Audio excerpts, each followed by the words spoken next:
Testing 1 2 test. Testing 1 2 test. Testing 1 2 test. Testing 1 2 test.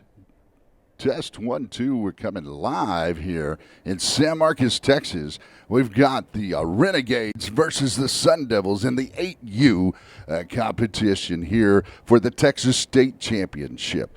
So we're glad to bring you live. My name is Hank Dietert. We're getting the rosters here in just a moment. And we're glad you can join us here on CFPO-PAL TV. I've got some of my camera crew out here, David Munoz, and my producer, Kaylee Dietert, and my auxiliary cameraman, Garrett Dietert, and the others as well, Kyle Dietert. And so we'll be bringing you this live, so stay tuned for the Renegades and the Sun Devils.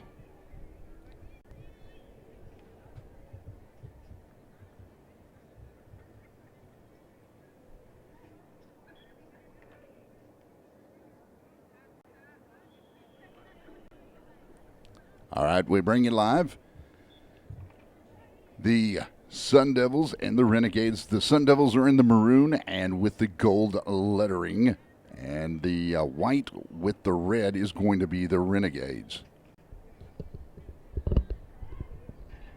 So the Sun Devils had won the toss, and they decided to defer, and the Renegades will receive. The Renegades will be on the left side of your screen, and the Sun Devils will be on the right side. Stay tuned for your 8U State Championship here live in San Marcos, Texas.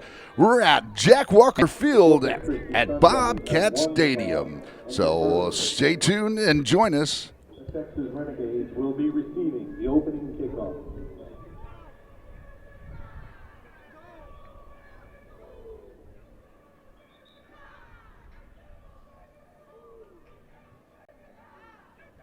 We're still waiting on the roster, so we're getting ready to kick this thing off here in San Marcos, Texas. A little chilly morning. We're talking about just a little bit of a breeze. Last time I checked, we were just above freezing, or right close to freezing, at 32 degrees. So it's going to be a fun game here between the Renegades and the Sun Devils.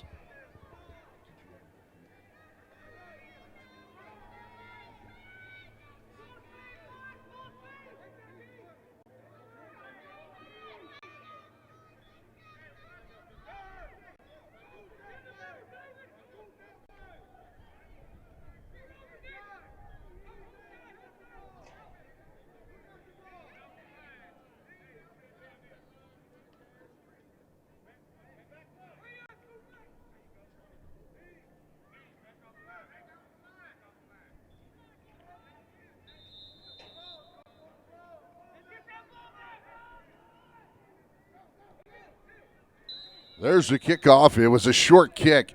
It was recovered, I believe, by number 51.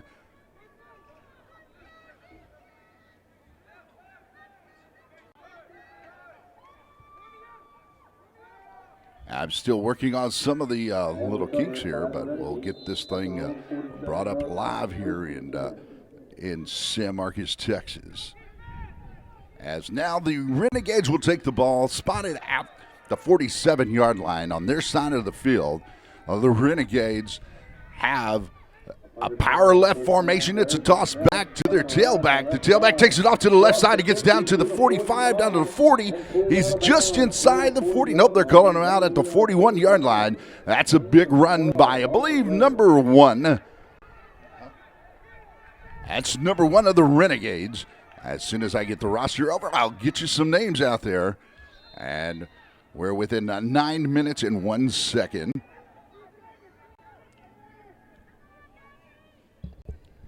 And it's just taken off to the left side. There was a big hole that opened up. Again, I believe that was number 1 carrying the ball of the Renegades. It looks like they are an all-star team that has made it through the CFPO tournament and the state tournament here. And it fits it at Texas State. We're playing the Texas State Youth Football Championship.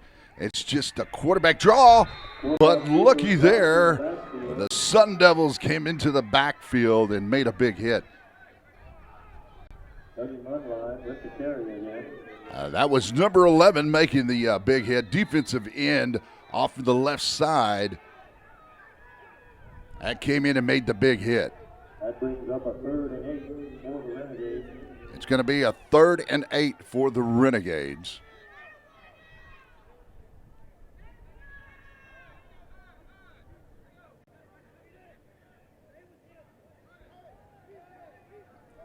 And now they're set up a power right formation. And it looks like they're coming back to, but the ball is fumbled on the bad exchange. And that'll be a Sun Devil recovery. 1st and 10 from their own 45-yard line. It's going to be 1st down and 10 now.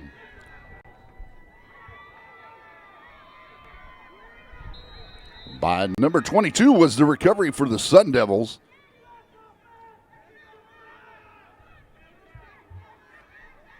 So now we've got the Sun Devils with the ball spotted at the 45-yard line on their side of the field, and they're going to be taking it from the right to the left. They're in the maroon uniforms with gold lettering, and they go right up the gut for a gain of a couple of yards. That's going to bring it up at the 42-yard line.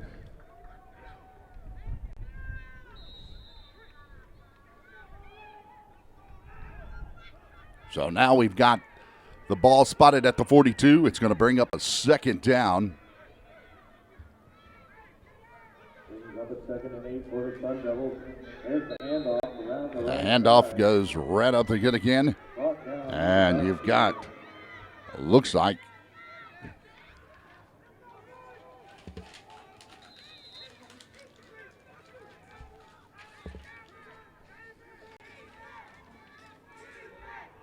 you've got the ball now. It's going to be a 3rd down and 10 coming up. Ball spotted back at the 45. It's a quarterback keeper bootleg out to the left side, and he's caught from behind by several Renegade players. Looks like number 12 for the Renegades, Martin Soto, was in on that tackle. Aiden Cargyle couldn't get loose. Brought down at the line of scrimmage. That'll So be now a we've got the for the Sun Devils. Cargyle back into the huddle. now we've got the Sun Devils with the 3rd down here, 4th down and 10. Sorry, big play coming up. There's the sweep coming around the right side. Gets some blocking, breaks the tackle. Now he goes out to the right side. He's got enough for the 1st down. He's going down to the 30. He's down to the 20. He's got one man to beat. It's a foot race, and he's caught just inside the 10-yard line. They're going to take him down to about the 7-yard line, and that's a big run for the Sun Devils. Sun Devils will be a 1st and goal. I believe number 20, Ethan Vela, was the ball carrier. Ethan Vela with the carry for the Sun Devils.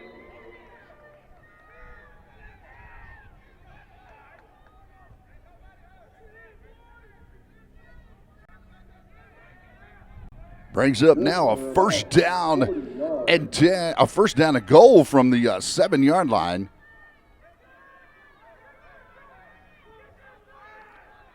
I believe that's number 9, Aiden Cargill. That's the quarterback. Hands the ball off, and they get about 3 tough yards up the middle. They're going to catch the number on that one, the ball carrier.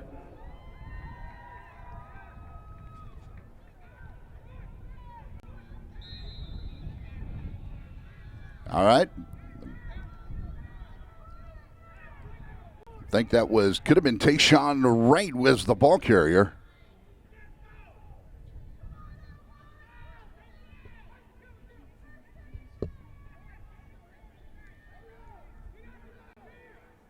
So now we got a wishbone formation. Looks like a quarterback sneak as they're trying to go right up the gut. But the ball might have been stripped, and it was. It's going the other way. Recovered by the Renegades. Number 12 recovers the ball for the Renegades, Martin Soto, and he's going to take and get the ball for the Renegades inside the 10-yard line on their side, so it's still bad field position, but great job on the turnover. That was a strip right there. It's going to bring up a first down now for the Texas Renegades.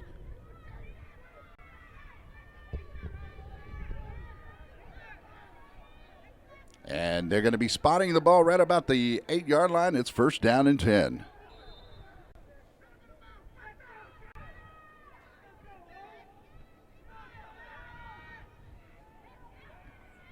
The ball is handed off to the right side. There's a big hole there. And that's number 47. I'm sorry, number 44, Treat Spence. With a big run, he takes that from all the way inside the 10-yard line and gets it all the way up to the 39-yard line. So that's going to be about a 30-yard run, a 33-yard run. So it's at the 34-yard line spotted. Now again, it's first down and 10. First down and 10. Here we go.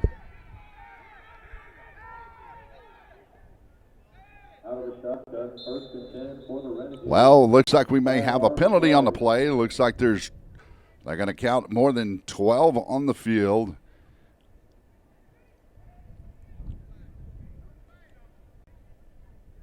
The referee looks like he counted 12. He's waving a flag. He thought he counted more. It could have been an illegal formation. That would have been, but nothing was called as it was called early. So the referee made the right call. Counted the number of players. And now we've got the ball handed off on the inside. That's number 44, Spence, that gets over to the left side, but he's going to lose a yard on the play. After he had a big gain early, this is going to bring up now a second down coming up here for the Renegades. So second down,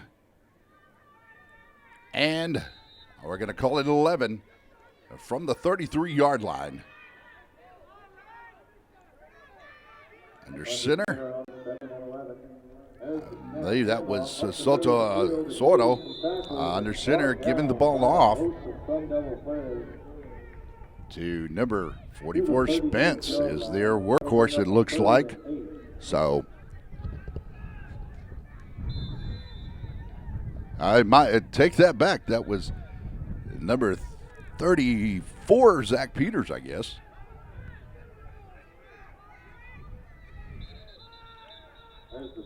Oh, there is something, a movement, a false start. A false start is coming back. Going to take that thing 5 yards back, so we're going to take it, and then we're going to replay what's coming up here to be third down.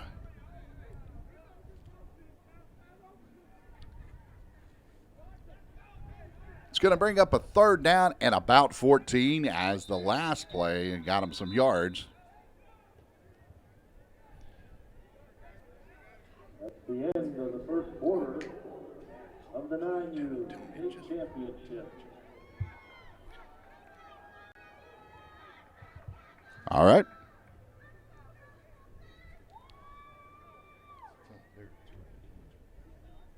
All right, now I'm going to bring you some other camera angles once we get a chance to bring it. That's the end of the first quarter with the score 0-0 here in the 8U State Championship game, brought to you live from Jack Walker Field at Bobcat Stadium in San Marcos, Texas.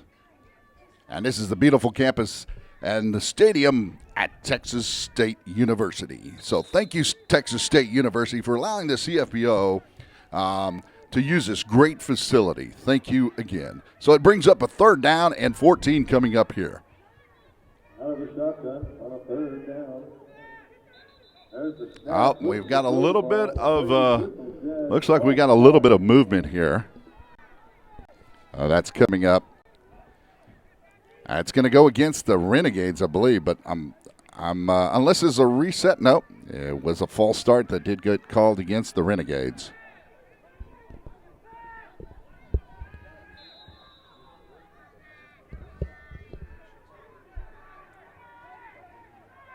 All right, now we've got the Renegades with the 3rd and long situation coming up, almost 3rd and 19, that is. That goes out to the left side. Oh, the ball is loose. Ball is loose, and it may have been recovered. I'm not sure as we remove the players off the pile. It looks like it's going to bring up a 4th down as it was recovered. That was number 81. That was for the Renegades that was attempting to take and run it down the field. And so it was the Renegades that was trying to run it on the outside by number 81. I believe it was 81, maybe 51, Marcus Coleman. Trying to get the numbers straight on the roster here because we had just gotten the roster right at game time. So this is going to bring up a 4th down. And not a 3rd down as it's indicated on the screen. All right. So let's see what you got here.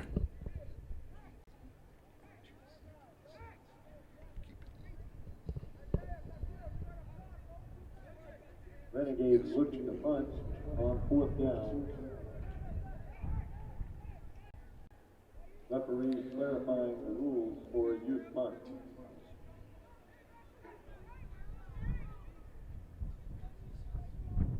All right, now we're getting ready to punt as it's 4th down, and the Renegades had recovered the ball, and we're getting ready to punt, and they're going to hand the ball off. It's going to be one of the situations where they hand the ball off, and then they say, ready, kick, and the ball is punted. There's the kick across the 40. It looks like it's caught at the 42-yard line. It got a little bit of running room, but the ball comes out. It's another turnover, and it looks like the Renegades had recovered it. We've had basically 2 turnovers by the Sun Devils. We had the ball get on the ground. Renegades regain possession of the football. So now we've got the ball is going to be a 1st down and 10 by the Renegades. So with 1st and 10 Renegades at about the 35-yard line. So now looks like out of the shotgun. Oh, the ball hits the ground. We've had quite a few of those times where the ball hits the ground. It looks like that was to Kyle Dillon. The number 1 is the quarterback. He's in shotgun formation. The ball went a little low.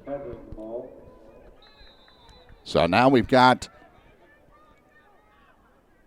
Dillon back, receiving it for the Renegades. He goes off to the right side. He looks to cut it up, but the ball is on the ground again. This time the Sun Devils come up with the turnover, and the turnover goes over to the Sun Devils, and now it's going to be a 1st and 10 from the 30-yard line.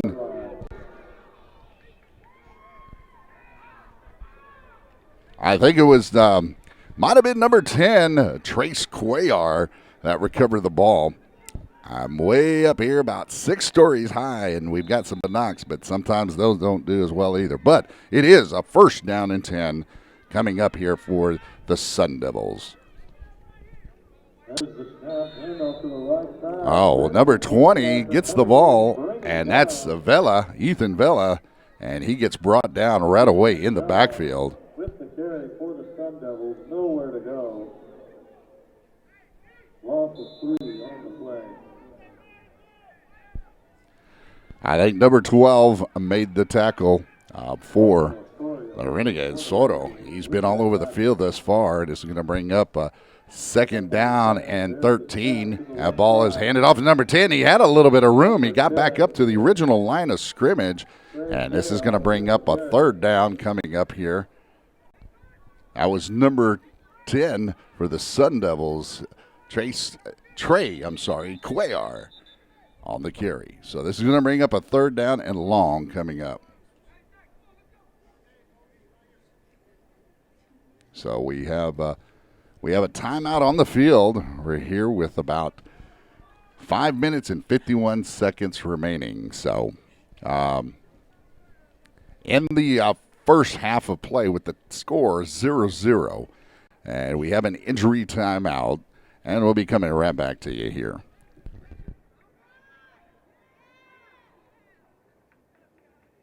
Injury timeout on the field.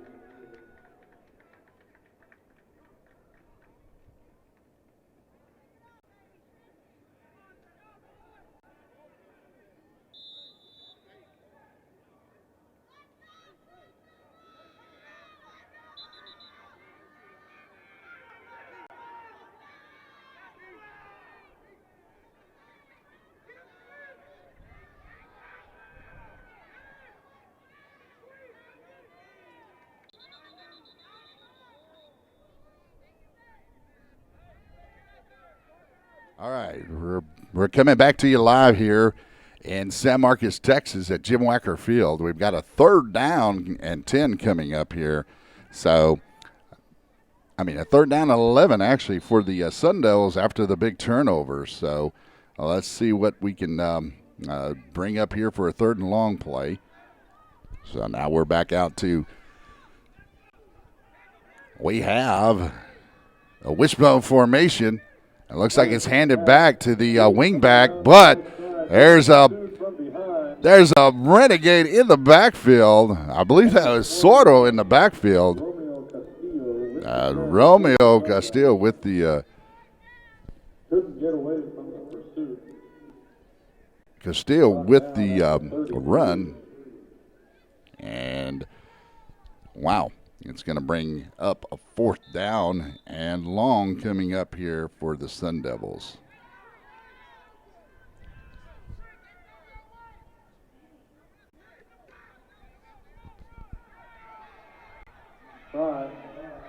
That's a 4th down play going off to the left side.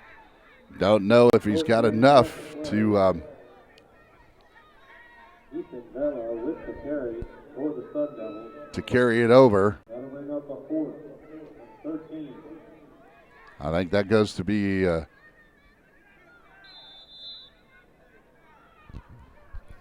now it's 4th down, I believe. I'm trying to get the get what we have on the field. Get the information here. So it is a 4th down coming up here for the Sun Devils. They got a single backfield. They got 2 wideouts. Number 10, Cuellar's in motion. They hand it to Cuellar. It's a reverse coming back to the other way as it's coming to the speedster. He's trying to get enough to get to the outside. That looked to be number 20, Vela. And he could not get to the outside. It might have been Castillo, number 21. And number 44, Trait Spence made the tackle. So Trait Spence, been the big player thus far. We only got 3 minutes and 44 seconds remaining in the first half of play in the 8U State Texas Youth Football Championship, brought to you by CFPO. So that's going to be a 1st down coming up here. And we're bringing it to you again live in San Marcos, Texas, and thanks to Texas State for bringing us, or allowing us the use of this wonderful facility. It looks like, again, we've got a stoppage of play, and this time I believe it's going to be an illegal substitution. It could be.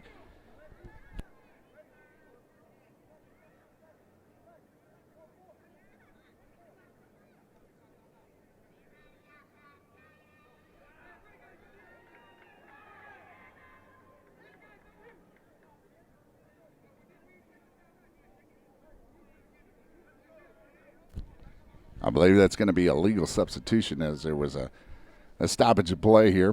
Sorted things out, and it's going to go against the Renegades, and they're going to step it off 5 yards. And now we've got the ball spotted at the 26-yard line as the ball was spotted at the throw. So it's going to bring up a 1st down and 15 coming up here for the Renegades. Ball's tossed out to the right side, and there's number 22 in the backfield to help haul them down for the Sun Devils. That's Jaden Vela. And Spence was trying to get to the outside and couldn't find a spot on the toss. to get to the outside as Vela was there for the Sun Devils. 22. Now it's going to be about 2.5 minutes remaining here. This is going to be the second down and long play coming up right here off to the right side. Got all the way up to the, let's see what they're going to call it, right up to the 32-yard line or so. Nope, 33. Number 44 again running the ball. We've got, I believe, an injury timeout as everybody takes a knee. And we pray that the young man there is fine. And so that's going to bring up here in just a moment on this third down play. I'm behind on my down markers on the film here. My name is Hank Dietert, and we are bringing you live the Texas State championship game. I've got a host of helpers here between Garrett Dietert, Kaylee Dietert, David Munoz on the camera, your main cameraman, and Kyle Dietert on the secondary camera shot down low. So we'll be bringing you, like I said, we're going to continue to bring this live as the player gets up and he's walking off on his own accord, which is a good thing. And we will be coming up with, I believe, the third down and about 7 coming up here in the next play.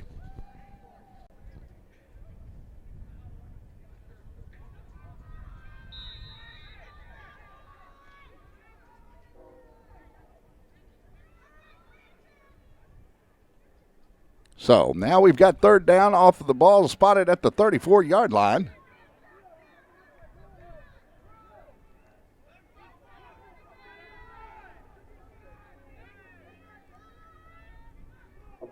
So now the ball is spotted. Oh, look, the ball is loose, and it looks like now the Sun Devils have recovered it. I believe we've had now a total of 3 turnovers, and 2 by the Sun Devils, 1 by the, actually, that's the 4th turnover. 3 by the Sun Devils and 1 by the Renegades. And the ball, and it looks like we have a stoppage of play on a timeout with about a minute of 58 remaining. So stay tuned, and we'll bring you continuing coverage of the CFPO Texas State Youth Football Championship.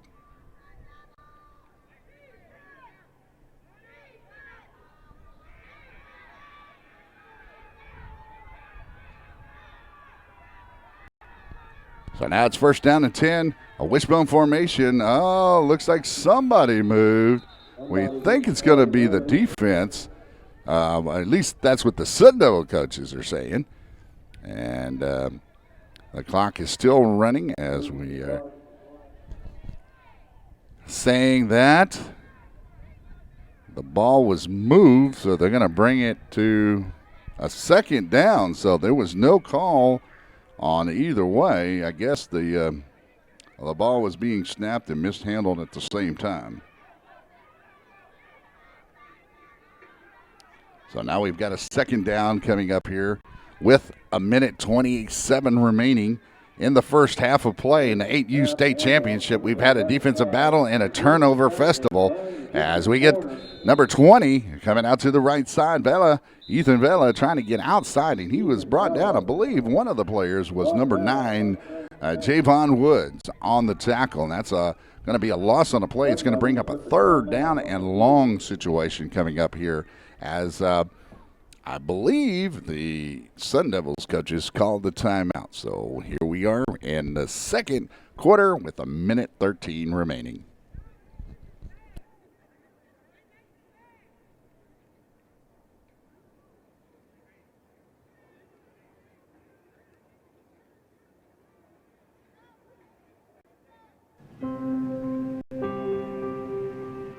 Who will you be when the choices you make all the difference?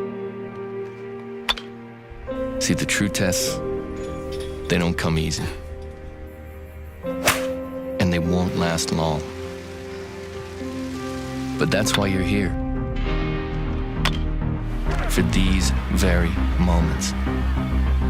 Because there's nothing that tests you like sports. begs of you one simple question, and it asks without passion or prejudice. But that question demands an answer, the whole answer. It's the only answer you can give. It lies to no one. There we go. We got the second down and second down and long. Now it's going to bring up a third down situation coming up.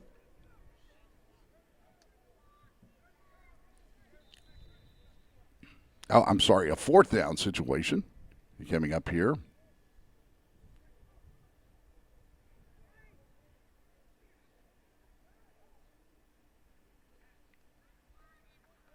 As I missed it a while ago, we have now a fourth down coming up here for the Sun Devils in Texas State University's Jim Wacker Field at Bobcat Stadium, San Marcos, Texas. Here we go. We got the handoff. It looks at to one of the upbacks. He's got a little bit of room on the outside. He broke one tackle. That's Vela getting out to the right side. He's got enough for the first down and then some. He's down inside the 15-yard line. What a big play by number 20, Vela of the Sun Devils. It's just what the doctor ordered. That's going to bring up a first down here for the Sun Devils in good territory, but only 15 seconds remaining here in the first half. Now we've got another timeout called, and I believe it's going to be the final timeout as we have the Sun Devils here trying to get a score in before the half.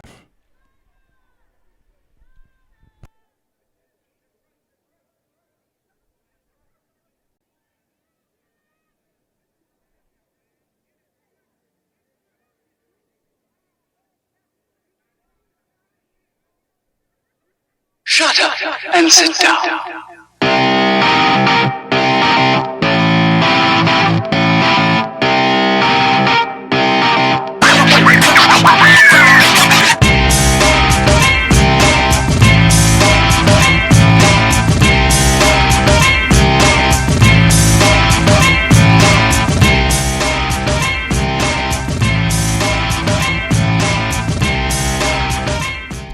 All right, we're back live now here in San Marcos, Texas. And we've got the Sun Devils threatening as they're inside the 15-yard line. They're spotted in at about the 14. And the ball is looked to pass. They've got two men wide open in the backfield, but great recovery by the defender as the ball was a little underthrown by the quarterback.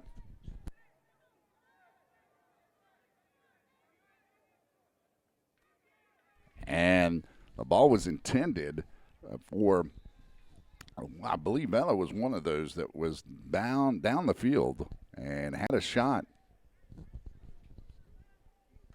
I believe that's.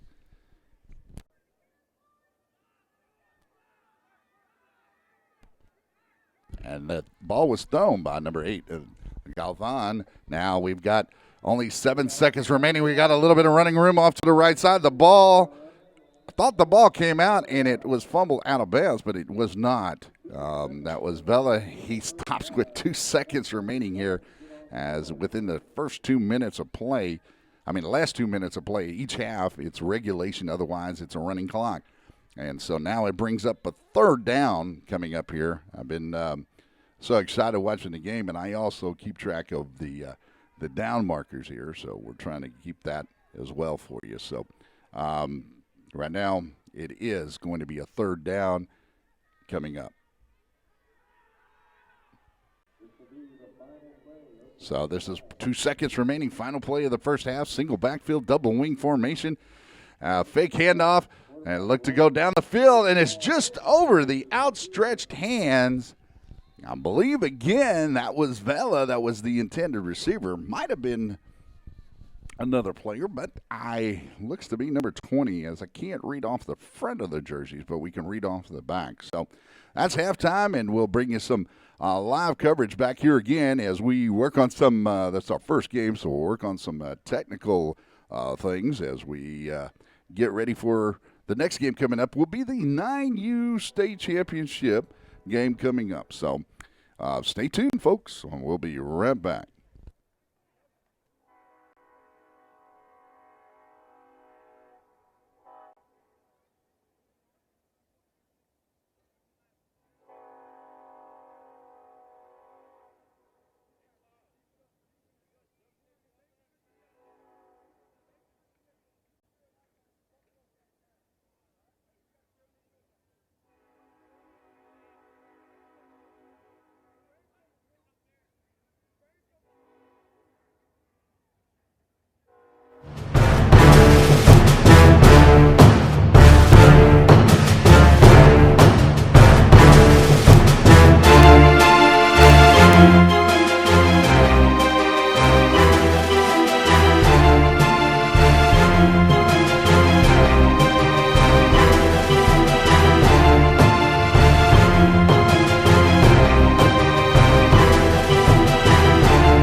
We're live as the ball goes way off to the right side as the Renegades were kicking it off. And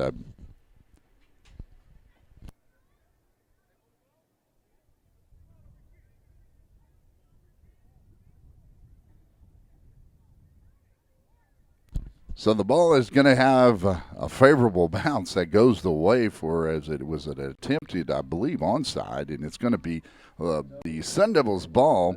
It's a 0-0 tie here in San Marcos, Texas at Bobcat Stadium, Jim Wacker Field. And you've got the Sun Devils looking to get the first score on the board as the ball is handed off to the first upback and gets off to the right side. He's got a little bit of running room. That, again, I believe is number 20. Bella, he's been the main or premier running back today for the Sun Devils. And this is our 8U state championship game. We'll bring you the 9U state championship game coming here soon.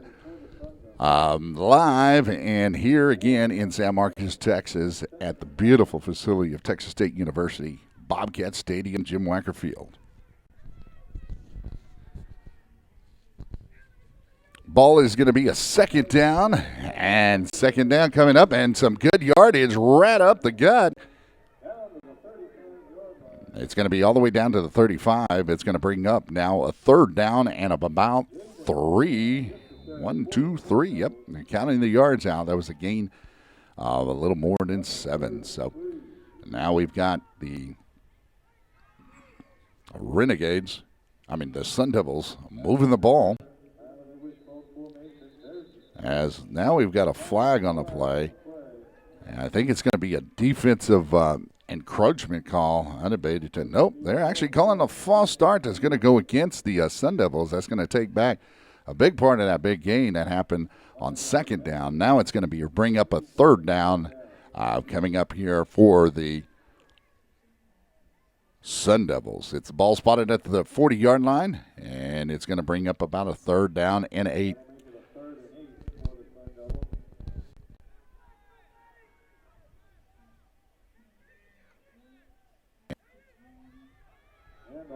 Handoff goes right again up the gut, but then we've got a flag that comes out a little late. Maybe some extracurricular activity, not sure yet. And that was actually to number 10, Cuellar, on the carry. And number 9 made the tackle, Woods, for the Renegades.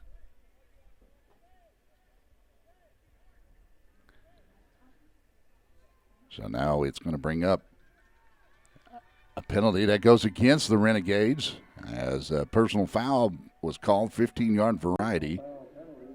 And now that's going to be 15-yard mark-off, first down for the Sun Devils here in the third quarter. Now ball's handed off to the right side, and no room to run.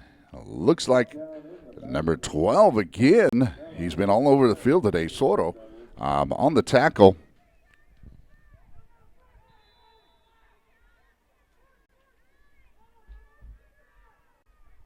Brings up now a second down and 11 coming up.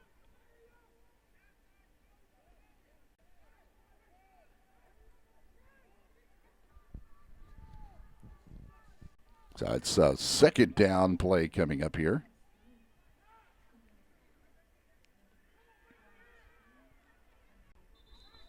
So that second down play goes, again, goes a little backwards. And it looks like number 23 was in on the tackle. And Henriquez, number 23, and Robertson in on the tackle. And number 22, Jaden Bella this time carrying the ball. It's now going to be a third down play coming up. There's flags on the field right now. And so we're looking at off to the right side, a little bit of running room after that third down and 13 play. And now it's going to bring up a fourth down with the penalty pending, and it's going to still bring up a third down here because that penalty goes against the defense, the Renegades, offsides.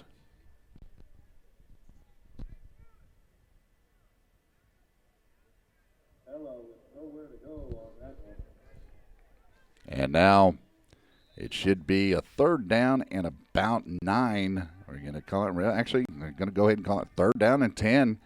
Coming up here for the Sun Devils. 2 downs to make a first. Let's see what they've got. A wishbone formation. That's a rollout by number 8, Galvan. He makes one man miss, and he goes to the outside and is brought down by number 44. That looks to be Spence making the tackle. So now we've got Spence on the tackle, and we got a fourth down coming up here for the Sun Devils. And that was a loss on the play. It was a loss of about 3 yards. So now with the fourth down play coming up. We got 4 minutes and 34 seconds remaining here in the third quarter of play.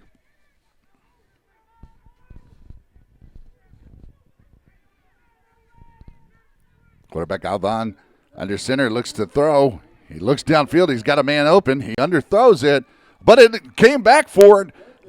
That was Vela, number 20, Ethan Vela. As we have 2 Velas, I have to look at it, 20 and 22, Jaden, and I believe that was Ethan Vela making the stealing the ball back from the defender. So now it brings up let's see, that was still not enough, though, for a first down. It was just inside of the chain. So now it's a turnover on downs. It's going to bring up a first down for the Renegades. Now they're set up with an I-back, and we've got a player that came from the Sun Devil side. I believe that was number 2, Cullum, that came in a little bit early on that play, as it was a hard count by the quarterback, Kyle Dillon, making the hard count, I believe. You got Spence in the backfield as an ace back. You've got 2 slots and 2 wide receivers to the outside. They're going out to the slot back, and the ball was incomplete. Actually, I think it was a good thing it was incomplete, because that would have been a loss on the play had he went down and caught that.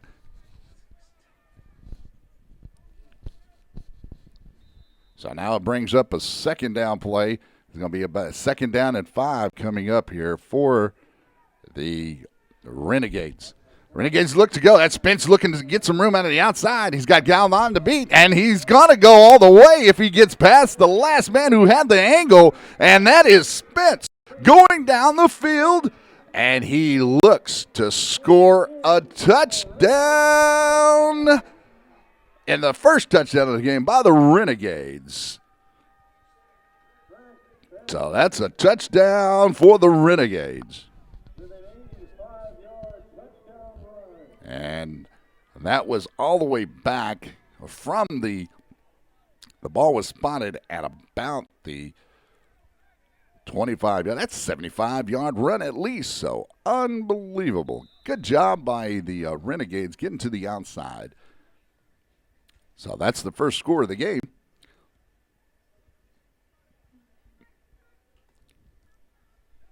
And that's going to bring the score up to right now with the 2-point conversion coming up. There's some penalty of false start that goes against the Renegades.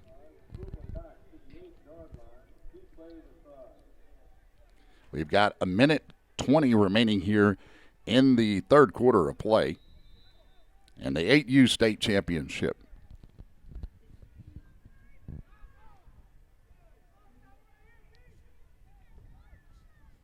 Now we got the ball handed off to the left side on this 2-point conversion attempt. And that was number 23, Henriquez. That was attempting that 2-point conversion, but it falls short, so it's no good. As now the The score is the Renegades 6 and the Sun Devils 0. So now the kickoff coming up.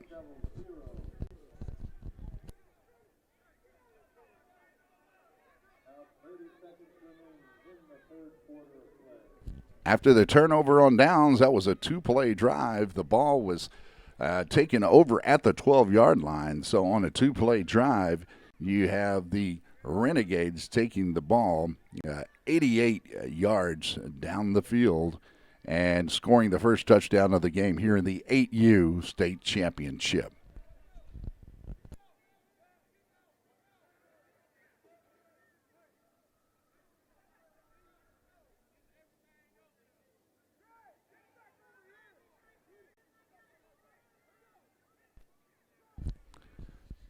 So now we've got Renegades kicking off.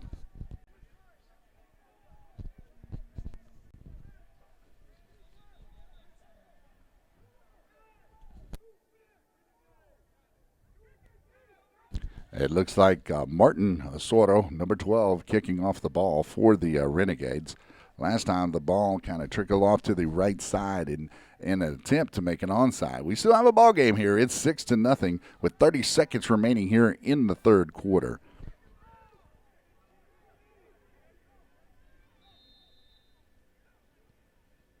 Looks like they're attempting to kick another onside. It does go more than 10 yards, but it's a line drive off to the left side. I believe that was number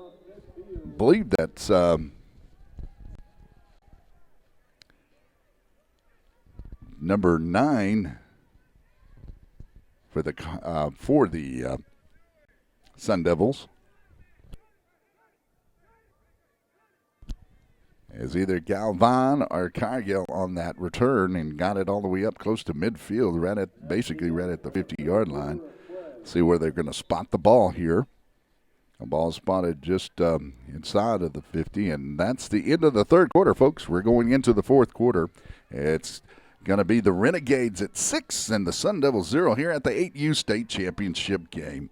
So stay tuned as we bring you here the fourth quarter. We got my producer, Kaylee Dietert, and spotter, Garrett Dietert, along with cameraman Kyle Dietert and David Munoz, the main cameraman.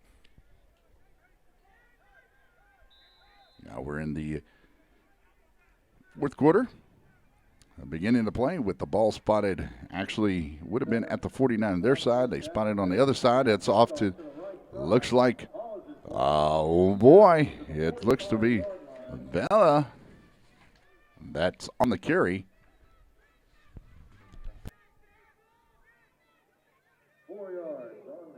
That's 4 yards on the carry, bringing up a second down here.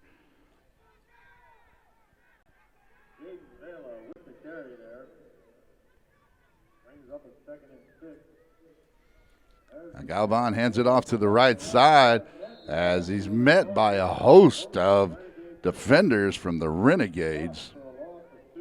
But it's going to bring up a loss of 2 either way. And this is going to be third down coming up here.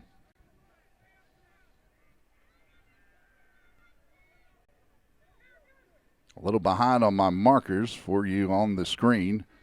I'm sorry, it's third down, not fourth down. So hang on with us right here.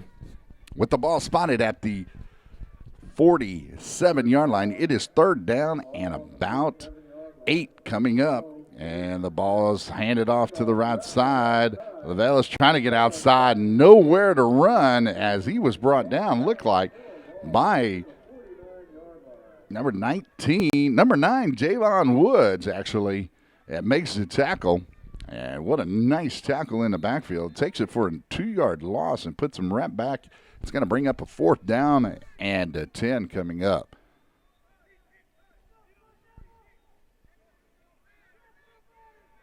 So fourth down, 10 coming up here with a wishbone formation. Galvan under center. He hands it off to the wingback. He's got a little bit of room, got a nice block off that left side. Let's see if he can get all the way to the outside. That's not enough for a first down. And he's finally brought down, I believe, by number 23. Mendiola. That makes the, I'm sorry, that was not the right player. Henriquez that makes the tackle. And the runner, I believe, was number 10, Cuellar. First down and 10 now coming up here for the Renegades, who lead it with 7 minutes and 35 seconds remaining with first down at the 42-yard line. Renegades have the ball and hands it off to Spence. He tries to go in the middle, nothing doing, and he's popping it outside, breaking tackles inside, going to the outside, and now he's all the way out to the 48-yard line. Nice hard run. That's going to bring up now a second down here by the Renegades. And we're in the 8U state championship. It's been a defensive battle, a turnover festival, but I tell you what, it's been a lot of fun to watch.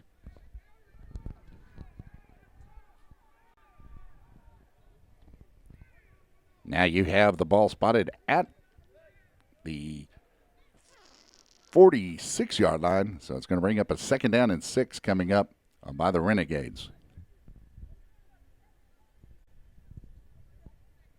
Renegades got the shotgun snap, and looked like it was to. Oh, we got a false start that's going to go against the Renegades. I think Soto was the quarterback on that particular play, and they call that against the Renegades. Now that took that basically almost 5-yard gain, takes it back now down to the 41. So it's going to bring up actually a second down and 11. So negated that run. And now the fakes inside. Soto's in, and he's caught in the backfield initially, but the ball is stripped. It's taken by number 22, I believe, and that's going to be a Sun Devil ball. That was, I think, Jaden Vela. I believe that's number 22. He comes out with it, and that's Sun Devil football now as they get the ball. Unbelievable play.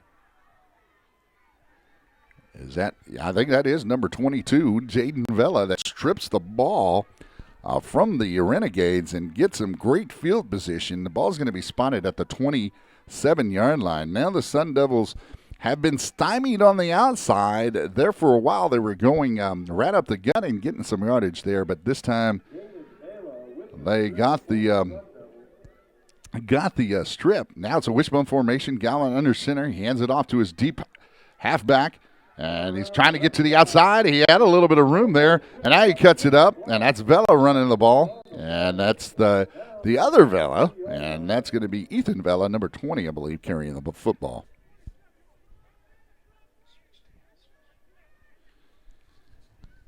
And we've got a flag on the play. It looks like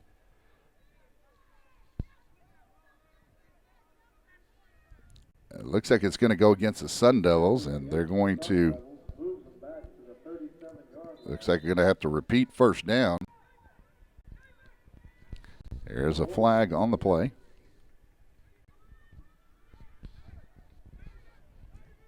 So now the Sun Devils come up. First down, and it's going to bring up a first down and 20. That was a holding call that went against them.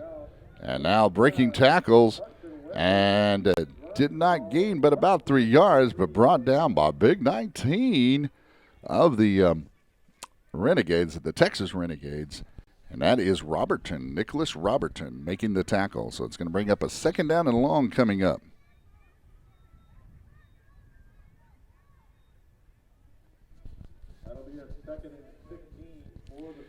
Now it's going to bring up about a 2nd and 16 with the Renegades leading. 3 minutes and 35 seconds remaining. Sun Devils going to have to come up with something big here as Galvan looked to throw early. Spence is in the backfield and brings him down in the backfield. Galvan takes a big loss on the play. He's lost about 8 yards as the outside has not been there for the Sun Devils. The most yards I think they were able to run was right up the gut here in this game, and so they were looking to pass, and the outside was covered well by Spence, and now we have the Sun Devils in a deep hole for third down, and obviously it's going to be no doubt, two-down territory here. Fourth down territory here with 2 downs to make a first down. So it's going to be ball spotted just at the 40-yard line. They've got to get it all the way inside the 20 to down to the 17.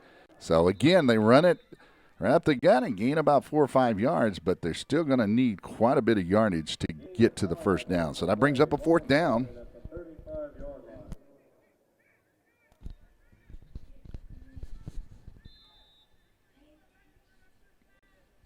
Okay, so now we come up with our 4th down play. We're in the 4th quarter with the Renegades leading.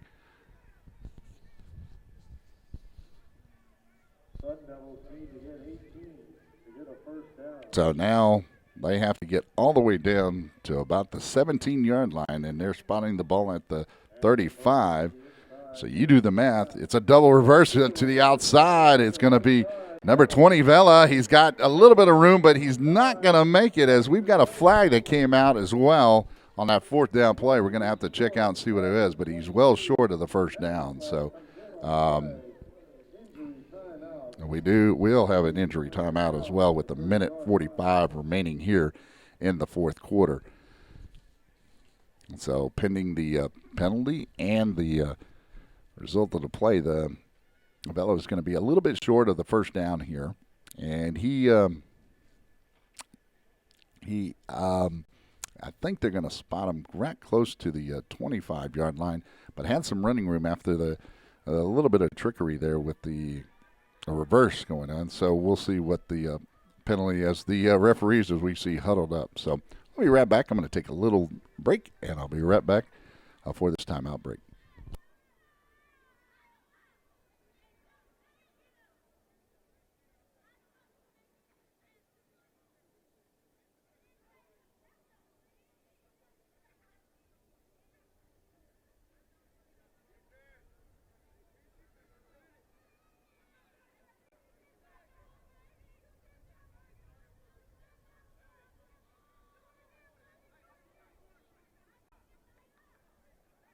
Renegades decline the penalty. Penalty flag picked up on the play. That'll be a turnover on down. All right, we got the flag was picked up. It's short of the first down. We have got a turnover on downs, and the injury player looks to be walking on his own accord. Always a good thing, a good sign to see the player going off, and it looks like he'll be fine. Again, it was a little chilly morning. It always makes it every little hit hurts a little bit more. It seems like it stings a little bit more if you're out there in the cold. So at least it's not sleeting, snowing, and all that. It's just fine here. Now we've got a timeout that's going to be taken by the Renegades. I think they were trying to adjust the player personnel and the positions they were going to be in. And so, again, we'll take a little break and be right back after this timeout, with the Renegades leading 6-0 over the Sundows in the state championship youth football championship here at Jim Wacker Field at Bobcat Stadium in San Marcos, Texas.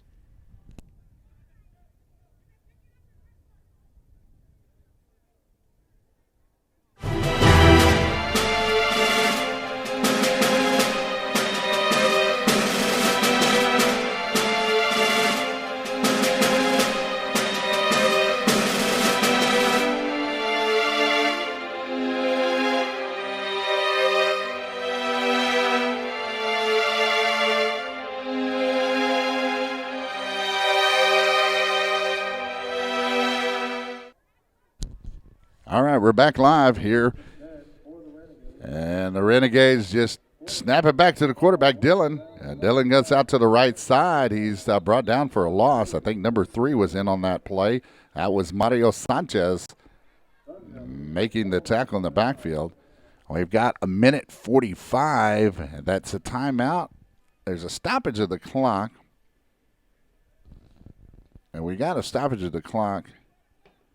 4-2. 1-4-2, I believe they're asking for the clock to be reset. 1-4-2. 4-1. Well, we're getting the clock set. So, the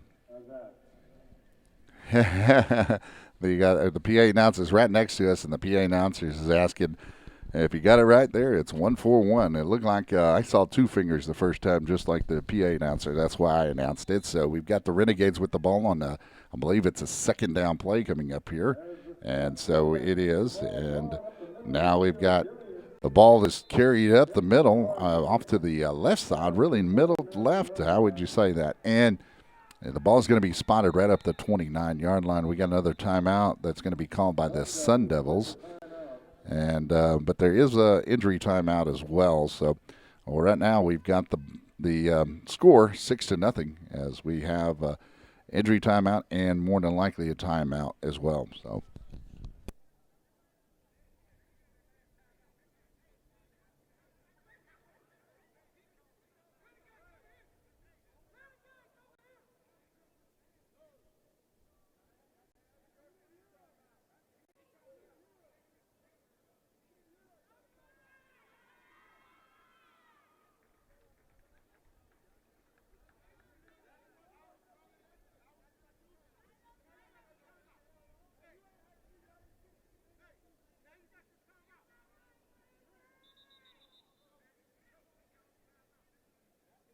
That is timeout on the Sun Devils.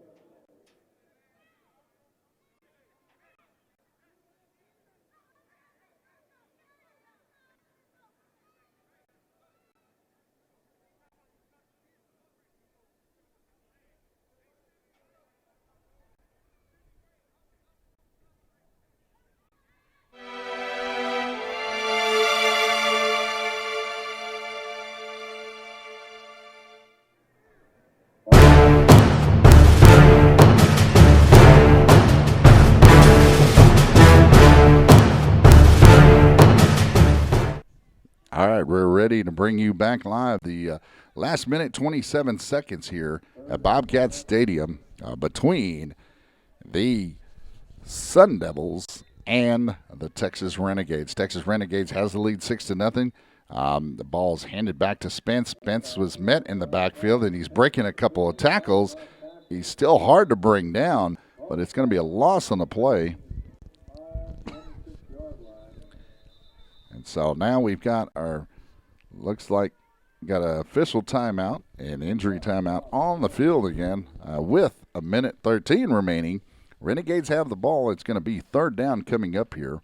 And we'll see if what the Renegades have planned, if they're going to try to run it down the field and try to get more time off the clock. The ball's going to be spotted at the they've taken a loss on each of the last two plays, and so now I think it's going to bring up I believe it's going to be a third down, but it may be a fourth down coming up.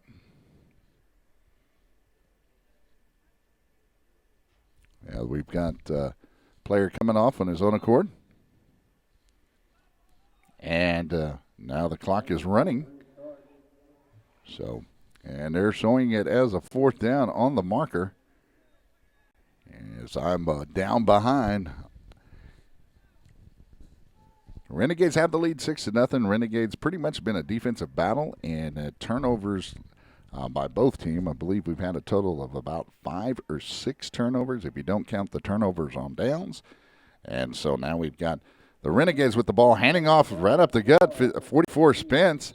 Had a little bit of running room, got up to the 30-yard line. Now that should be a turnover on downs. The Sun Devils, now with the stoppage of clock, 38 seconds, the Sun Devils have an opportunity now to tie up the ball game by getting a touchdown.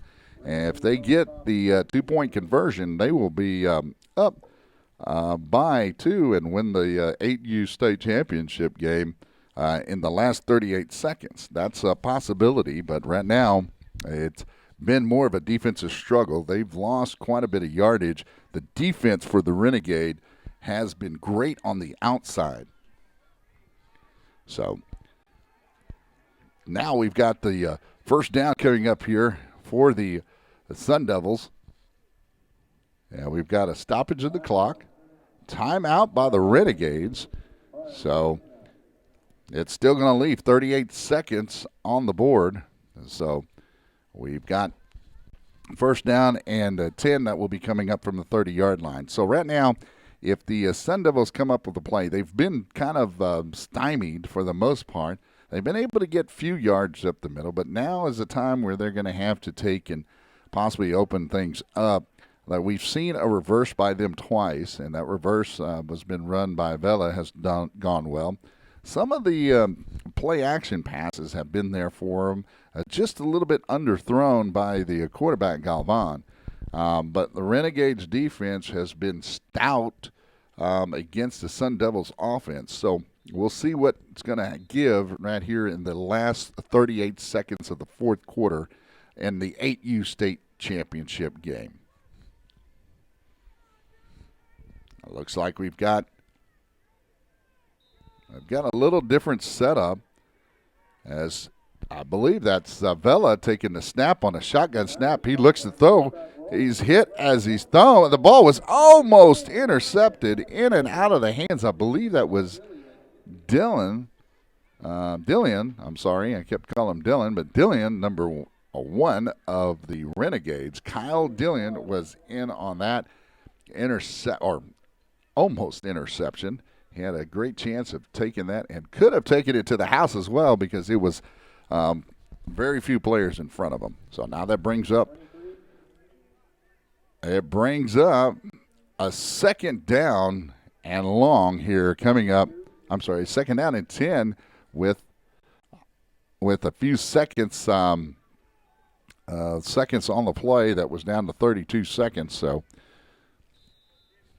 as that play took 6 seconds to run, it's a second down play, and it's just a quarterback keeper. This time Vela was taking the snap. They were looking for him, and he's got a little bit of running room on the left side. He cuts it back inside. He cuts it back outside, and he gets down to the 3-yard line.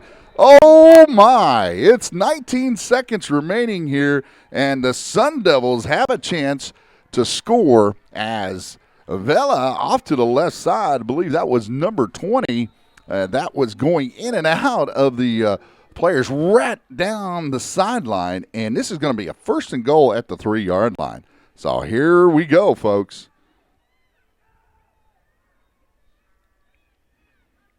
The ball goes off to the right side, and it's real close. It's going to be short, and there's only 15 seconds remaining as they're going to have to hurry up and get back, and it's going to be second down and goal. Do they have enough time? Can they make it?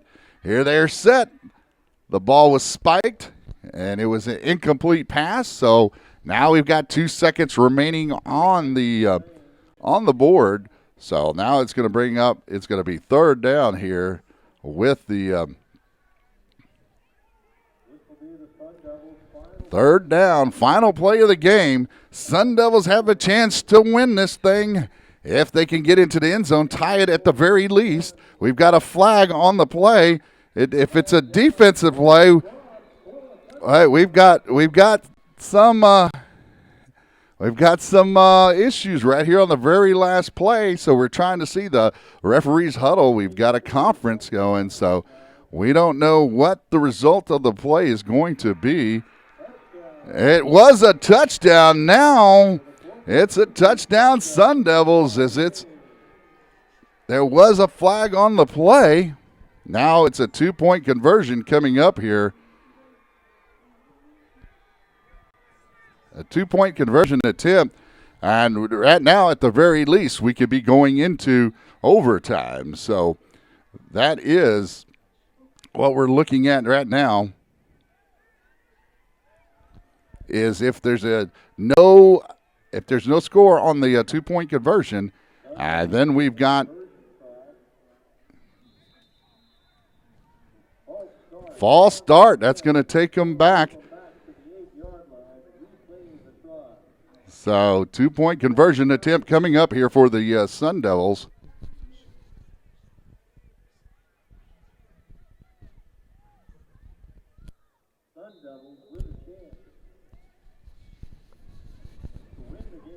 So now the ball is going to be spotted all the way back to the 8-yard line, and it's going to be Galvan under center in the wishbone formation. We got another flag, but the play is still going. It may be offsides defense, and Vela gets off to the right side. I believe that's Ethan Vela, and he gets inside the 5, but that won't be enough. But we've got a defensive offsides that's being called against the Renegades. So they're going to take it back to the 3-yard line, and we're going to redo the 2-point conversion.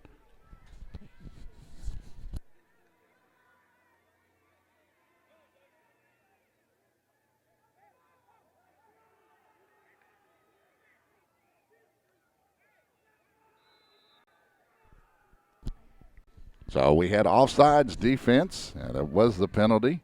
And now we've got, right here, is going to be a 2-point conversion attempt from the 3-yard line. And a handoff's right up the gut, and it's in there, and the Sun Devils have won the 8U state championship game. At the very end, they make a huge play off by Vela on the left side. They took it basically 30 yards in the last 38 seconds to win the game on a 2-point conversion. I thought for sure we were going into overtime. How big are penalties in this game and turnovers? And this goes to an 8-0 game. 8-6 game, and it goes to the 8U state championship. Goes to the Sun Devils here at Texas State University's Bobcat Stadium at Jim Wacker Field in San Marcos, Texas for the CFPO. What a game. What a game. I'll tell you what, that is probably one of the most interesting games that I have seen, as it looked like the Renegades had more yards and probably throughout the game, but turnovers and penalties are the things that you see that can happen. And really, in crunch time, the Sun Devils were able to make the plays when they needed to. The Renegades needed to make a first down, and just to put the game out of reach where they would have won it, couldn't get that first down and lost some yards. So the defense for the Sun Devils at the very end stepped up, and their offense as well, and made it happen in crunch time. So congratulations to both teams in making this far, for the Texas Rangers and the Texas Renegades and the Sun Devils. So I want to congratulate both of these teams. So thank you for tuning in. We'll be right back. And again, the final that goes to here for the Sun Devils and the Renegades. The Sun Devils win the 8U state championship. My name is Hank Dietert, and I want to thank the Texas State University for allowing us to use of the fields. And I also want to thank David Munoz, our main cameraman, Kyle Dietert, our secondary cameraman, and our spotter, Garrett Dietert, and Kaylee Dietert at the helm of the controls of the camera switcher, which is the producer. So I'd like to thank them as well, and y'all have a wonderful day and enjoy this beautiful weather we're having. God bless.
Okay, folks, we're bringing you live. I believe they were saying it was the 11U. I'm still waiting on the rosters. So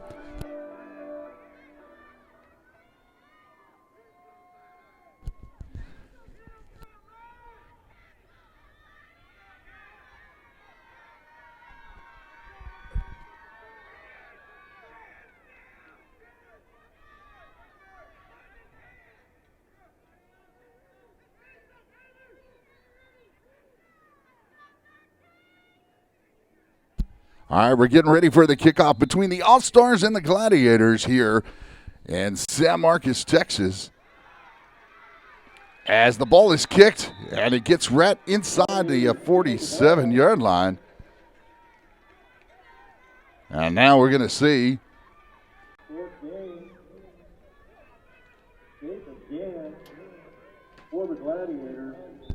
Gives them the ball first and 10 from the Now the Gladiators first and 10 from the 44-yard line.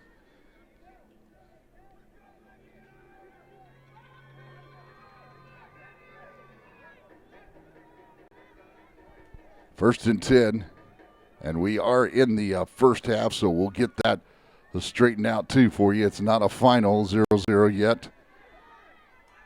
So that's a first down play. Goes out to the right side, and it's looking for some running room there. brought down, fights his way forward just over the 40-yard line. Yeah, he brings it up to the 40-yard line, and that's the Gladiators.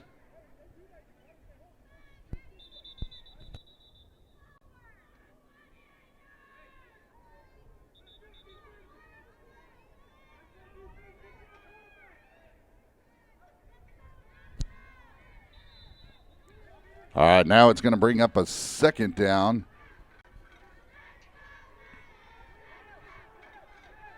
John Michael Mata with the carry for the Gladiators on the last play. So it's a pitch back. It's a halfback pass. He's got a man open. That's number 15. He's got all the way. Oh, he broke the tackle, and he's going to go all the way in. It's going to be a touchdown. The Gladiators make a touchdown. I don't see any flags on the play, so that's a touchdown for the Gladiators. For the Gladiators with the reception. And that's going to be a touchdown, basically a 50-yard touchdown pass, or 60-yard touchdown pass as it was at the 40 by the halfback for the Gladiators, getting it down the field to a wide open 15. The All-Stars had a chance to make the tackle, broke the tackle, and took it all the way down the field. So that's the first score with 7:40 remaining here in the first quarter of play. And in motion to the Gladiators number 2, set back to the right. His quarterback looks to the right. He takes it off to the right, and he broke a couple of tackles and makes it in for the 2-point conversion. So the Gladiators now lead 8-0 with the lead in the first quarter. Gladiators leading. Gladiators on top, 8-0. So now, with just a little bit remaining, 7 minutes and 18 seconds remaining here in the first quarter.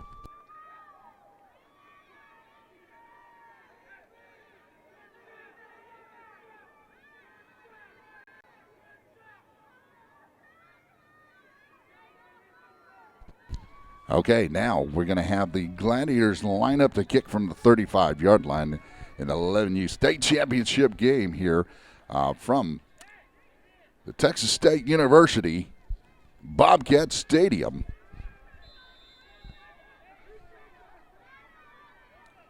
I'm glad you could join us on the CFPO-PAL TV. We'll be streaming on YouTube and Ustream simultaneously. Facebook might kick us out of their live stream, so you can check there, though, too. Now the ball is kicked down off to the left side, and was going to be a short return by number 41 of the All-Stars. Ramirez with the carry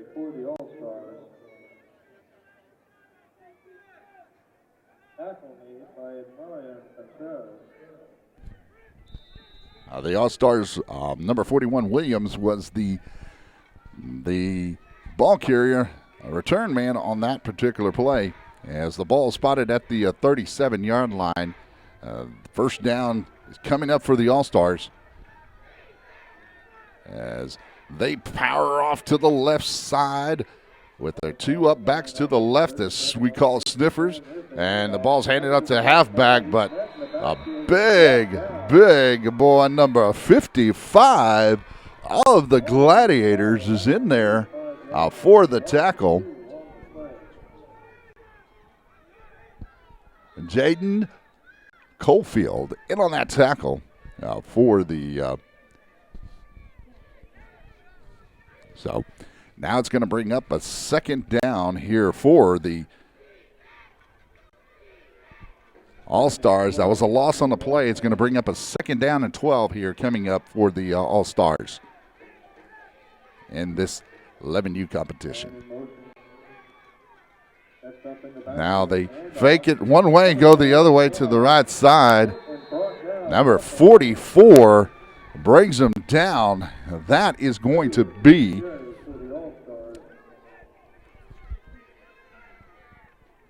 Mata. It's John Michael Mata. That's in the backfield. Bringing another loss, or, well, just right back to the line of scrimmage. It's going to bring up a 3rd and long coming up here. It actually was a gain of 2 yards by the ball carrier for the All-Stars.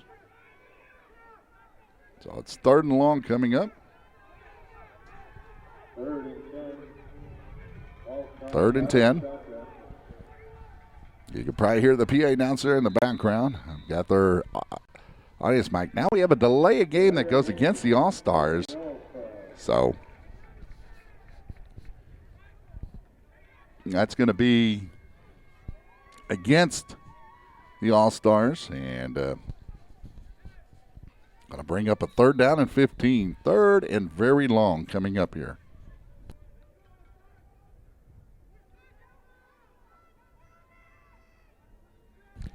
A shout out goes to my cameraman Kyle Dieter down on the field there.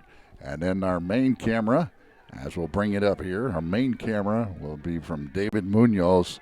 Thank you to the cameraman, my spotter Garrett Dietert, and Kaylee, the producer, bringing in the information as you see it. Now it's a long pass down the side, and it's caught. It looks like he could go all the way. He's just got a couple to beat. That's number 14, and he's going all the way. That's Leos on the carry, number 14.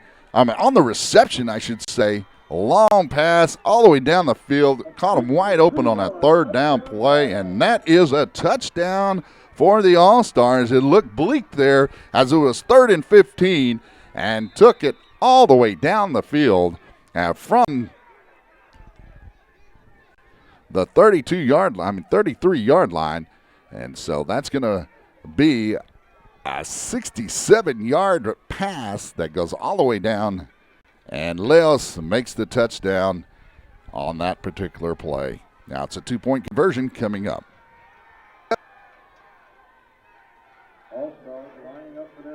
All-Stars line up as it's coming to you there. It looks the quarterback's going to keep it, and he was wrapped up in the backfield by a couple of Gladiators.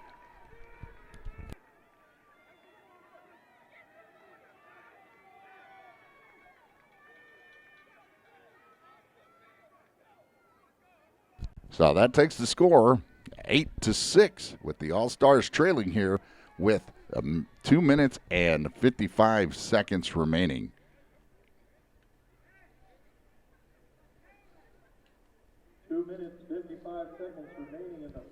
So now we've got Gladiators on top, 8-6. All-Stars. Now we've got the All-Stars lining up the kick.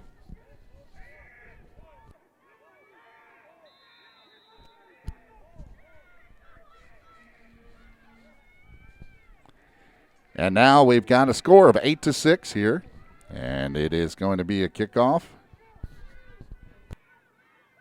And that's number 3 kicking off. For Heron kicks it off. Gets it to the, I believe that's number 16. Number 15, he's taking the ball off to the left side and back to the right side, and he goes backwards. He is brought down in the backfield. Brought down for a loss after the reception, returning that kick. And good job by the All-Stars kickoff coverage team as they got number 15.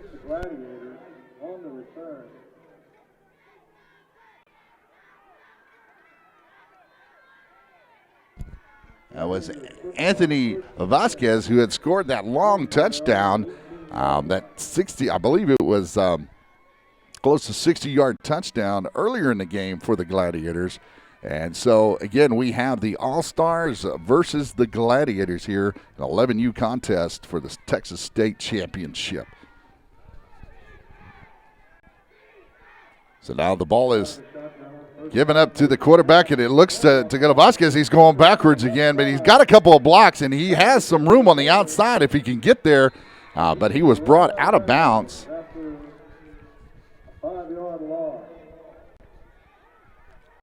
And that's a 5-yard loss for Vasquez, carrying the ball off to the left side.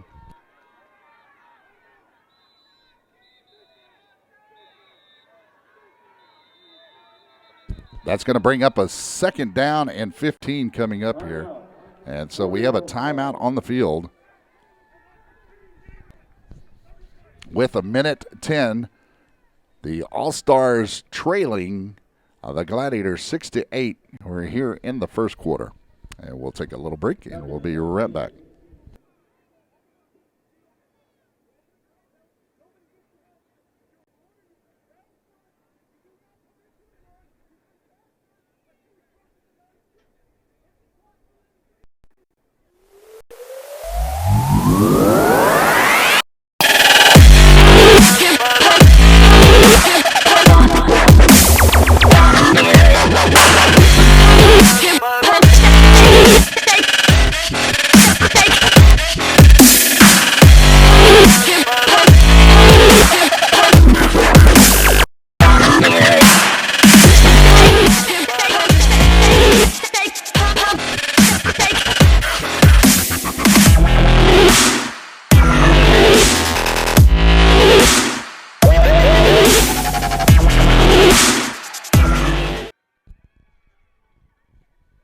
Okay, we're back as we've got a 2nd down and 15 coming up here for the Gladiators.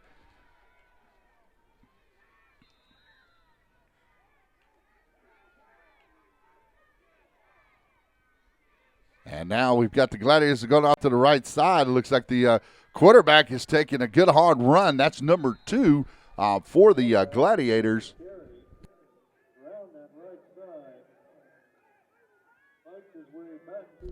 That's Michael Dotson. Michael Dotson with the carry. That'll bring up a 3rd and 18. Oh, it's going to bring up a 3rd and 15 coming up here with 41 seconds remaining here in the first quarter play. And the 11U, I believe, is when I was told the 11U state championship game here at Bobcat Stadium, Jim Wacker Field in San Marcos, Texas.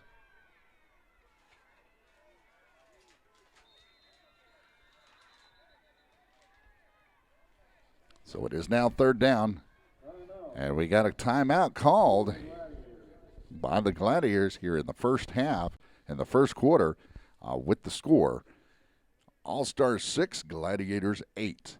And we've got 17 seconds remaining here in the first quarter. My name is Hank Dieter. Just stay tuned, and we'll be right back.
All right, we're back live here in San Marcos, Texas, with a third down and a very long, I'm going to say it's going to be the ball spotted at the 13-yard line, and they've got to get all the way up to the 28-yard line, so they've got to go 15 yards. I was looking at another down marker, but that's the quarterback off to the left side. Dotson that tries to get to the outside, and nothing doing by the defense of the All-Stars. So All-Stars have held here after that big play by the Gladiators going downfield, and now we've got a fourth down and about 12 coming up here. So we've got the end of quarter here with the score. The All-Stars 6 and the Gladiators 8, and we'll do some technical adjustments, and we'll be right back. My name is Hank Dieter. Glad you can join us here on CFPO-PAL TV.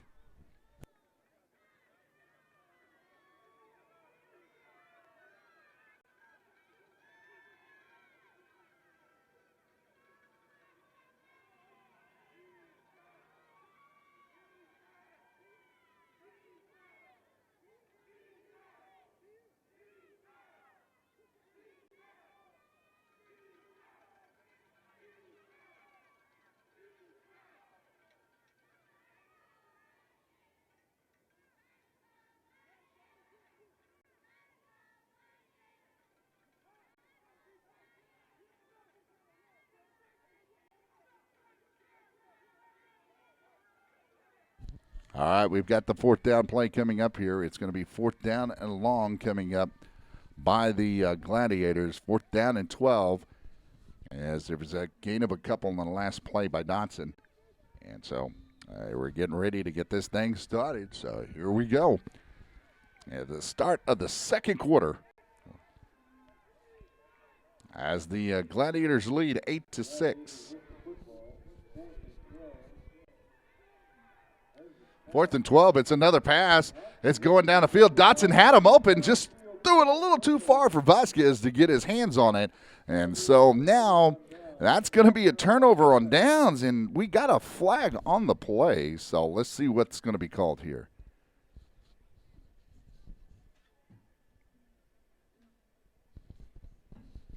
We're waiting for the white hat to come out here, but that was just to the outstretched hands to Vasquez. Number 15, again, getting behind the defense of the All-Stars. And let's see what we've got. So it's going to go. It was going to go against the Gladiators, so the penalties decline, and it's going to be a first down in very good field position for the All-Stars. As the All-Stars have the ball spotted at the 16-yard line. It's going to be a first down and 10 right here with 9 minutes remaining in the first half of play. Quarterback number 6 hands it off to number 41. Going to wrap the gut. Number 55 is there.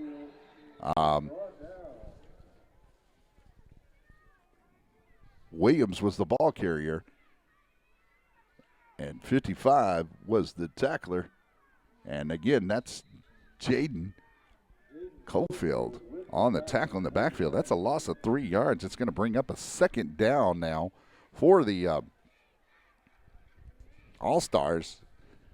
And that's what we saw earlier in the first series. It looked bleak there for a while until, boom, they were able to bring out a big play and was able to score and get down the field on a pass play. Both of these teams have scored on long passes, so their running or rushing has been down. The ball goes down to the ground, and that's number 8 taking the ball off to the left side for the All-Stars. That's Garcia. He gets down enough to make the first down. I believe they're going to spot him. Yep. Oh, it's going to be close. That was a second down play. They're going to spot him right down to the inside, but we do have a flag on the play. So there is a flag that goes against the All-Stars.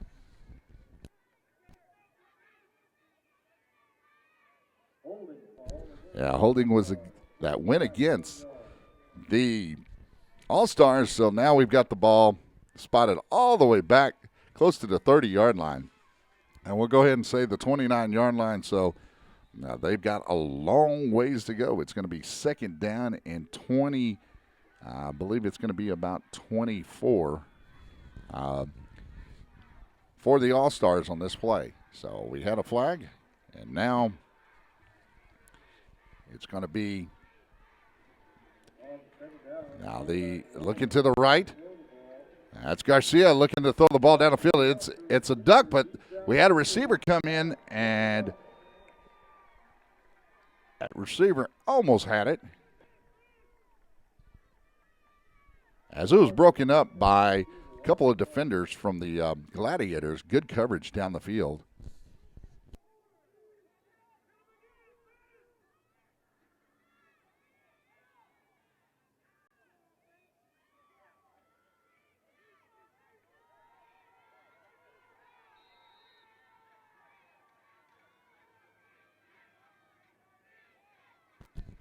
All right, this is going to bring a third down coming up here for the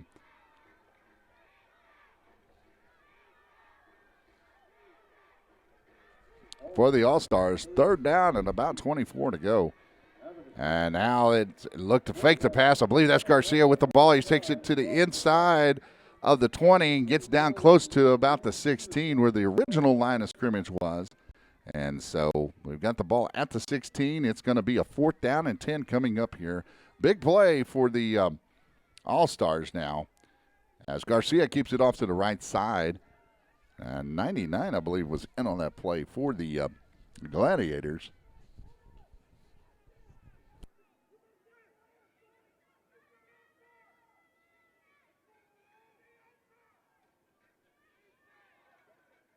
So Bosquele was in on that tackle.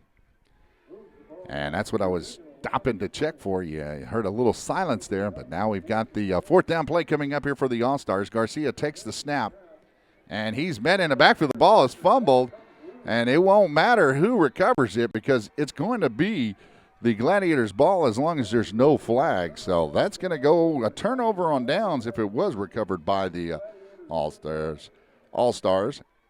And so either way, the Gladiators get the ball back after playing great defense on that series. So we've seen the last two series kind of defense have settled in, and you've got the defenses for both teams here, kind of figuring out what the offenses are doing. So those pass plays early on, getting behind the defense, you usually don't see that too often later on as the defensive backs picks up on the type of plays that are being run by the offense. So now we've got a 1st down and 10 here with the ball spotted at the 23-yard line.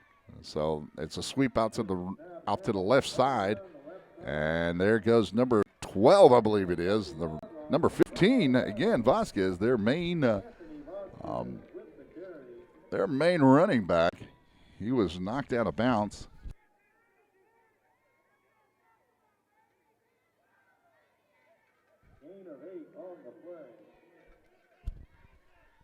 I believe it was number 6 that was in on the tackle. Ramos is in on the tackle on the right side for the All-Stars, but it's going to bring up a 2nd down and only about 2 yards to go for the Gladiators, and it looks like it's tripped up the running back in the backfield. Oh, no, they got him enough. I believe that was number 14 of the Gladiators. That was the ball carrier. And I'm trying to look it up on the roster. We have a roster that's not in numerical order. We're trying to pull up off of our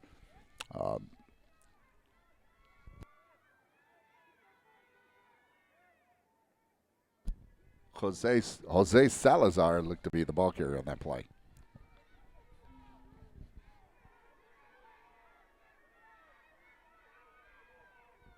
So it's a 1st down and 10 coming up here. It's a pass. It's a short pass again to Vasquez. Vasquez breaks one tackle and gets enough to get about 6 to 7 yards on the play, on the pass play. Quarterback that time, different quarterback, I believe. Yeah, that was a 9-yard play. Take that back. So it's going to bring out second down and 1 coming up here for the Gladiators as they're moving the ball down the field here. A nice little short pass play. It looked like it was from a different quarterback, but from my angle, nope, that was from the from Dotson, I believe. So now, quarterback keeper all the way out to the left side. He gets enough of the first down, and he spins and goes down inside the 45, close to the 40 actually, and that's going to be enough for a first down. So Gladiators are on the move.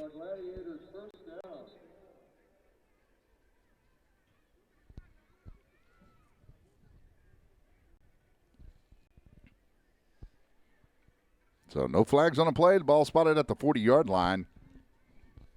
And that's going to be a 2-minute warning that comes up to let every team know that everything's played on regulations. It's a running clock otherwise. But the last 2 minutes of each half will be played by regulation. That means if you go out of bounds, there's a stoppage of the clock. If you incomplete pass, there's a stoppage of the clock. First down will stop the clock till the ball's spotted. And those are the things that you'll see. In penalties, you'll see a stoppage of the clock. Offensive penalties, a stoppage of the clock until the ball's spotted, and then defensive until the ball's put in play. So the ball goes to the inside running back from Dotson, I believe, to number 44. Down to the 37-yard line.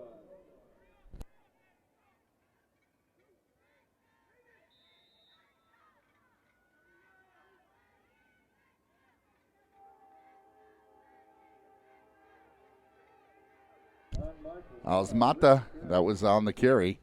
And so now this is going to bring up, looks like a second down coming up here. So now we've got offsides on the defense. It's going to be a 5-yard mark off, so that's a free 5 yards for the offense. And it was an encroachment. If it was offsides, it would have been a play that would have continued. So it was an encroachment by the defense. So now we've got a second down and about 2 coming up here for the Gladiators. Gladiators take the handoff to this time. It was Vasquez handing it off to number 2, Dotson, and Dotson gets it all the way up to the 13-yard line, and they've got a good drive going here, which this drive started all the way back close to the 22-yard line, I believe, or 24-yard line. And now they've taken it all the way down inside the 15 to the 13-yard line. So the ball is going to be a first down and 10 as we've got a timeout on the field. My name is Hank Dietert, and we're glad you're joining us here for CFPO TV. And we're going to bring you some more coverage here of the 11U State Championship game being played here at Texas State University's Jim Wacker Field at Bobcat Stadium in San Marcos, Texas. So we'll tune in. We'll be right back.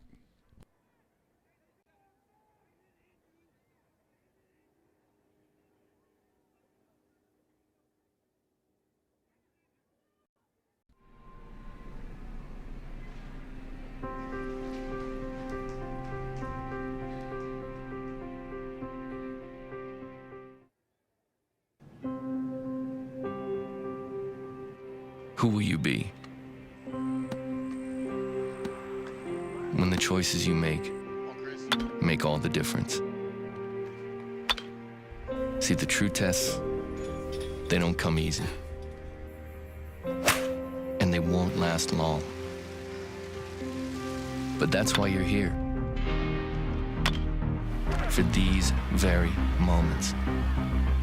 Because there's nothing that tests you like sports.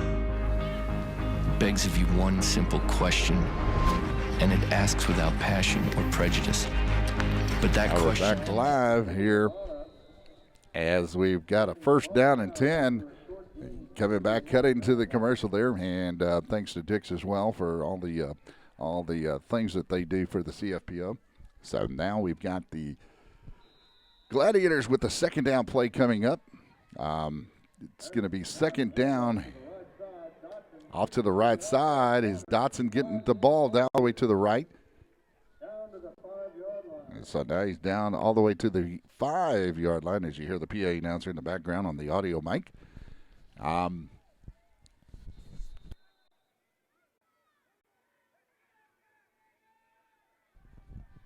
right, now we've got the ball spotted at the 5-yard line. It's going to be 3rd down and 2.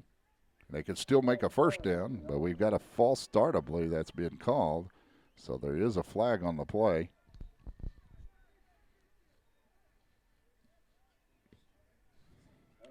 So I'll move the ball back to the 10-yard line. It's going to bring up about a 3rd down and 7 coming up. 3rd down and 7. As the Gladiators are threatening with 23 seconds remaining here, not long, on a 3rd down play. Toss goes back to Dotson. First, I thought he was looking at to take and throw the ball, but there's only 15 seconds remaining, so the ball looks like, nope, the officials have called it down, so it's going to bring up a 4th down play, I believe, coming up next. And there's a timeout with 11 seconds remaining on the clock, and the Gladiators lead 8-6 over the All-Stars in an 11U state championship game. So we're going to bring you this again. We'll bring you the conclusion of this half live. So hold on. Gladiators needing to get to a 3 for the 1st down. That'll be a 4th and 1. 11 seconds remaining in the 1st half.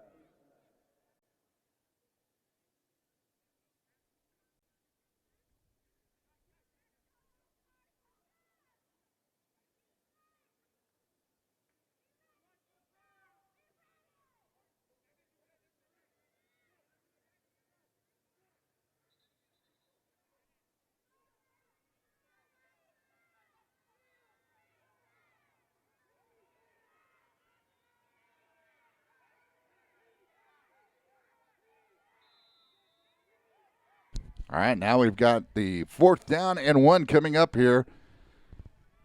Shotgun snap taken back by number 2, Dotson. He's looking to get some room out to the left side. We've got a flag on the play, and he tiptoes into the end zone, but we'll see what the penalty flag is going to show us and determine if it's going to be a good or not. Looks to be the penalty flag on the play. So now we've got a discussion between the line judge and the head referee off to the right side to see what is going to be called. And that was a 4th down play and not a 3rd down as it was indicated on my screen. That's offside. It's going to be defense, and the touchdown stands, so it is a touchdown. That is good, and that takes the score up now to 6 to, right now, 14. And so 14-6, pending the 2-point conversion try.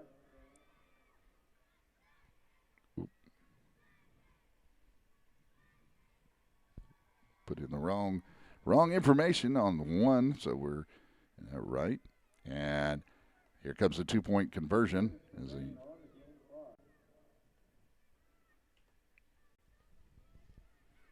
play goes up to the right side. Is he in there? He looks to be just enough. That was number 15, Vasquez, in for the 2-point conversion attempt. And that takes it up to 16-6 with the Gladiators leading.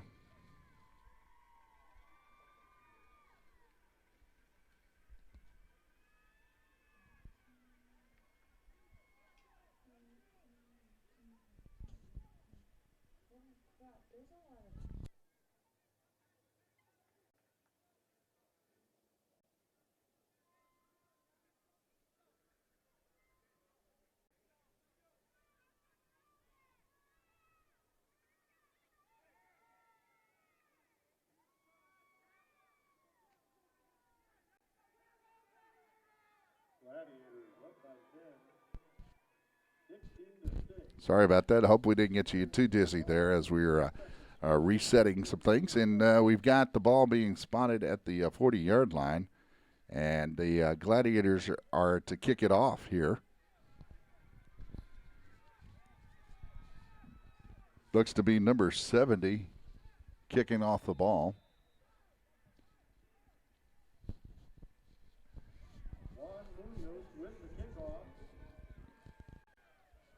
And he's coming off to the right side. That is the All-Stars, number 14. He's got a good gain on the play. And that was number 14, Leos, with the return. And he takes it all the way over to the 40-yard line. But that's the end of the first half. And with the score, the Gladiators 16, the All-Stars 6. So stay tuned as we'll be right back.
coming to you live just at the kickoff. We've made some special adjustments here, so we're trying to get everything set back up so we can get this live to you.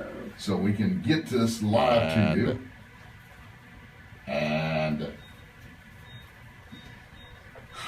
we're just about there. And we're just about there. And got the time. Now we've put the time off to the left side and hope that you can kind of see it off there. We're trying to get you indication of what it. We're trying to get you indication of what it may look like. What it may look like with the time. There we go. With the time. There we go. Live now here again in San Marcos, Texas. We're calling from Bobcat Stadium. We're calling from Bobcat Stadium. So here we go live. That's number 18 taking the handoff and going to number 44. He's got some room right up the middle. He's going down to the 20. He's down inside the 10. He's in for the score. That's number 44. That's number 44.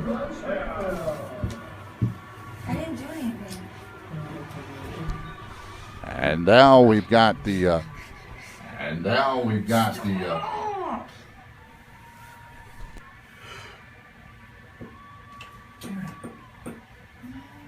moved it. Move it just a slight to the left. Just here, you moved it. Okay, stop. No. A little bit more. Okay, right there. You got it. Leave it. All right, now that was a big run by the number 44. Number 44 by the Gladiators. So now looks like we've got the score up to 22-6 with 8 minutes and 13 seconds remaining here live in San Marcos, Texas. Live in San Marcos, Texas. 58. I did not get that from Dina. 58. 68. I have to look so close to this damn thing.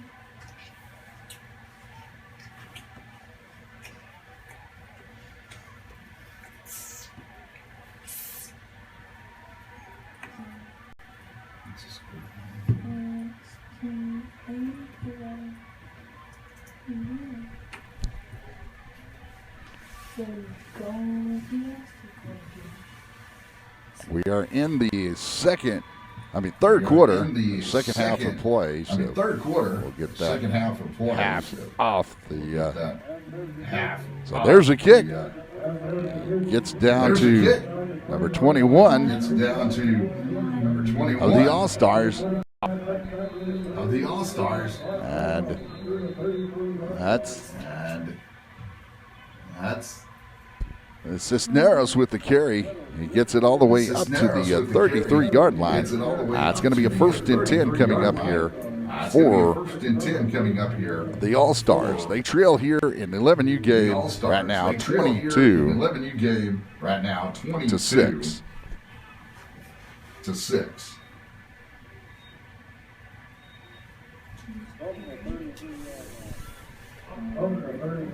first down.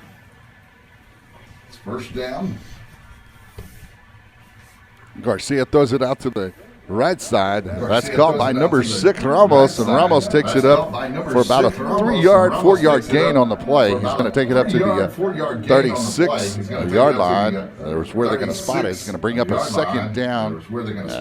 Nice little gain on the play from Garcia to Ramos. And the ball spotted again at the 36-yard line. Second down and about 7 coming up here.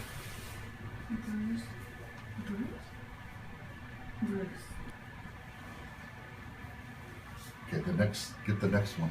Who's got it? As it goes out to the left side, it looks like it got a lot of room here. And big gain for the All-Stars. Big gain for the All-Stars. Gets it all the way down to the 42-yard line. Gets it all the way down That's to a the first 42-yard down. line. That's a first down. Who's the ball carrier? Garrett? I don't know. Just guess. Come on, Garrett. I believe it was 14, wasn't it? Yeah, that's what I would guess. He's 14. Leos with that carry. And now it's going to bring up With that a carry. first down and 10 at the 42-yard line. A first down 42 and 10 yards. at the 42-yard And it's a line. keeper by Garcia. He's trying to 42 outrun And number it's a keeper 30. by Garcia. He's trying to Number outrun 80, I'm number sorry, 30. brings him down. Number 80, And I'm that's sorry, brings him down. number And 80 that's for the Gladiators. For the Gladiators. Bruce that makes the tackle. It runs him from behind. That It's a makes the loss tackle. on the play. It's going to bring up a Runs him from second behind. down It's a here loss on the play. It's with gonna bring about up a 13 second yards to down go. here. So about a 3-yard With about loss on the 13 play yards to go. So as about a Garcia 3-yard tried to take it loss out to on the play. right side. As Garcia tried to take it out to the right side. Kitty over here. She's like, oh, I know what it is, Kitty. It's that right quarter.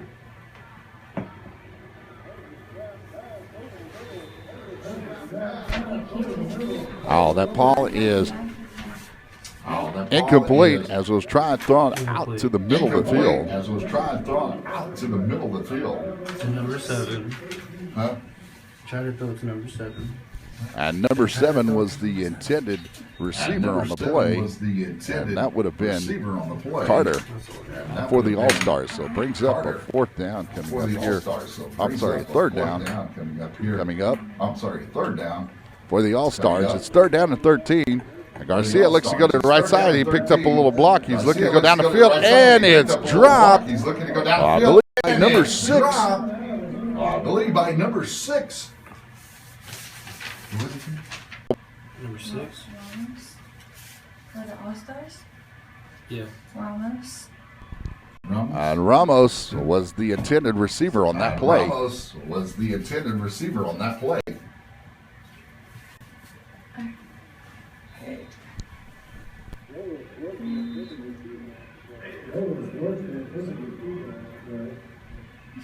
So now comes the fourth down play, big fourth down Now play comes the fourth coming down up play, here. Big fourth down play coming up here.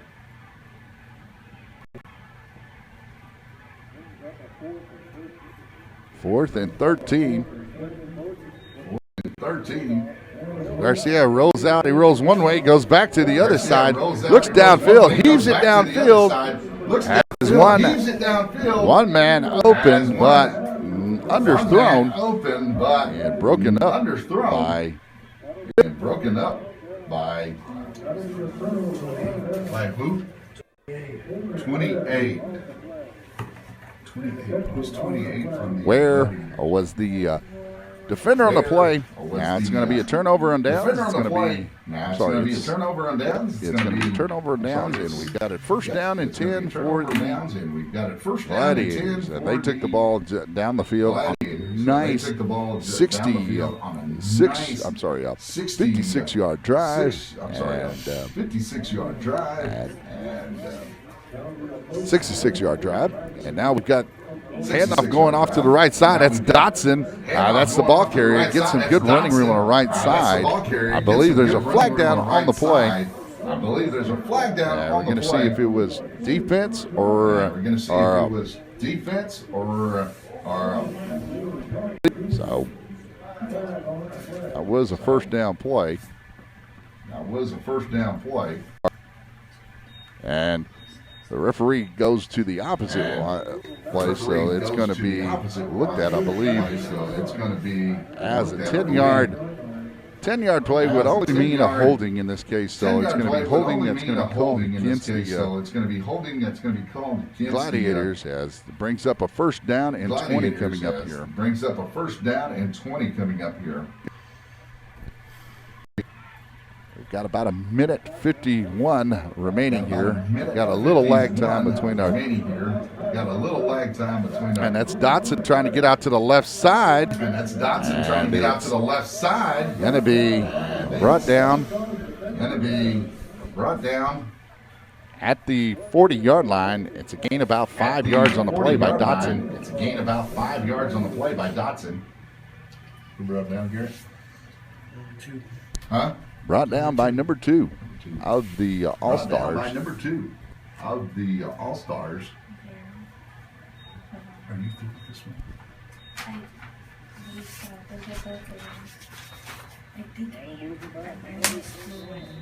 And that was Novato. That was the tackle on the play. That was the So, tackle on the play.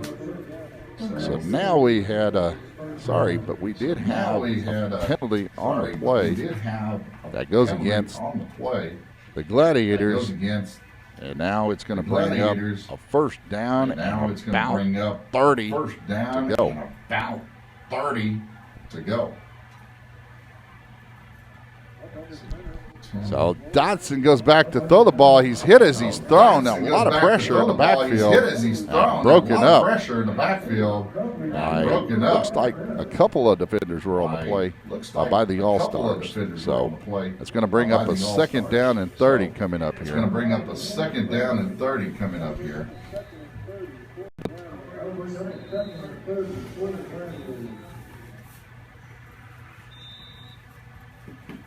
So you got that done, and now you're working on the other. So I can read off of this, right? Yeah. What's Kyle's password? I don't know. I got it. Don't worry. Oh, you took a picture with it? Oh, if you took a picture with it, I could take a picture. All right, that's the end of the third quarters with the Gladiators All right, that's the end of lead the third quarters 22 with to the 6 over Gladiators the lead All-Stars. 22 And to 6 we'll over bring the you the All-Stars. second quarter, fourth We'll quarter of bring you the play, second quarter, the final fourth quarter of quarter play. play, Here from the Texas final State quarter University's Here from Jim Wacker Texas Field State at University's Bobcat Stadium in San Jim Marcos, Wacker Texas. Field So at Bobcat glad you could Stadium join in us here San on Marcos, Texas. CFPO-PAL Glad you could and join us enjoying here on the 11U CFPO-PAL State Championship and game. enjoying the 11U Stay State tuned Championship as we bring you this game. final quarter of play. Stay tuned as we bring you this final quarter of play.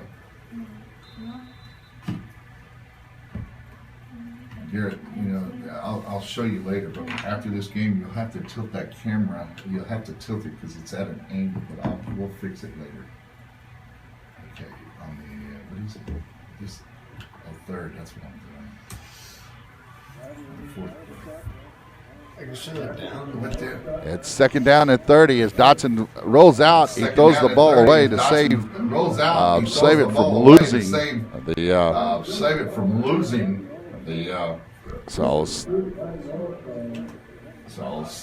So now we have the ball spotted at the. Now we have the ball spotted at the. Still spotted at the 25-yard line. It's going to bring up a third down. The 25-yard line. It's going to bring up a third down.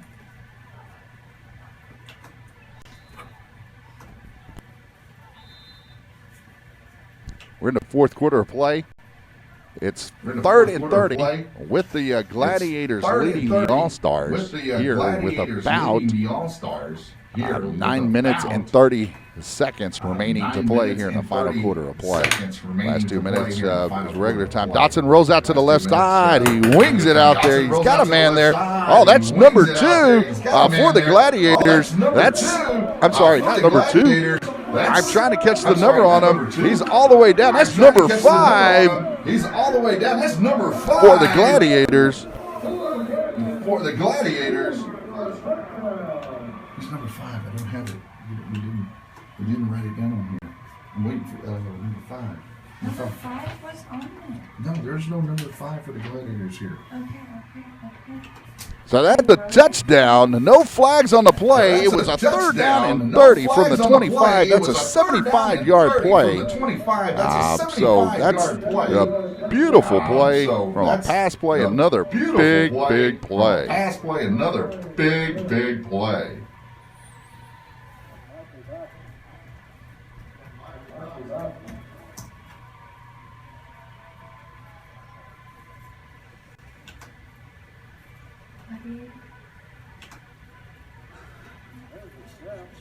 That snap handoff goes right in up the gut for number 44 for the 2-point conversion.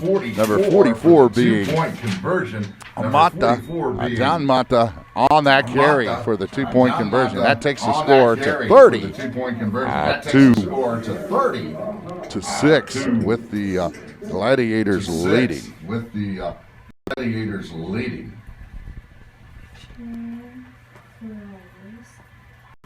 Five. Here, number 5's right there on the side.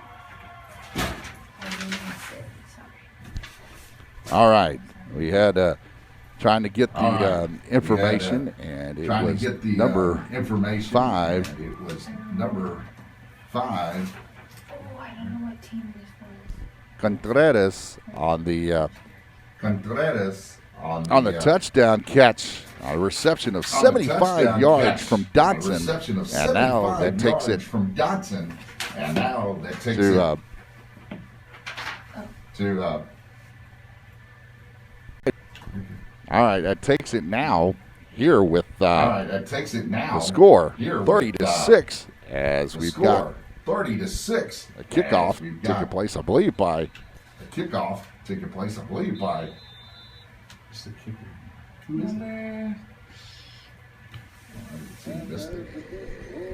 Number. the kick rolled right there to the 50. It has to get past the 50. They're going to call it illegal touching. That goes against the Gladiators. So it's going to retain the ball, I believe. So that's what it looks like to me, as they've been pretty consistent. Pretty consistent. Oh, I thought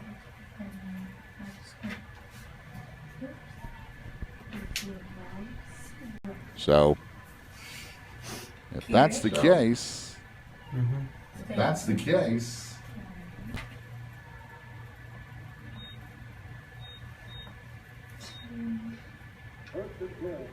okay, it's going to be 1st and 10 for the All-Stars at the 49-yard line. For the All-Stars at the 49-yard line. Here's somebody says the 51. That is going to be misinformation, as we only have a 100-yard field. 49 is going to be on either side of the 50. Now, I have done that before, not thinking. Now the All-Stars are trailing, and I've seen some. I saw our first 8U championship game go to a team that was behind almost the entire way, except for the last 38 seconds, was able to get a score and a 2-point conversion, and that was the Sun Devils overcoming the lead that had been done by the Renegades. So we've got a timeout on the field, and the Sun Devils in our 8U game won it 8-6, and it was a defensive battle, and as I said in the broadcast as well, it was definitely a turnover festival as well, as both teams turned the ball over. And now we're taking a timeout, and we'll be right back.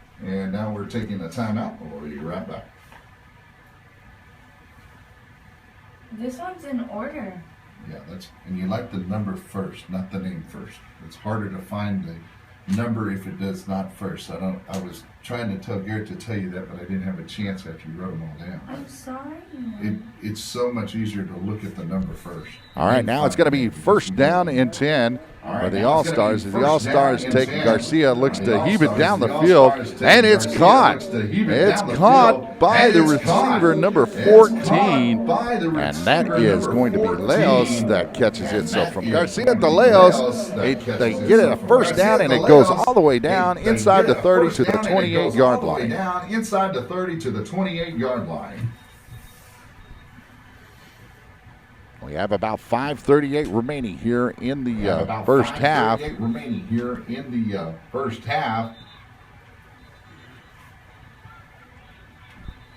And it's in the 4th quarter of play where the Gladiators lead quite a bit. And 30-6, that is a 24-point lead. 3 touchdowns, if all 2-point conversions made would make it happen. But we've only got about 4 minutes and 43 seconds remaining now. They had a official timeout. Now we're back to the game. Official And timeout. Now we're back to the game. Garcia is ready And to take the snap in the backfield with some Garcia wideouts is and a ready to slot take the to snap look in the backfield to with a some wheel wideouts route and a slot first. to He's look directing to- traffic, look to a wheel and then he route takes first. off He's and directing gets a traffic, couple and yards then on the he play, takes gets it off down and, to the gets a 20-yard couple line. yards on the Maybe play, gets it 19, down I to say the a couple. 20-yard I mean, line. he got Maybe 19, about I say a 8 couple. yards I on the mean, he play, got depending on the about spot. 8 yards on the And play, actually, depending on the spot. he is all the way down to a And 9-yard gain on the he is play. all the way down He's to going a to take it all the way 9-yard down to the gain on the 19 play. is where the He's gonna spot take it is all the being way down given. to the So 19 it's is going to where bring the up a spot second is down being here. given. So it's going to bring up a second down here. And as the Gladiators and the All-Stars are playing here in the fourth quarter of play at Texas State, we're on CFPO-PAL TV, which is we're glad to have you out there if you're able to get the feed.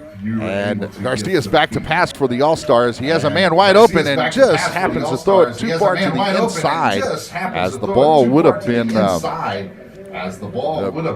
caught more than likely by Leos as he was the intended receiver. The ball just went too far inside as he was moving to the outside.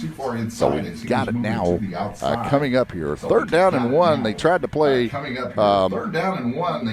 the play pass there, or look at the pass as opposed to the run with only 1 yard to go. So again, we're here live in the state championship game between the Gladiators and the All-Stars. The Gladiators and the All-Stars. Now we've got a flag on the play. Defensive encroachment is being called. Now that's going to be a 5-yard free play and a first down for the All-Stars. So the All-Stars still got a little life in them. And they got to try to get this one inside that end zone, inside that goal line. And if they can score rather quickly, get an onside here, I always say anything's possible in these games. So we'll see what happens. And now we've got a false start that goes the other way. So the free 5 yards, but luckily after the first down, so it's still going to be a first down, but it's going to be a first down and 15 coming up for the All-Stars. Now we've got Garcia back. Ball spotted at the 19-yard line. He goes back to throw. He's got a man open just on the outstretched arms of Novato. And Novato had a chance if it would have been a little further in, but nicely run route by Novato, number 2 of the All-Stars, to get to the outside.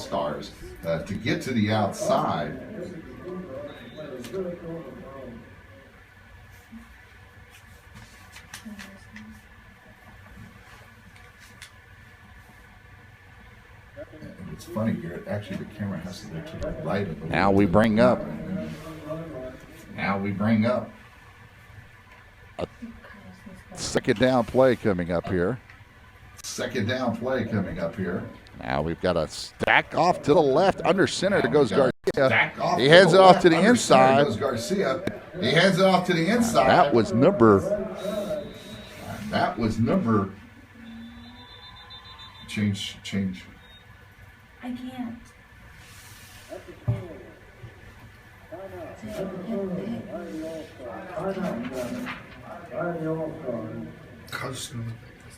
I can't. There's a timeout on the field. There's a timeout on the We'll field. take a timeout. I believe that timeout was taken by the All-Stars. So That timeout was taken by the All-Stars. So we'll be right back.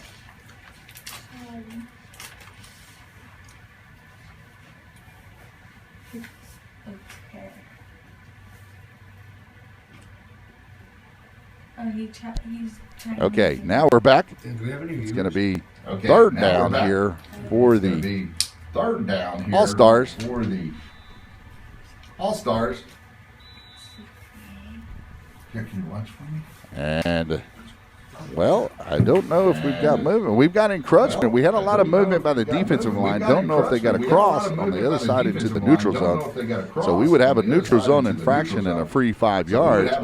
And it would bring up a third down and And I believe it's going to be a third down and 7 as opposed to a third down and 12 as it was. So we've got a third down and 7 coming up here with a minute 11 remaining here in the fourth quarter of play. Now you got the ball. Zone read, number 41's got a lot of room off to the right side. That's going to be a touchdown by number 41. By number 41. And that's Williams with the carry. Nice job by, and I don't see any flags out there this time. So we've got clearly a touchdown by the All-Stars. Clearly a touchdown by the All-Stars.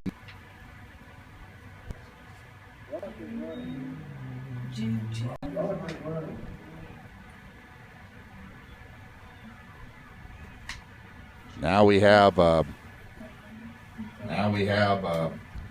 2-point conversion coming up here. 2-point conversion coming up here. The score is 30-12, more than 15 points. 30-12 and 2 touchdowns. So he's got a wide open, and that is number 14. That's open from Garcia. That's Leos again with the score now being 30-14. 30-14.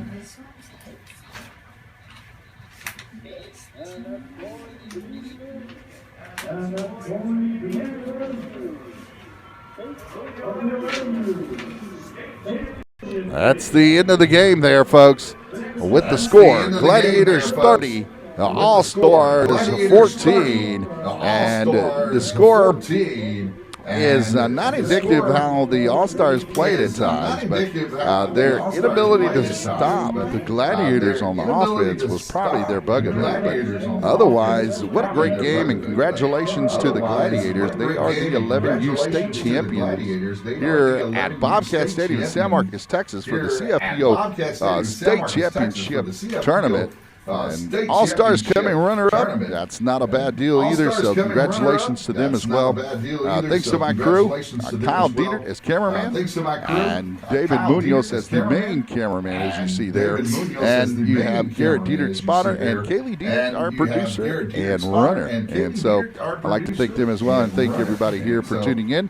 And we'll be right back for our next game that's coming up. And stay tuned, and we'll get that game coming to you live. So again, congratulations to the Gladiators. The Gladiators. Why couldn't all teams be like this team? We did it in numerical order. Number 1, number 2, and number 3. I know we David have. wants some food. I mean, Okay, well, get him, Garrett, you take over the camera duties for now. Okay? Which ones? The one that David has, so let him eat now since you ate. Okay? brown. And number 2 is white. White. Brown and white. Brown, white. Okay.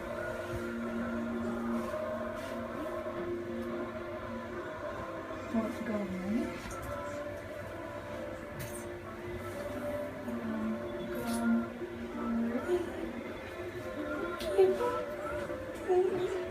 And Kelly, okay, can you turn that camera to the right, just I think to the right. See, just a hair, just tilt it to the right. Just tilt it to the right. No, where the bottom goes down. No, you're turning it. I just need you to tilt it. Wait, you're turning it. How? Okay, you know how to tilt it? Loosen that little thing right there? Oh, no. Yeah, loosen that. To the left. Okay,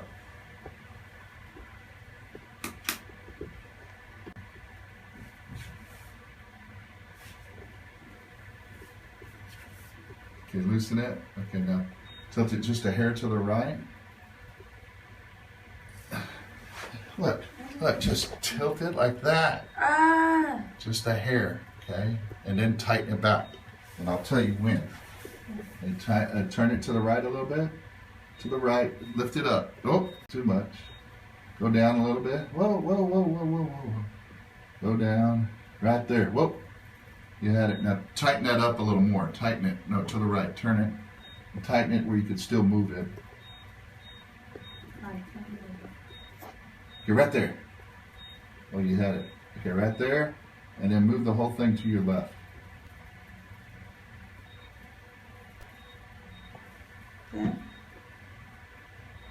There? Hello?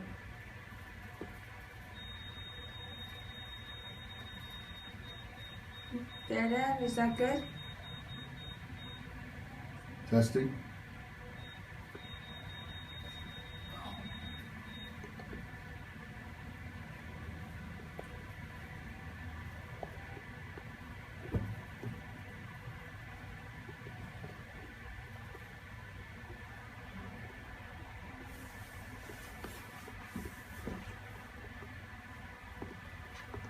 I got a camera that's on.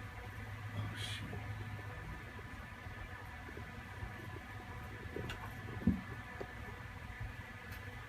I didn't know I had a camera that's on. Not finished. Okay. You have one on? I cut it off. I forgot.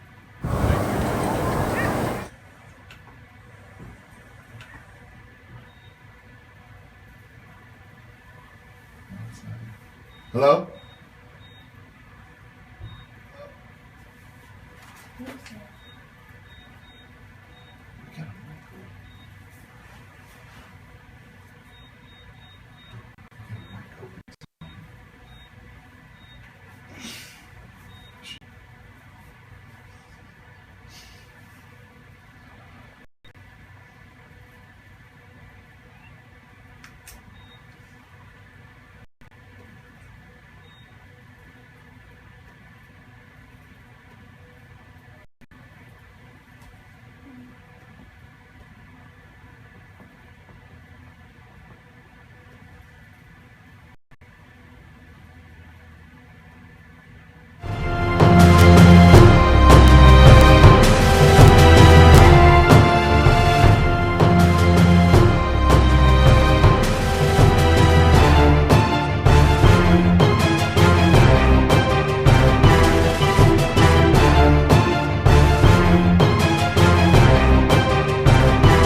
All right, we're bringing you live.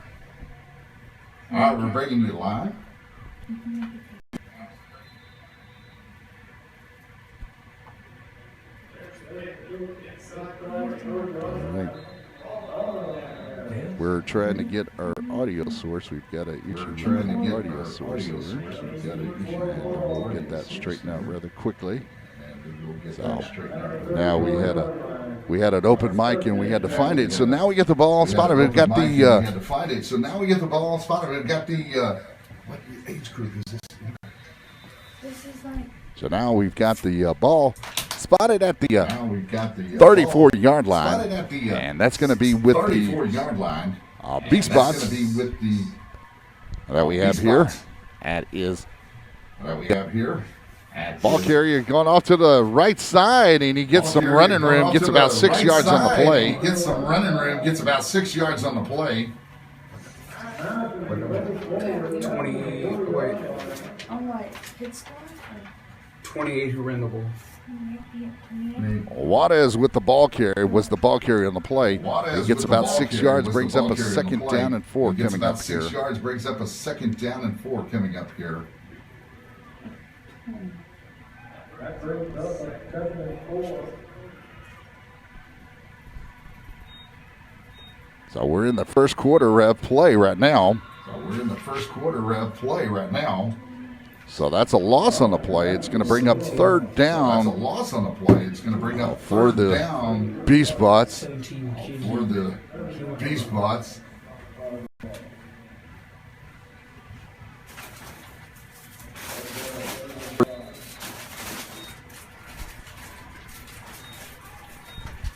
So now, third down play coming up here, 3rd and 6.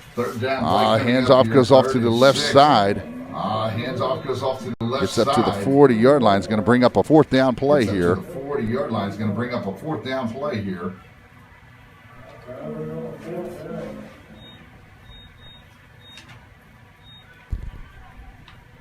And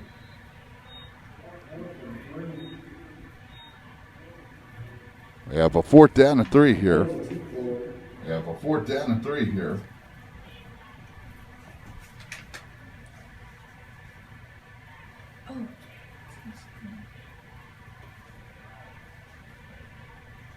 Getting an echo here as we change some things up. So trying to get that clarified for you and get it taken care of.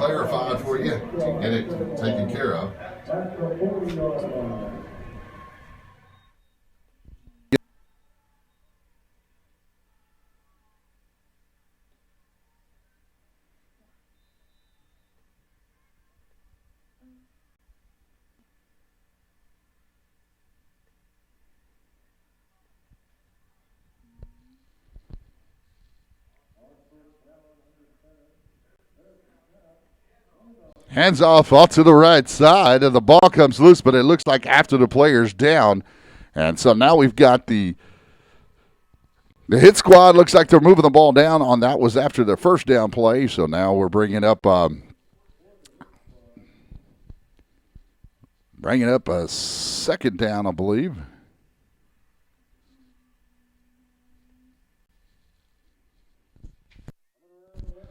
And it's off to the right side. It was a 2nd down and 1. It looks like we've got a chance for a score. Did he get in for the score?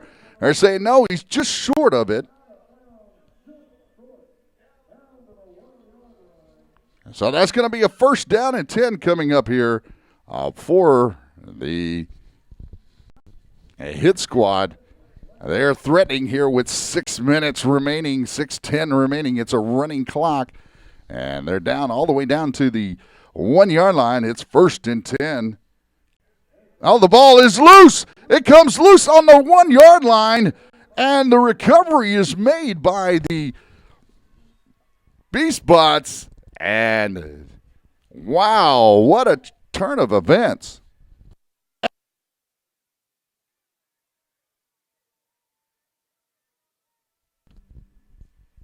Unbelievable.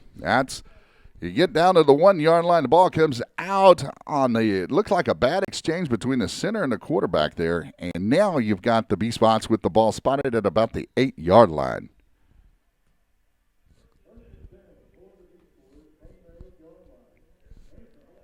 It's the Beast.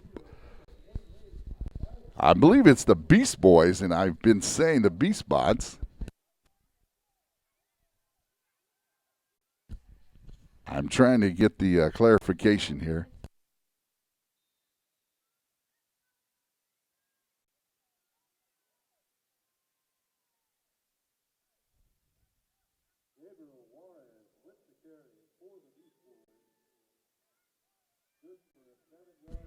Okay, that should be the Beast Boys. That is what I hear it as.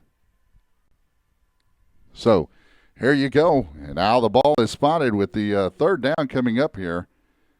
I still had it on first down on your screen, so it's third down coming up for the Beast Boys.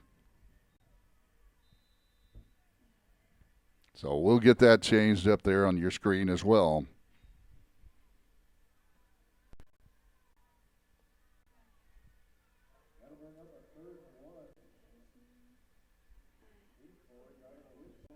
So now that's a third down coming up, third and short, and he may have been stopped and even got a loss on the play. It depends on where the spot was.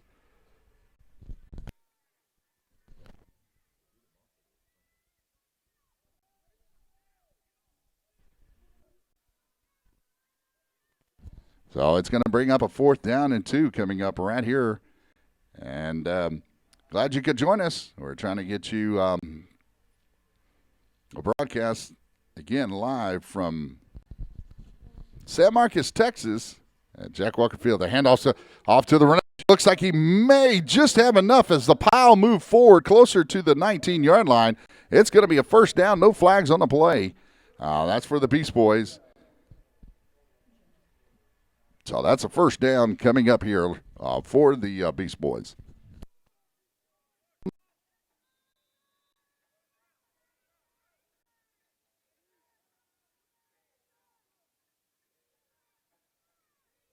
Ball spotted just short of the 20, right at the 20. And we've got the hit squad and the Beast Boys.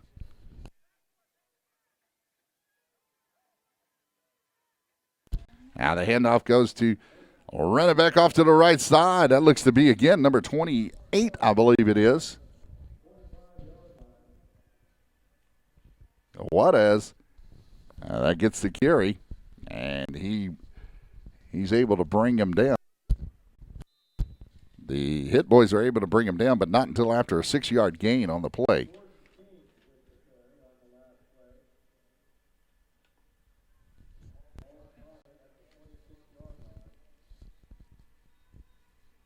So now we've got a second down coming up here. Oh, as the hit squad gets in the backfield, and it looks like it takes down the ball carrier. I believe that was number 42.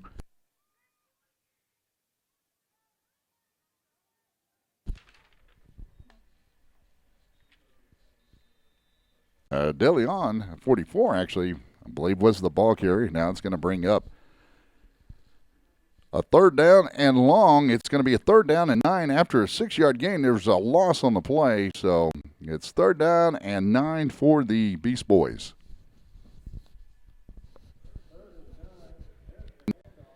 There's the handoff, a good little run, and I believe that's number 28.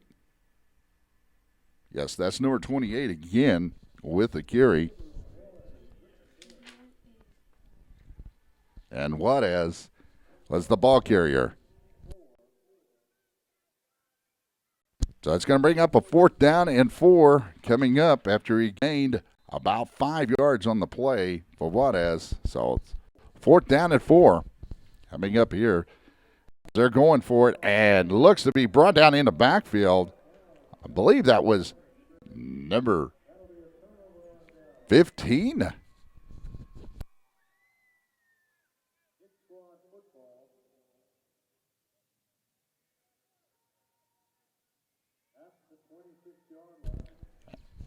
Big play by the hit squad as it's a turnover on downs, and that goes over to now the hit squad as they have the ball spotted at the 26-yard line. The ball's off to the deep back up to the right side, and he gets about 4 or 5 yards on the carry. And that's going to be all the way down to the 18-yard line.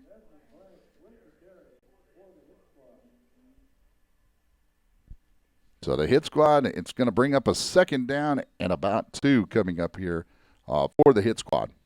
We're still in the first quarter of play. Oh, just into the first quarter as it's a continuous clock. And we are now, again, with the ball spotted at the ball was spotted at the 18-yard line. It's going to be hit squad's ball with the second down and short, I believe. So we're going into the second quarter, so hang on. We'll be right back.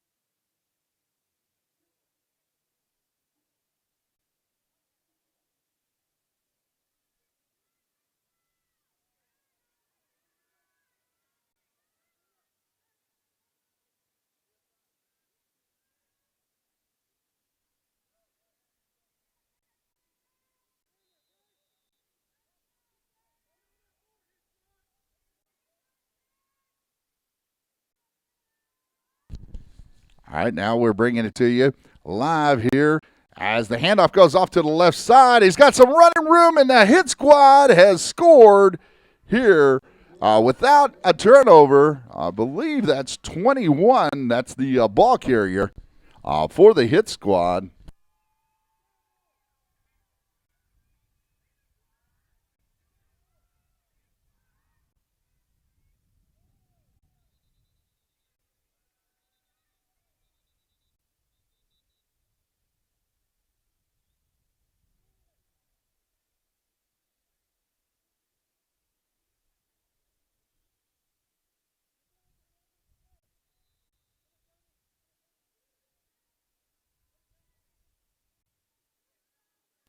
Two-point conversion attempt goes off to the right side.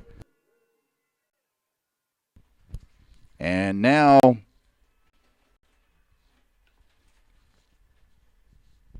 we have it coming back all the way to the score, bringing it up to 8-0 with the hit squad leading the Beast Boys a score of 8-0.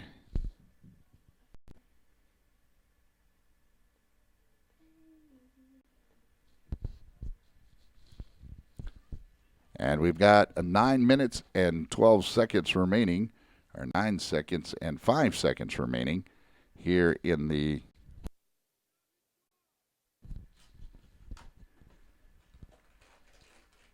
first quarter of play, as it is a running clock, with the hit squad ready to take this thing and kick it off to the Beast Boys.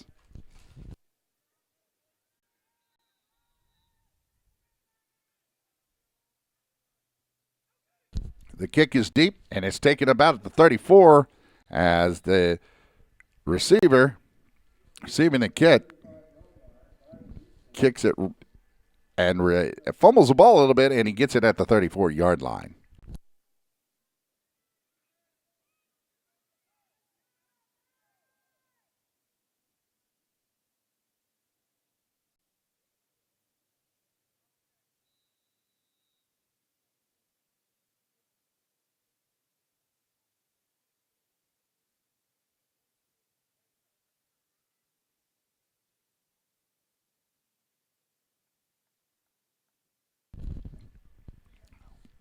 Now the Beast Boys, hit squad, Beast Boys are here with our, I believe it is the 9U or 10U. I did not get the information, but the hit squad tries to take it out to the right side, and he's brought down for a loss of 1 on the right side of the offense, trying to get outside of the defense on the left side of defense. It was shut down well by the hit squad. So I'll bring up a second down here.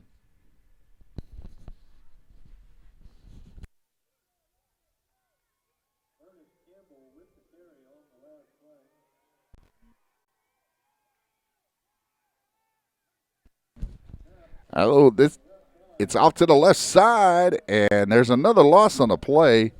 It was brought down by number 42, I believe it was, of the hit squad, or 52, Alvarez.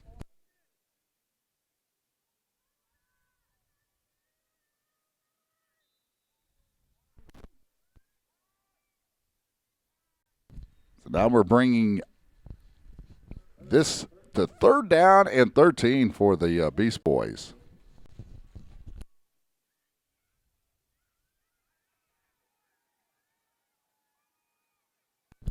Now the ball rolls out to the right. The ball's heaved up.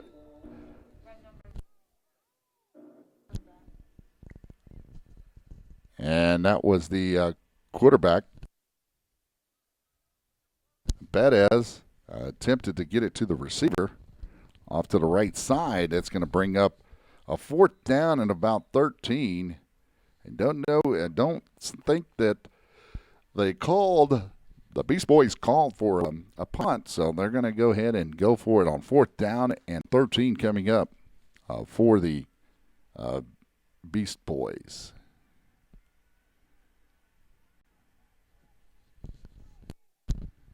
So that's a handoff that goes right up the middle. A little bit of running room, enough to get it to outside the 35, I should say. It's going to be spotted at the 36-yard line, but not enough for a first down.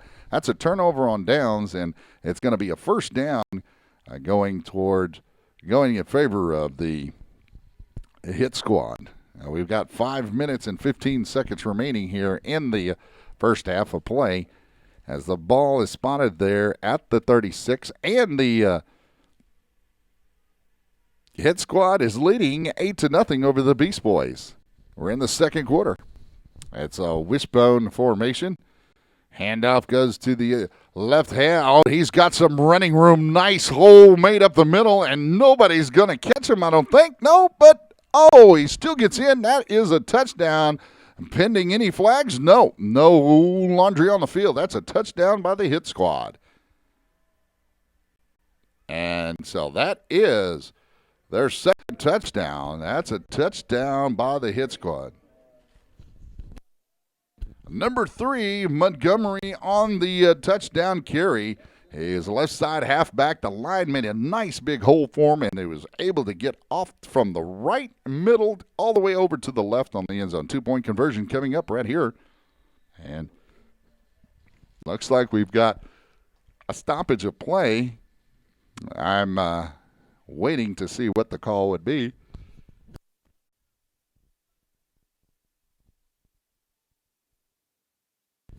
There is some sort of conference going on.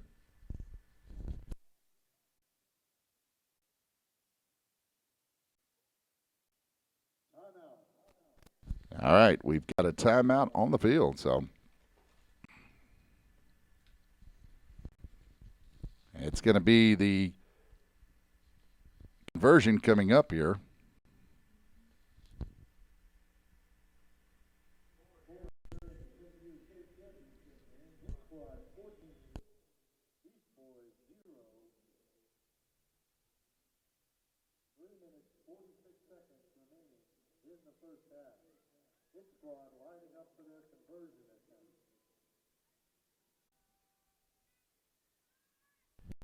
Now it's a 2-point conversion coming up.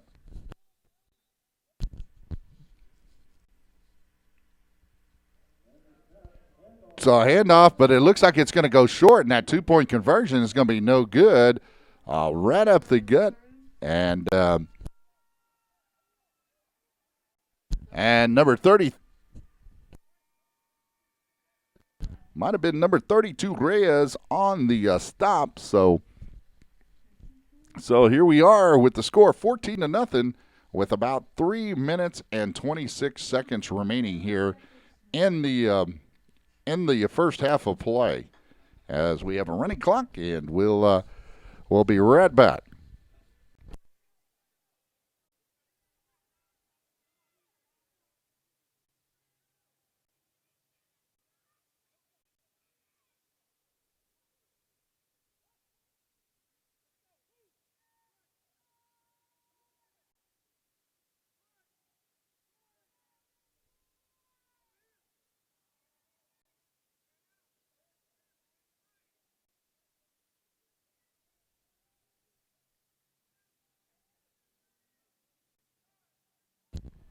Hit squad is getting set to kick off the ball.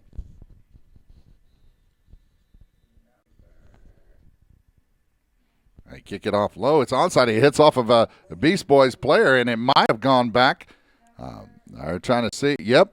Looks like number 3 comes up with the recovery of the hit squad. That's Holderness. So now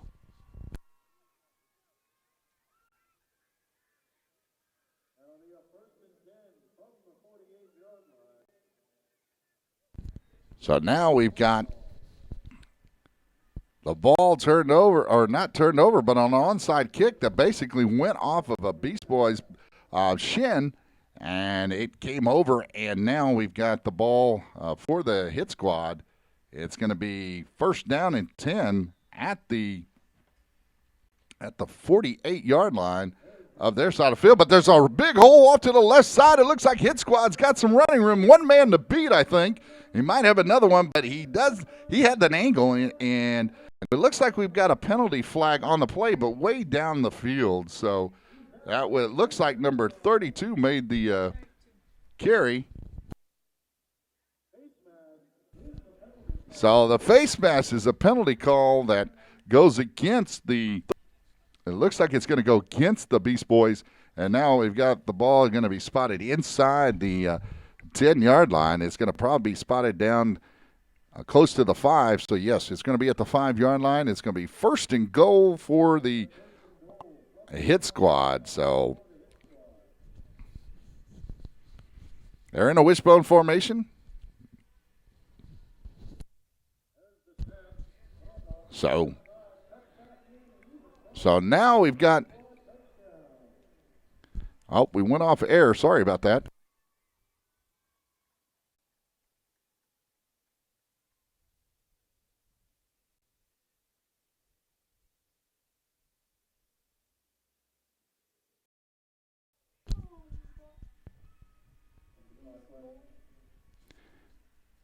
Okay, we'll be bringing you back live on some of these. We'll come back to you in just a moment.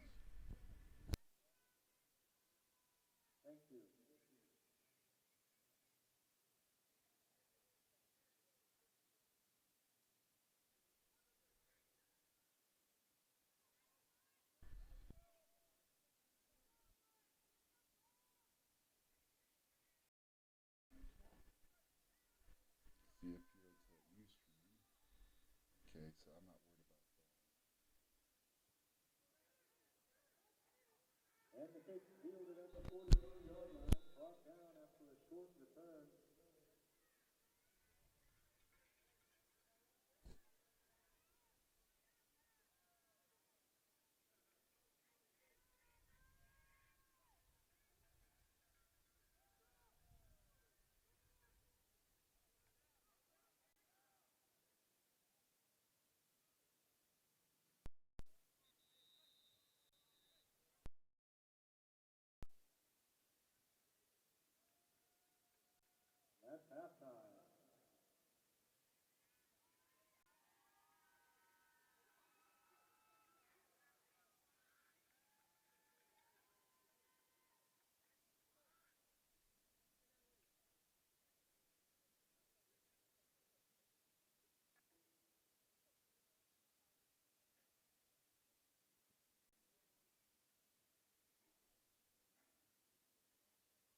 Set to return for the second half of the 10U State Championship. These boys kicking off. Now we've got the kickoff here in the second half. We had to readjust some things. We should be live on Facebook, and we should be live on the off to the left side. We're all the way down to the 30-yard line. We're live on YouTube, and it's going to be a little herky-jerky, so I apologize as we're trying to get the configurations correct. So we're glad you could join us.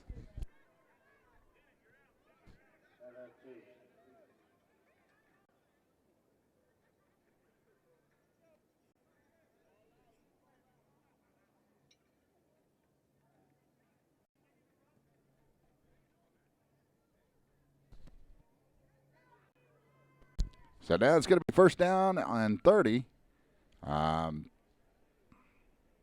First down at the 30-yard line for the hit squad as they lead it thus far, 22-0, as they've taken this and gone pretty well with it. As the pass goes all the way down to the left side, player's going all the way down, and he broke a tackle, and he's going to go in for the score. That's a touchdown again for the hit squad. So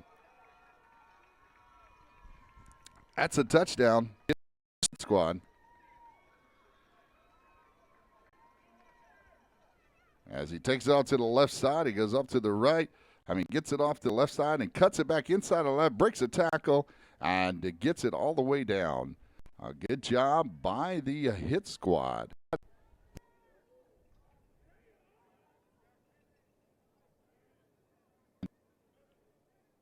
Lining up for the conversion attempt after the touchdown. There's the snap, handoff. And that's a touchdown. It goes inside, and it goes all the way in for a two-point conversion. It pushed the pile, and there you have it, folks. 30-0. And it's going to be a score of 30. Not 40. We were a little behind on the score as we had some technical difficulties streaming there for a moment. And we should bring it back to you live here. So, sorry about that. And we're going to see where we're at on our.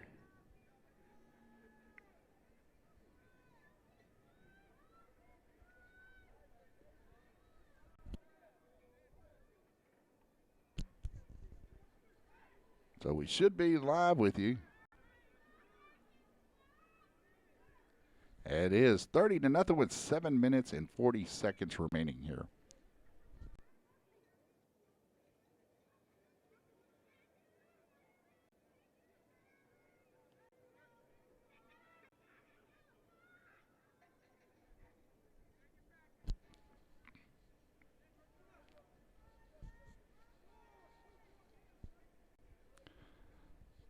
Now we're set to kick off again with the score 30-0 here with the hit squad leading the Beast Boys.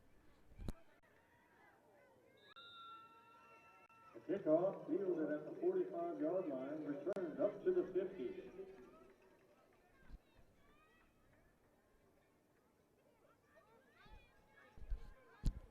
So now it's going to bring up a second down coming up here.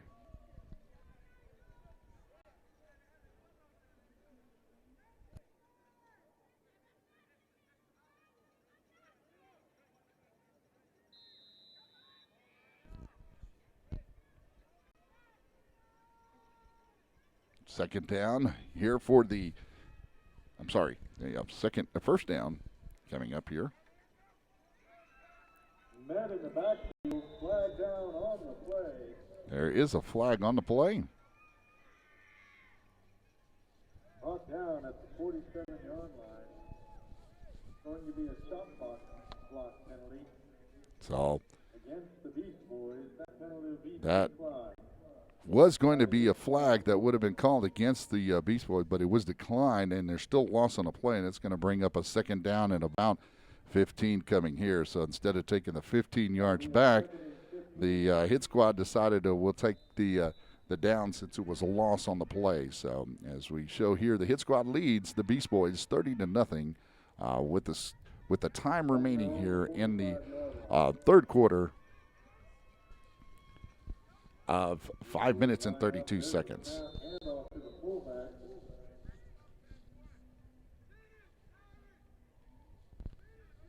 Gabriel Juarez. So now we've got Gabriel Juarez with the carry 2-yard gain on the play. Brings up a with third. about 2-yard gain, and it's going to bring up now a third down.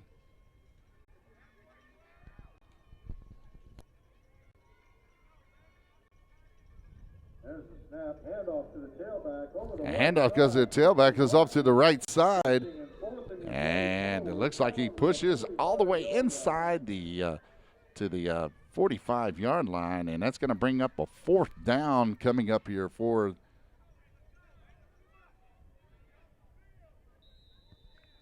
the Beast Boys. Jordan King with the carry for the Beast Boys on the last play. That brings up a 4th and 5. All right, now we've got That's back in the carry goes off to the inside right side and down. Oh, my goodness. The hit squad is doing a great job here and on defense. Hit squad football from their 48-yard line.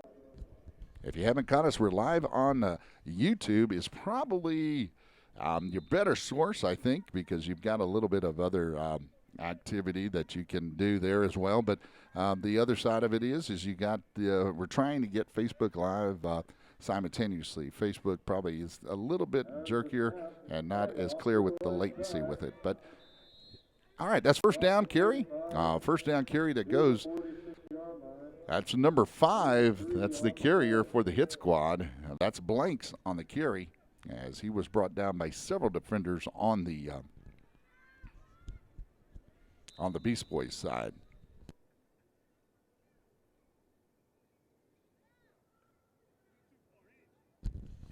Now the handoff goes to the wingback. I believe that's number 1. He's off to the left side. He could go. Oh, he's got enough for the first down. A big, big play. And I still had 4th down up on the screen, so I apologize for that. And it's going to be a first down and 10 coming up here for the hit squad. And that was a big run by number 1 Brown that we have on our roster here listed. And now we go up to the right side wingback, but he's brought down in the backfield.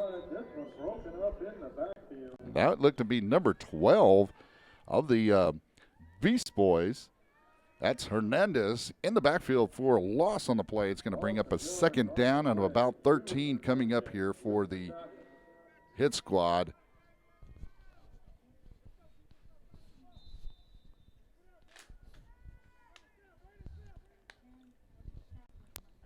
So you've got a wishbone formation and it hands off to the left side. And that might be, it might only be a couple yard gain on the play.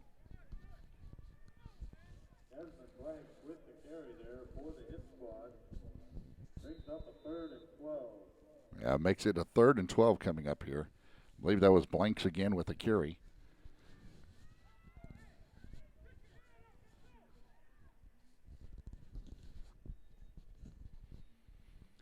And it's a quarterback keeper off left side. Nope, he goes up and he passes it. He's got a man open. Nice catch and grab. Nice pass and catch. That looks to be number 25 of the hit squad. That's Duhan. That's enough for the first down, as now you've got the hit squad marching down the field again as they lead it 30-0 here in the third quarter.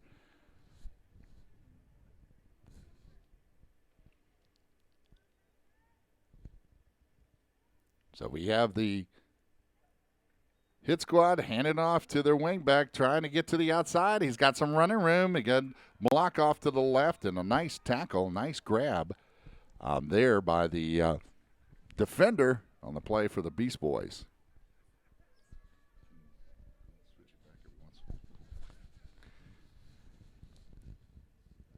So now that's going to be enough for about a 7-yard gain. It's going to be a second down coming up here. Second down at about 3. And the ball's handed off to taken on the left side. That's all the way inside the 15. That's going to be plenty yards for a first down. And no flags on the play. The hit squad's moving down the field after overcoming a 3rd and 12 earlier on a nice little pass play to Duhan. And that was number 1, Brown, I believe, taking it off the left side. So we've got now a stoppage of play because it is now the fourth quarter. The fourth quarter with 10 minutes remaining in this game. The hit squad looks like they're well on their way for a championship here. Hit squad with the ball at the 14-yard line. 1st and 10 to start the fourth quarter. On top, 30-0.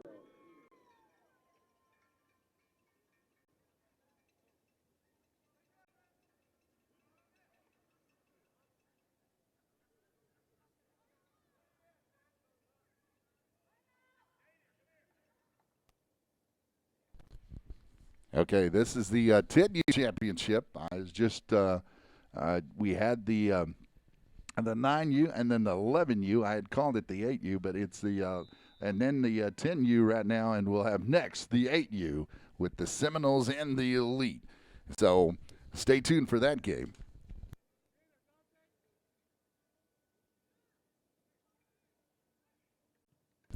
Now we got the handoff. No, it's a pass. It goes up to the right side, broken up nicely by the Beast Boys.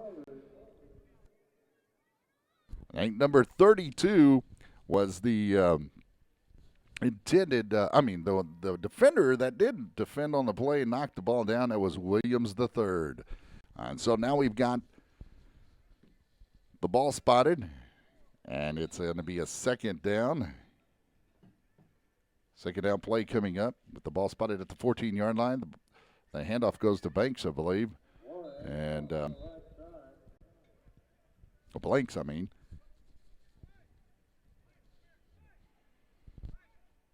And the ball is down again, closer now to the 10. So it's going to be, we'll go ahead and say it's at the 11-yard line.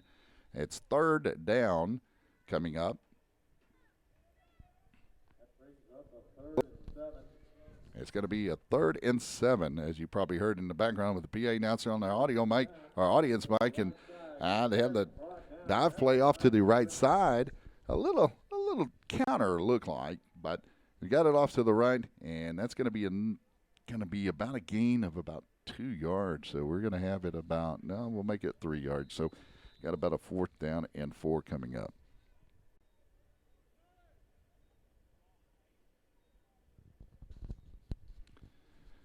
So 4th and 4. Here's the field angle on the field. That'll bring up a 4th and 5 for the hit. So now you got a quarterback going back. He's looking to pass. Nobody out there. He has to take it and go off to the right side. That's going to be a turnover on downs by the hit squad as they have moved it down and overcome a couple long yardage situations, but they couldn't overcome this 4th down and 5. And now that's a turnover on downs. Good job by the Beast Boys. Showing a little life here in the fourth quarter. Even though I have it listed at 3rd on the screen, it is the fourth quarter, and we'll get that corrected shortly.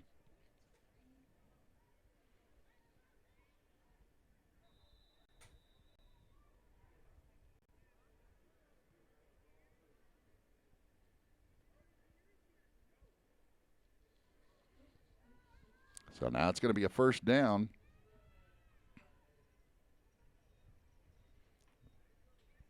For this 10U competition.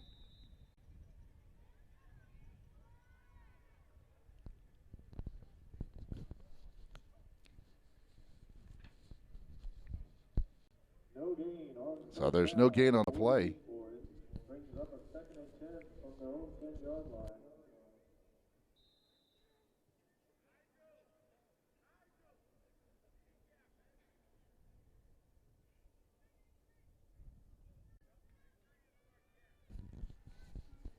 Okay, now it's going to be the second down coming up here.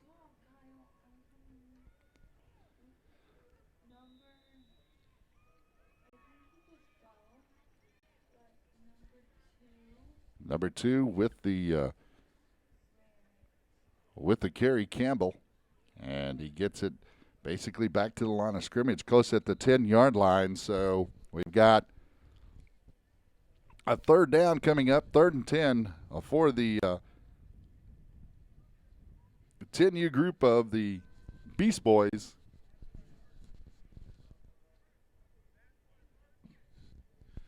Now it's a beautiful day. It's getting warmer as we speak outside, but for some reason, somebody's turned the air conditioner inside because it's sure cold in here. Under center, looks like we got lead blockers out to the left side, but there is somebody down in the backfield taking down the ball carrier on the play. That'll bring up a 4th and 14 from the 6-yard line. It's going to bring up a 4th and 14 here.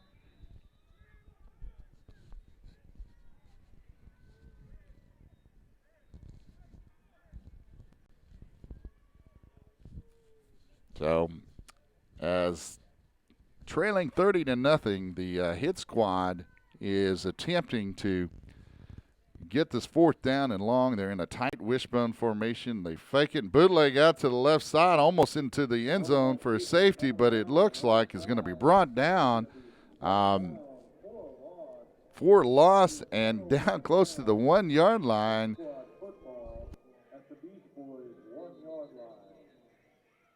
Big play for the hit squad. Now that exchange turned out to their favor because they took the Beast Boys back for the hit squad, and now they've got better field position after their 4th down and 5 did not go well. And now it's going to be a 4th down and 1 first down and goal at the 1.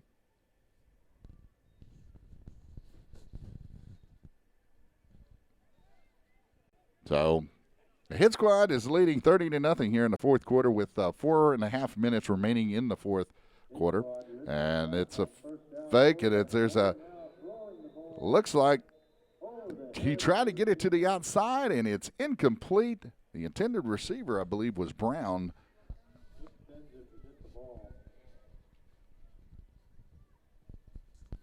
So Brown with the attempt.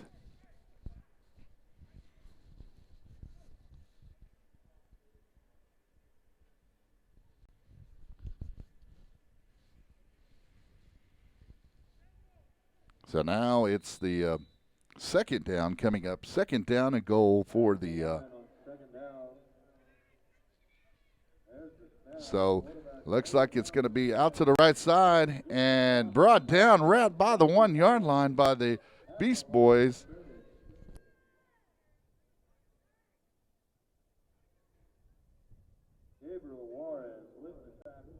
And Juarez, I believe, was with the tackle on that play. So now it's going to bring up a 3rd down and goal from the 1. Now the Beast Boys playing pretty good defense right now as they have tightened up here. 3rd down coming up. 3rd down play. The handoff is right off to the right side of that offensive line, who got a good push on the play. And touchdown for, and that touchdown is for the hit squad as they score again. The hit squad scores the touchdown, and it's going to be 6 more points for the hit squad.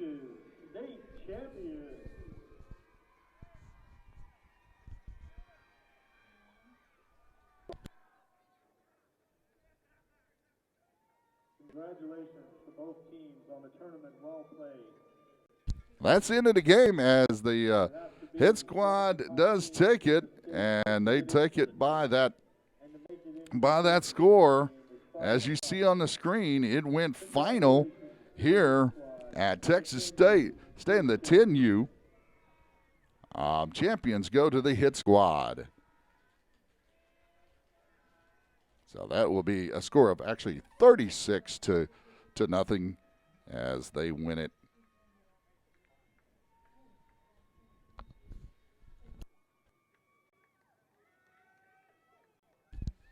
So that's it. That is the final And congratulations to the Hit Squad, but also congratulations to the Beast Boys for getting here to qualify for the state tournament. It took a while to get here, too. It wasn't nothing easy. They had to qualify through either winning some tournaments or coming right there in second with a big group of teams. So congratulations to both of these teams. But the Hit Squad are your 10U state champions here with the CFPO. That's PAL TV. I'm Hank Dietert. And my producer, Kaylee Dietert, Garrett, our runner, and our spotter, and Munoz, David Munoz, our main cameraman, and Kyle Dietert, the other camera man on the field. So thank you to all of them, and thank you for tuning in. And congratulations again to your 10U state champions, the Hit Squad.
All right, we're getting ready to kick off the 8U state championship game. I believe the Dallas-Fort Worth Elite is going to be with the red and the black. They got the dark black uniforms with red and a little bit of white yellow lettering, enough for us to see their numbers are pretty clearly. And then wearing white jerseys is going to be the Seminoles. And we're here live in San Marcos, Texas, at Texas State University. It's Jim Wacker Field, Bobcat Stadium, beautiful facility. Glad you could join us here today. My name is Hank Dietert. I'm being joined by some of my family here, but I've got Kaylee Dietert, our producer, Garrett Dietert, spotter, Kyle Dietert, the cameraman down low, and we've got David Munoz, down main cameraman. The kickoff goes, it's a short onside kickoff, and it does look like the possession is going to be preserved by number 10 of the Seminoles, Ribbenson, and he gets the possession for the Seminoles, as the Seminoles will have the ball spotted at about the 48-yard line. And so it's going to be 1st and 10 for the Seminoles.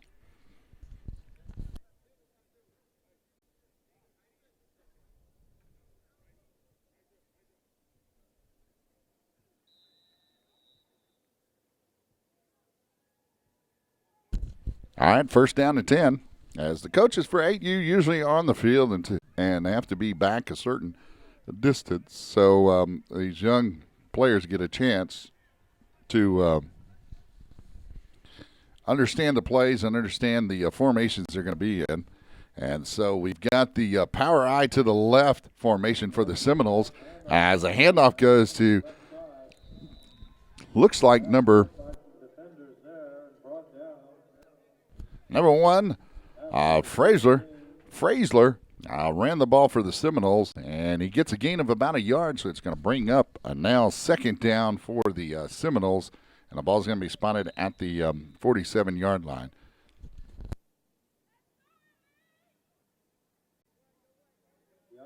Frazier with the carry for the Seminoles. And now it's, again, 2nd and 9, and the tackle is made by number 4 right at the backfield. And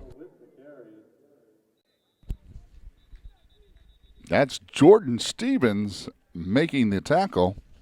Injury timeout on the field. We do have an injury timeout. As we've got 8 minutes and 37 seconds remaining here in the first quarter of play. And that was a loss on a play. The ball is going to be spotted back at the original line of scrimmage, or the 1st down mark. So it's going to come up and bring up a 3rd down. I pray the player's okay, and the coaches and all the staff is tending to them.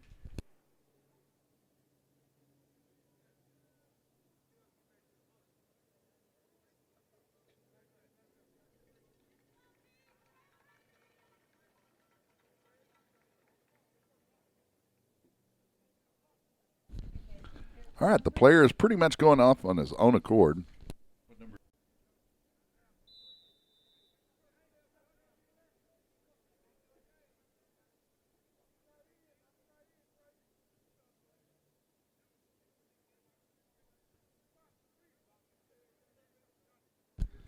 Okay, Robinson was the ball carrier on that play. And number 4, Jordan Stevens, is the tackler for the Elite. So now we've got 3rd down and long by the Seminoles, as the Seminoles try to take it off to the left side, and he's met in the backfield by a host of tacklers. The first man there, I believe, was number 52, and that was Xavier Scott. And so Xavier Scott on that play now brings up a 4th down play coming up here for the Seminoles, as the ball is going to be spotted at the 49. There was a loss of 1 yard on the play by the ball carrier. That's a 4th down, needing 11 for the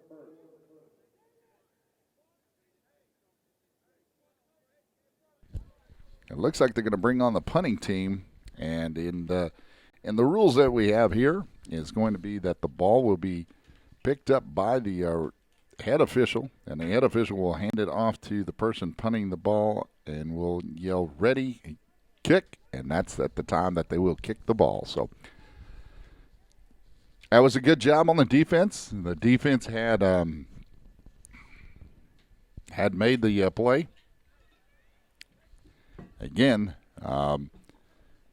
Xavier Scott, I believe, was the first one there, but there was a host of them there to finish it off. So 4th down and a punt coming up here.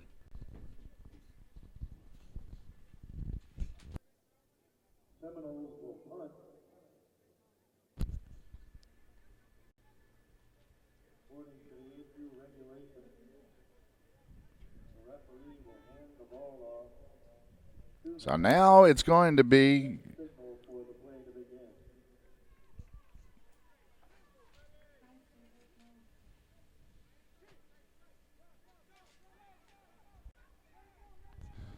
ball is kicked off to the right side. It's picked up dangerously by the number 1 of the Elite, and that's Jacoby Hayes. The Dirty Dozen now takes over here as they have 12 players, and only one will be on the sideline, so I guess they'll know if they'll have a legal substitution or too many players on the field. So now we have a first down that's going to be 1st and 10. It's going to be spotted at the 32-yard line.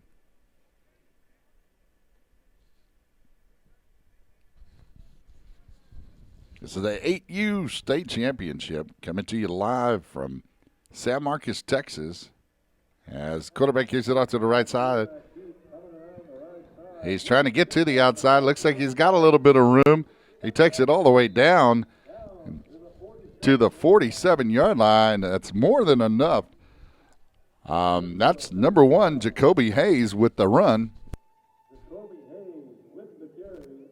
And number 81 on the tackle, Sanders, for the Seminoles, saving possibly a touchdown. So it's going to be 1st down and 10 coming up here for the Elite.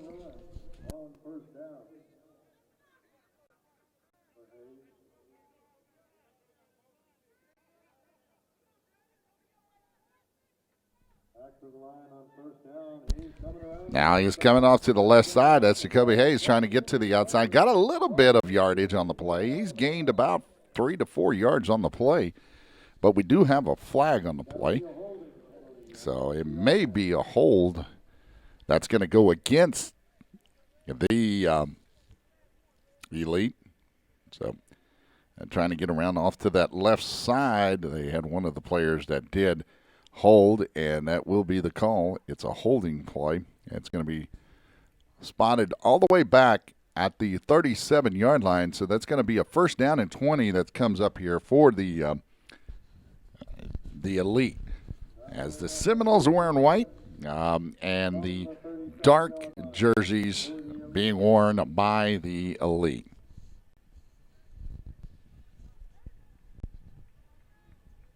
Still going to be 1st down. It's 1st down and 20. With the Elite under center with the double wing, and they hand it off to the left wing going off to the right side. And he's got some running room and a little bit of speed. And that's number 21, Kalon Batman Rush, as they call him, as he gets off to the right side. Nice play. So now it's going to bring up a 2nd down and short situation coming up here for the and that's going to be about a 17-yard gain. Oh, my goodness. What a great job by the right side blocking. Even after the ball hit the ground, we had the players continue blocking. It may have been one of those where the ball hits the ground and the other team stops a little bit and hand it off to that to the left wing. And, well, I tell you, took off and Keelan Batman Rush was able to get that down the field, and 2nd down and 3 coming up here. They're taking a quick break. There was a timeout called.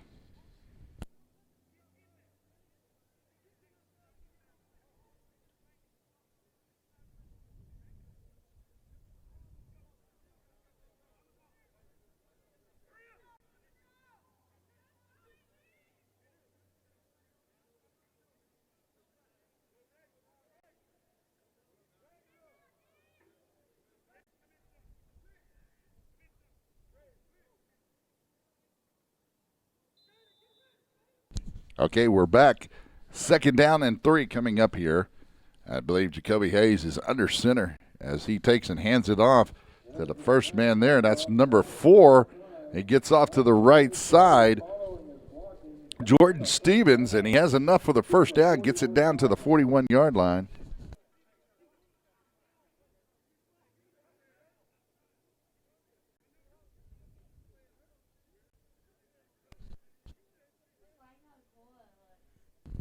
Okay, now we're here still in the first quarter of play with neither team scoring thus far, and it's going to bring up a first down coming up here for the Elite, as the Elite, DFW Elite is taking the ball down the field, marching it thus far, double wing formation with the deep tailback, ace tailback, hand it off to the fake tailback to the handoff, and Jacoby keeps it. He faked me out as well. He's off to the left side, and Jacoby Hayes looks like he gets down to the 10.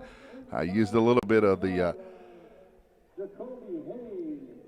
announcer voice in me, but I tell you what, that was a play that took it all the way down to the 12-yard line. Very exciting to see that, as you have a fake to one, keep the ball, put the ball on your hip, and get down the field off to the left side. Nicely designed play, and it's about a minute and a half remaining here in the first quarter of play in this 8U state championship game.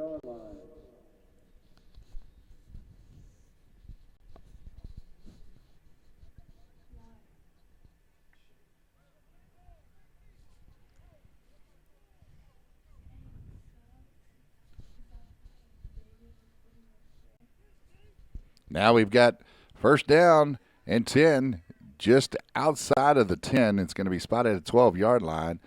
And now we take – oh, the ball comes loose but picked up. Luckily picked up by the Dallas Elite player, Dallas-Fort Worth Elite player, number 21. And that's Batman gets the ball. That's Keelan Batman Rush. He gets the ball.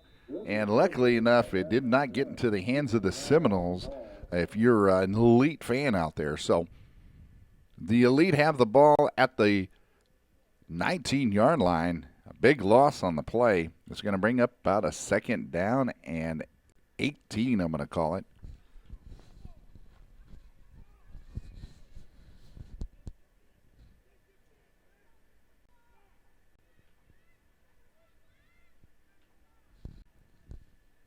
Second down and 18. Handoff to the tailback, which again, I believe that was number 21 again. That's the end of the first quarter. Now we're going into the second quarter. 0-0 game, but the Elite are threatening. They should be coming up here in their next, should be a 3rd or 4th down play coming up.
Third down from the 17. First down, 17. The keeper to Hayes, and Hayes gets out to the right side. And so there's going to be a holding call. It's a flag on the play.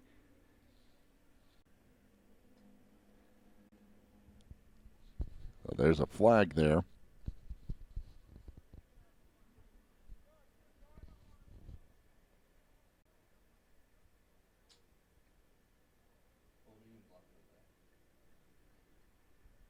Holding that was called against the Elite, as now the Elite have to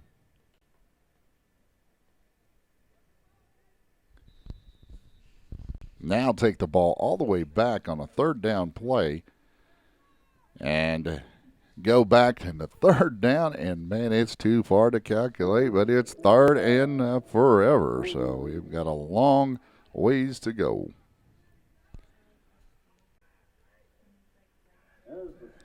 There's a snap. The quarterback goes to take it. Oh, in and out of the hands of the defender. That'll bring up a fourth down.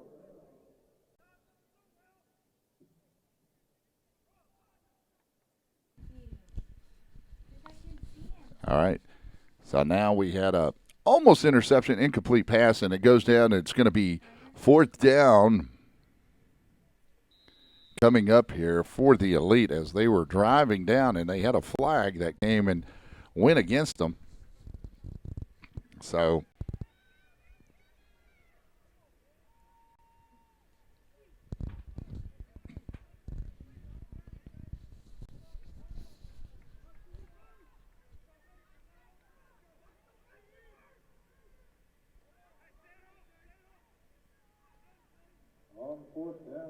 fourth down coming up here. Here it goes out to the right side.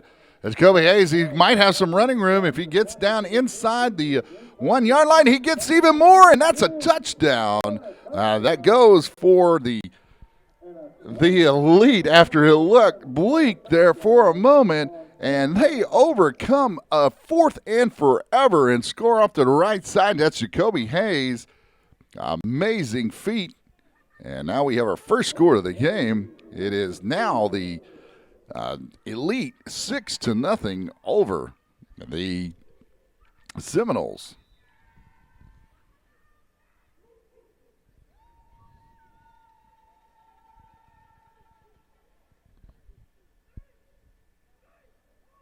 Now comes up the 2-point conversion. Lining up for the 2-point conversion. And ball hands off to up the middle, and it looks like he stopped. Number 81 was in on that tackle. That was Sanders in on it. And no indication.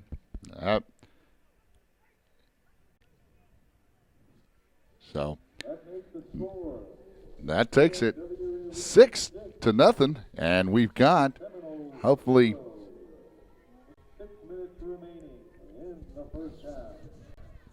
now we got 6 minutes and 19 seconds remaining here in the first half.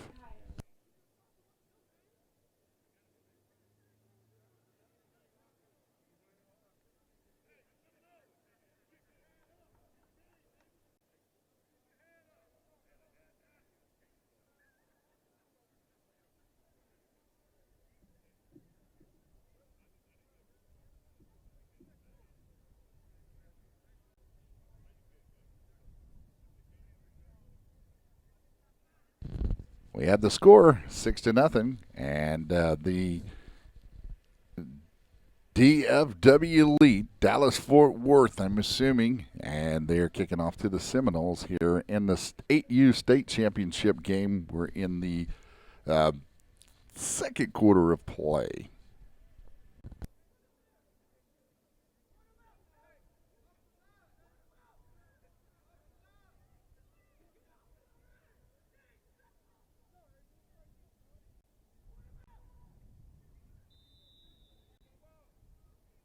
Kickoff coming up here. Short kick, It is recovered by number 6, and that's going to be There's the kick, quickly recovered by down to the 49-yard line. Chelos. I'm trying to read the name off of it, and that is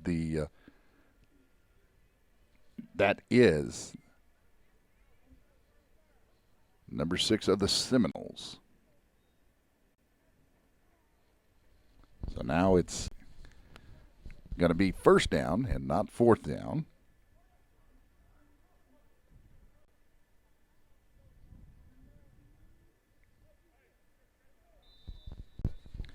So it's second.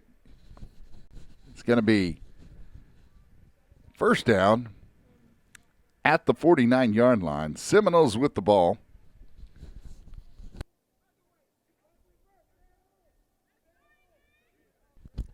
Robinson. Seminoles taking over first and 10 from their own 49-yard line.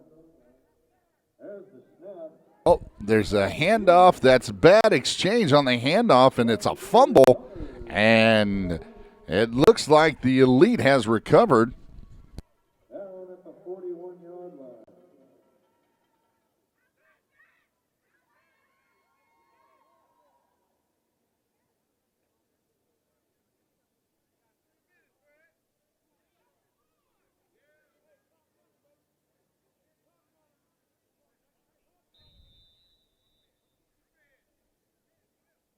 Elite ball. First and 10 from the 41. So it's going to be first and 10 from the 41 of the Seminoles. So it here after that's a big turnover against the Seminoles. So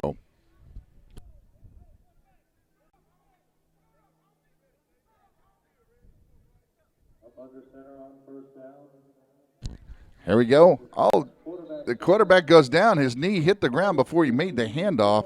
He was hit going back. That's Jacoby Hayes. And so that's going to be a loss on the play. Didn't catch the nose guard, but the nose guard came in pretty strong on that play and pushed the lineman back into the quarterback. Second and 10 from the 43-yard line.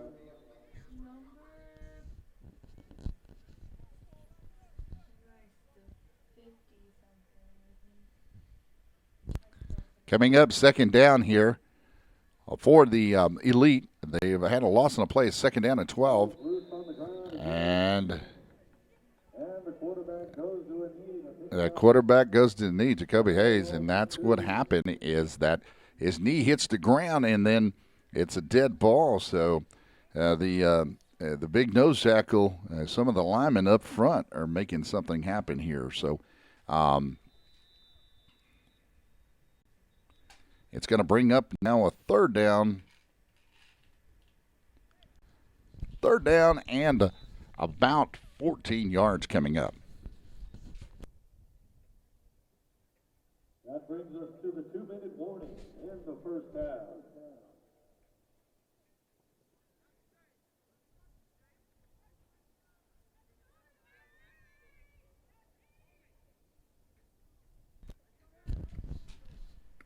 Third down and 13. They've overcome long yardage already. This is the DFW Elite with the ball. The ball fake handoff, and it's Jacoby Hayes breaking a couple of tackles, cutting it up to the inside, breaks another tackle, gets it all the way inside the 35 down to maybe the 33-yard line. So they're going to call him at the 34-yard line. So that's going to bring up now a fourth down play coming up here.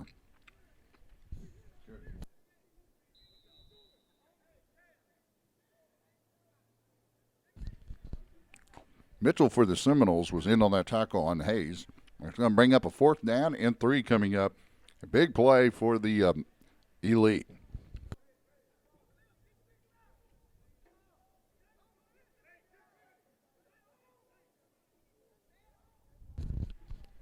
Double wing formation, single tailback. Jacoby Hayes under center. He heads off to the tailback. There's a lot of room off to the left side. He's able to make the first down and then some. He's all the way down to the 20-yard line. So tripped up right at the right at the 20. And I believe number 4 for the Seminoles in that McNeil. And also number 81, Sanders, was in on that tackle, pushing out the running back.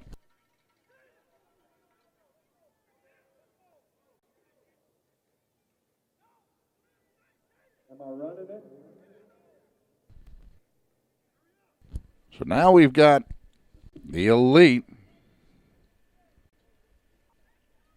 with the ball at the 20-yard line. First down and 10, not fourth down anymore, as indicated up there on the screen, but it is first down. Hand off to the single tailback, and he's gone off to the left side. He's brought down. That's number 2, Dylan Talley, that had the run earlier, but we do have a penalty on the play, so let's see what that's all about.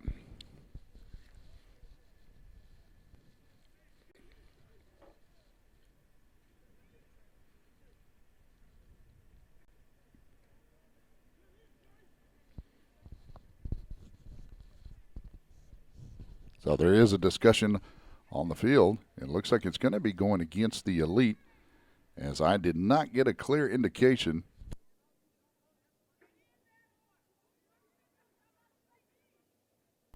All right, now it's going to be a 10-yard mark-off, so it was holding that went against the – it did go against the Elite, so now they're going to bring up here a first down and 20 coming up for the Elite.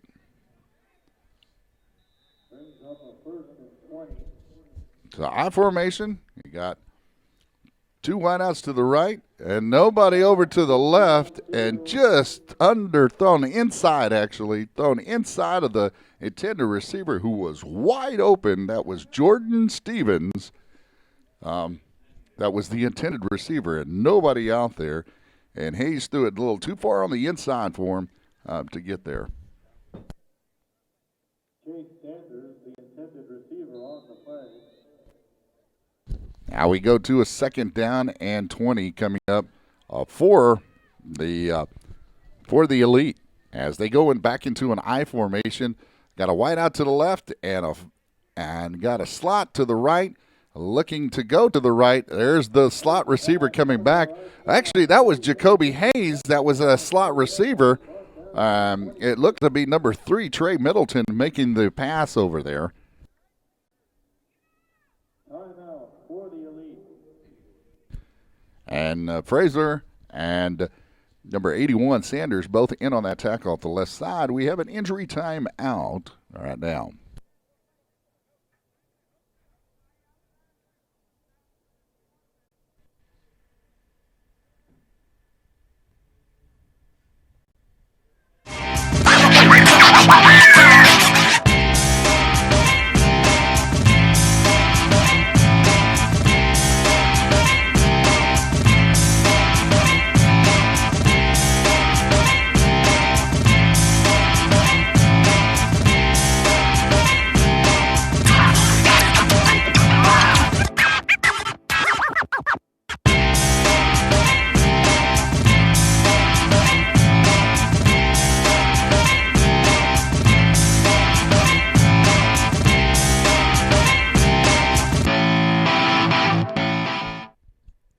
Okay, players able to. We had a timeout on the field, so now we're ready to go with the third down play coming up here for the Elite. And quarterback went down hard. So it's timeout with 18 seconds remaining here by the Elite. It's going to bring up a fourth down play coming up. So I was off on the down there on our screen. So we've got it down. It's fourth down and still going to be about 19 yards here. 18 seconds remaining in the first half. Here comes a big play.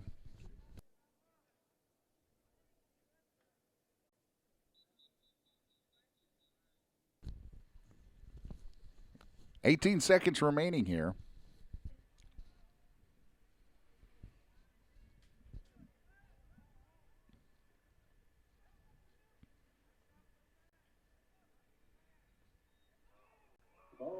The ball was loose, but it's picked up by number 3, and it looks like he tries to throw it out of bounds. We've got some flags on the play, so very interesting there what's going to be called and on this 4th down play, as it looked to be Trey Middleton trying to get out to the right side as he was being dragged down by a Seminole player. So we do have a flag on the play.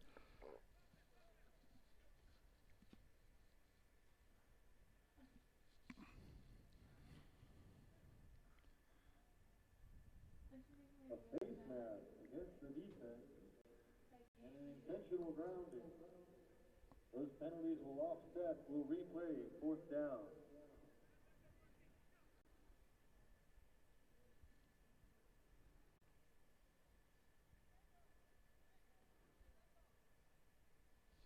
All right, so we've got a penalty that was called. It's offsetting penalties. We have a face mask on one side, and then we've got the intentional grounding on the other.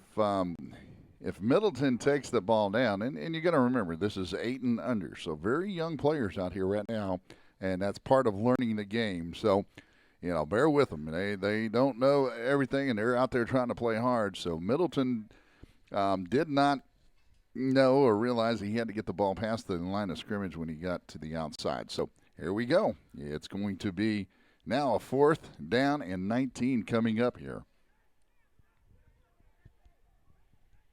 7 seconds remaining. With the lead 6. Oh, the ball comes out on a bad exchange, it looks like. We've had a couple of those, but the ball comes out, and it looks to be a bad exchange. That was the quarterback would have been, I believe, Jacoby Hayes on it, and he falls on it to save it, at least from getting in the hands. With 3 seconds remaining here in the first half, it's going to be the Seminoles' last chance here in the first half to get something on the scoreboard. So stay tuned. Let's see what happens here. The ball spotted at the 29-yard line.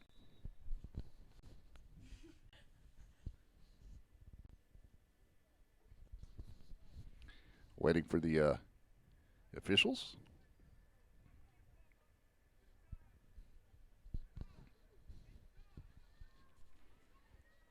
So now we have a tight formation with double wings as the quarterback tries to get out to the right side. It looked like he had a little room early, but he was shut down pretty quick. Number 21 came in there.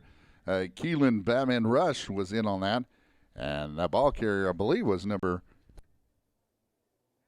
Sanders, I believe, on the carry. And that's the halftime for us. So we'll bring you the second half. We'll be taking a little break here. We'll play some music in the halftime, and we'll be right back. We have the Dallas-Fort Worth Elite leading 6-0 over the Seminoles in the 8U state championship. So stay tuned.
All right, we're back live here in San Marcos, Texas.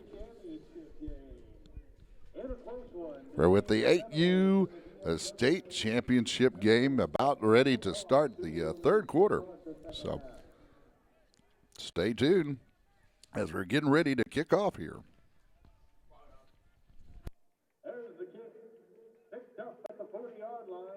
It's picked up at the 30-yard line, and we've got going out to the left side.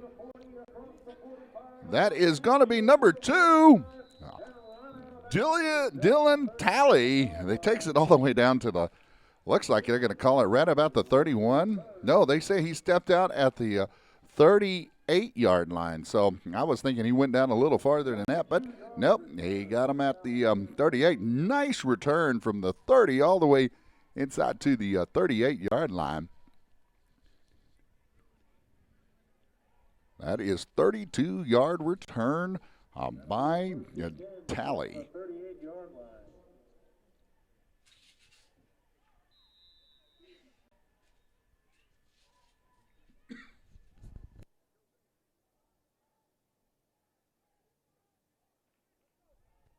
We are in the third quarter of play. Just started here in San Marcos, Texas. I almost said San Antonio, but we are in San Marcos, Texas, at Texas State University Bobcat Stadium, live on Jim Wacker Field. And so now Hayes takes it, tries to hand it off, but the ball is fumbled off a missed handoff. Looked like it was going to go to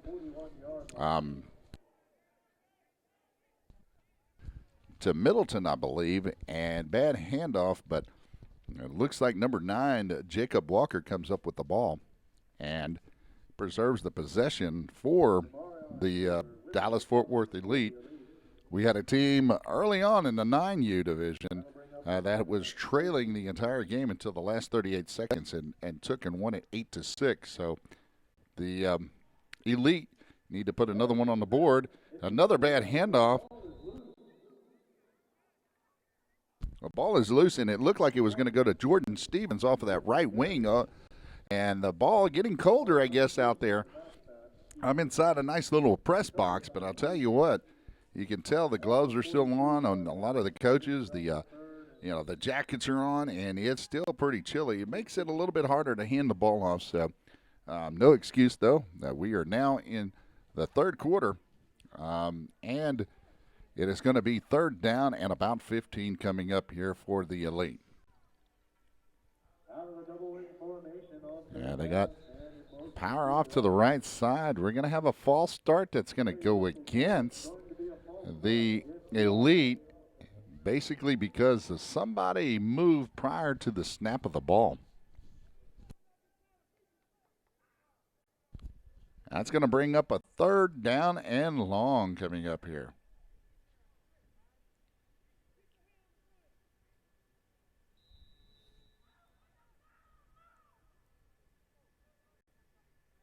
That brings up a 3rd and 20 for the Elite from the 48-yard line. And in motion to the right side. There's the snap. There it is. The quarterback goes out to the right side. Jacoby Hayes, he broke a couple of tackles and got down all the way inside the 45-yard line. And he was brought down by a host of Seminoles. Ball spotted at the 43, forward progress. 21 Washington, first man there to bring him down. You might see things moving up on the screen, so I apologize about that. We're trying to get things set so we can hopefully get a better view for you guys out there and check it out. This is our sideline camera. We have one down on the sideline. Trying to give you a couple of different views as well. And right now, it's going to be a fourth down and long coming up here. And it's a double wing formation that motioned off to the left side. It's another fake handoff as Jacoby Hayes takes it off to the right side, and he's not getting anywhere. Jacoby Hayes, and he doesn't have enough for a first down, but there is a flag on the play. It's going to be holding, but that's going to be declined. And then you got now first down and 10 for the Seminoles, as we did have a flag on the play.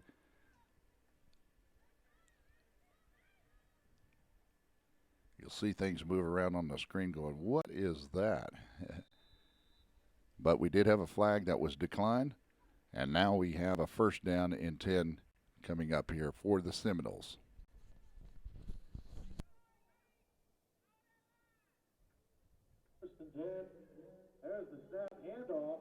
That's a handoff to the fullback, it looks like. And it's all the way down over to the right side. I mean, down the right side of the center. And was able to catch a couple of yards, or get a couple of yards, not catch it. And you got a second down coming up here.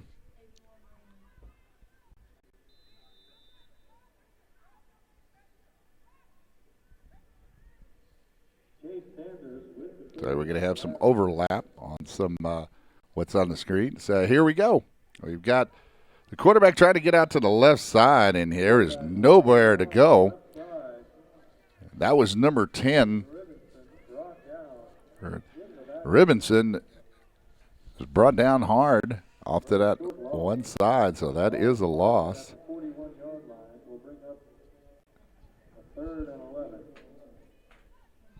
Got to bring up a 3rd and 11. You might hear the PA announcer in our audience, Mike, but yep, that's where we sit right now. 3rd and 11. It was a loss on the play as Ribinson tried to take it out to the left side.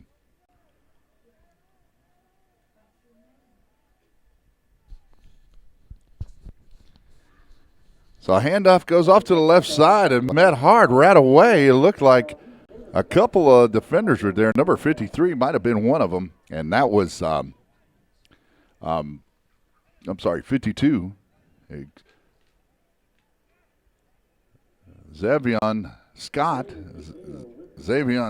was in on it. And Jordan Stevens, number 9, in on that tackle. So now it comes to be a 4th down play.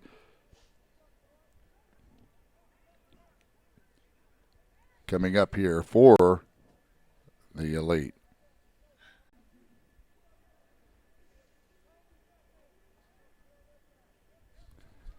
And it looks to show they're looking to show that they're going to go ahead and punt the ball again.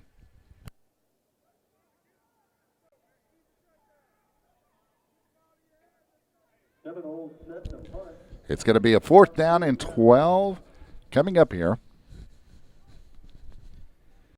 And here comes the punt. The punt is short, and it's taken by, oh no, looks like he was running the wrong way. I think that was Dylan Talley. And if he takes it straight up the field, he'll gain some yards. But on that one, he went back to the backside, I believe it was. Sets him up at a 1st and 10 from midfield. And 97 makes the tap goal. That was Williams for the Seminoles. It's going to bring up a 1st down and 10 for the Elite. They're going to be at the 49-yard line of the Seminoles. Oh, God, Kelly. What is he doing? Oh. Sorry about that. You hear me saying, what is he doing? That was one of our cameramen down on the field, which happens to be my son as well. But we're now at a 1st and 10 coming up, not a 4th down as it indicates up there. So out of the I formation, the ball comes loose again, and the ball's handed off, ends up in number 13's hands. That's Demarion Boozer that has the ball. It's going to bring up a 2nd down here.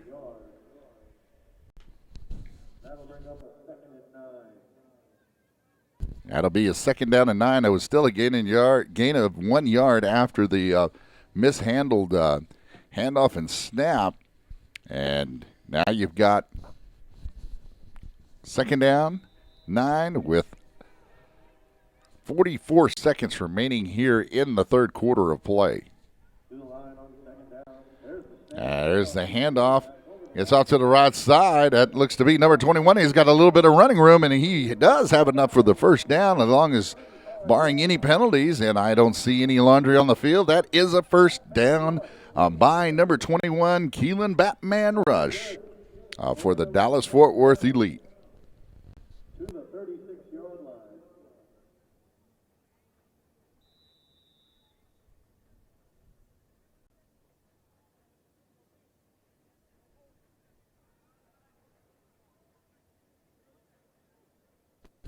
So it's going to bring up a first down and 10, and that's the end of the third quarter with the Dallas-Fort Worth Elite in this 8U Texas State Championship leading 6-0 over the Seminoles.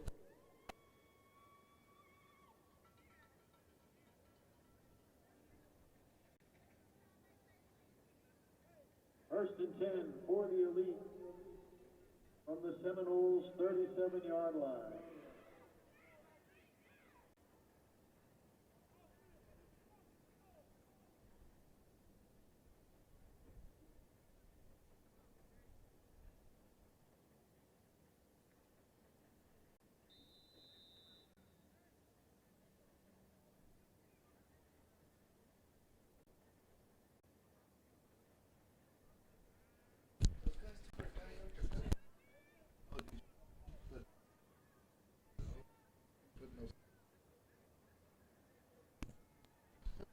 All right, the ball is off to the left side, and that's a first down play. It goes all the way inside to the 15-yard line. That was, again, number 21, Batman Rush, going down the field with the cape flying high.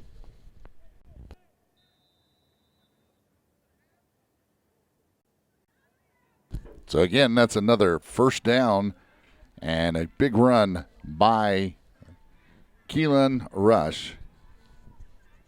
Ball's going to be spotted at the 24-yard line. So now we've got it set up.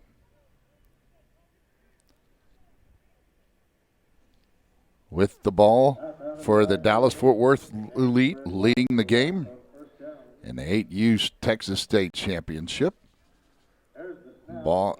A ball looks like a bad handoff, and it might have gone over to the Seminoles as Dallas-Fort Worth Elite. Nope.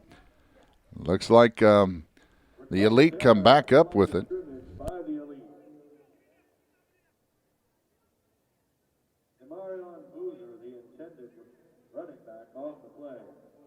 It was a bad handoff between Boozer and Hayes as the Seminoles were attempting to get the ball back, but I believe it was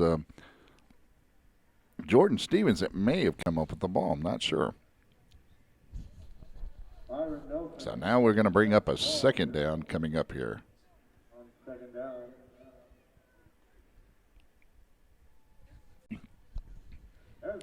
So there's snap. Now this time there's a good handoff. Cuts it up. Cuts it off to the outside. That looks to be, again, Stevens. That was the ball carrier. He was able to gain a couple of yards by going inside out. A little slow to get up, but looks fine. That's going to be about a yard gain on a play. It seemed like after all that running, such is going to bring up a third down and 9 coming up here. Fights his way forward for a gain of 1. Brings up a 3rd and 9.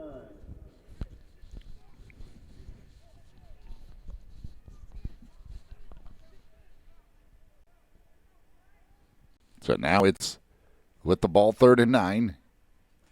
Hayes under center, hands it off to tailback, and that's number 21, and he's popped hard. I think by number 20.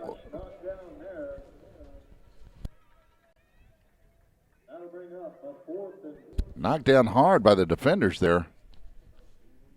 It could have been 81 that was in on it, Sanders, that made the tackle.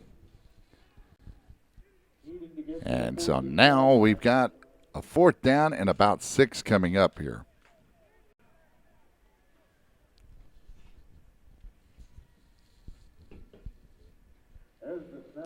It's a play action. Again, Jacoby Hayes takes it out to the left side. He gets down close to the 10-yard line. I don't know where they're going to spot him. They're going to spot him at the 9. That's enough for another Elite first down. Spot of the ball has him out of bounds at the 9-yard line. No flags on the play, so here we are having the Elite take it down the field with 6 minutes and 24 seconds remaining here in the final quarter of play in the 8U Texas State Championship. I had provided you misinformation if you watched the early game. It was a 9U game that was between the Sun Devils and the Renegades. So we're glad you could join us here. Beautiful day. And the handoff now goes off to the left side. That looks to be, he gets all the way down on the 1 yard line. That is going to be number 21. Again, Batman Rush. Keelan Batman Rush is there to get the handoff and take it down the field. And now we come up with a penalty? Yeah, I guess I was not looking very well across the field of play. So that now becomes a 1st and goal from the 19 as opposed from the 9 yard line. So it was a flag on the play.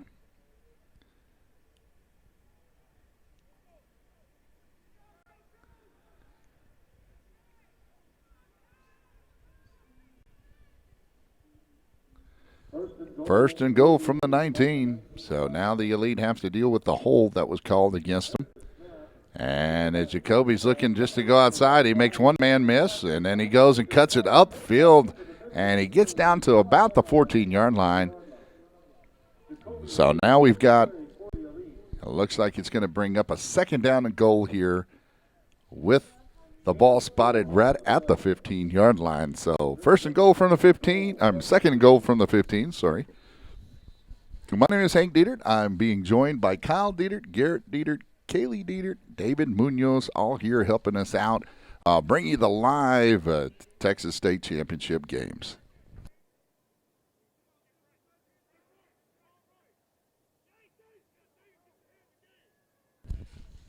Now Jacoby under center for 2nd down and goal at the 15. He just takes the ball and goes off to the left side. He's got a little bit of running room out there. He's inside the 10, and he's down to the 11-yard line. And to see if we got a flag out on the field. I'm guessing that might be a face mask, and if it is, it'll bring up 4 new downs for the Elite.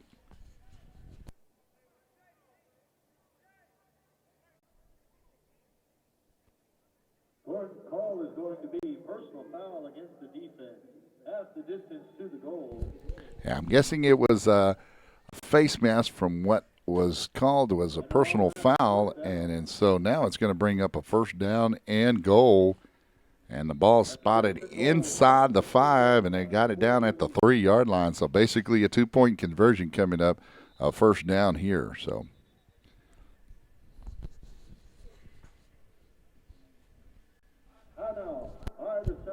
now timeout has been taken by the Seminoles as they trail 6-0 here in this 8U Texas State Championship. So stay tuned as we'll be right back. On top 6-0 with the ball.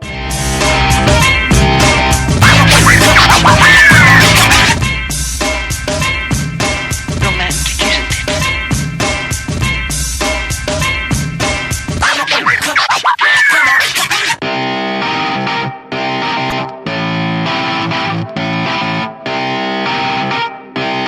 Shut up and sit down.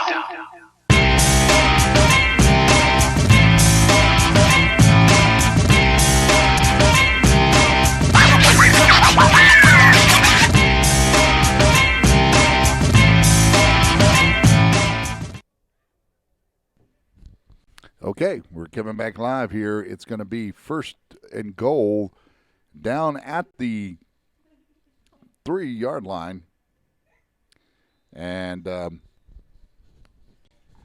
Elite are leading here with 2 minutes and 59 seconds remaining in the final quarter of play, 6-0 over the Seminoles. And we hope you're enjoying the broadcast as we're here live. It's going to be a little shaky. We got some lag in it in our broadcast, but we apologize. And the handoff's up to the back to the tailback. Over the left side.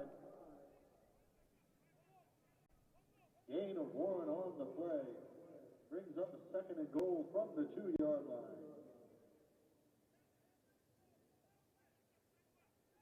So now the ball is taken down, and it's down to the 2-yard line. It was a gain of a yard. It's going to bring up 2nd down and goal.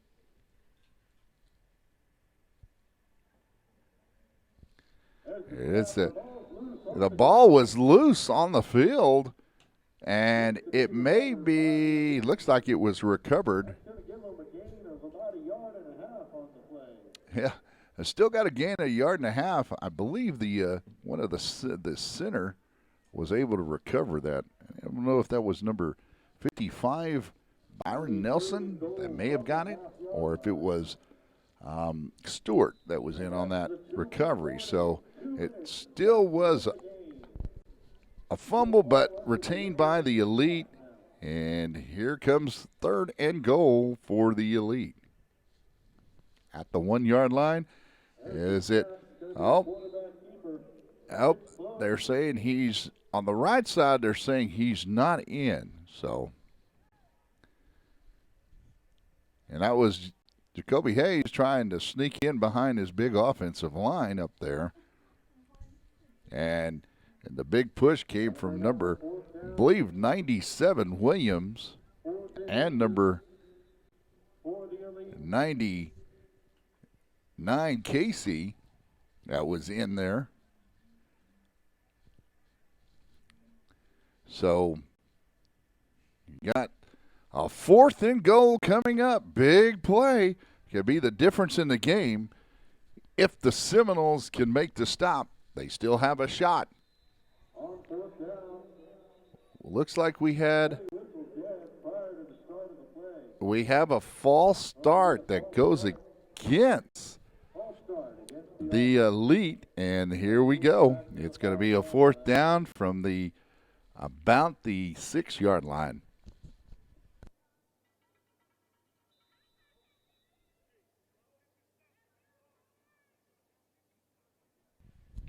So that was called off against the Elite, and the Elite will take the ball there at the, we'll just go ahead and call it the 6 because the ball was not touching the goal line, so it's just outside of the 5 when they moved it back. So here we go.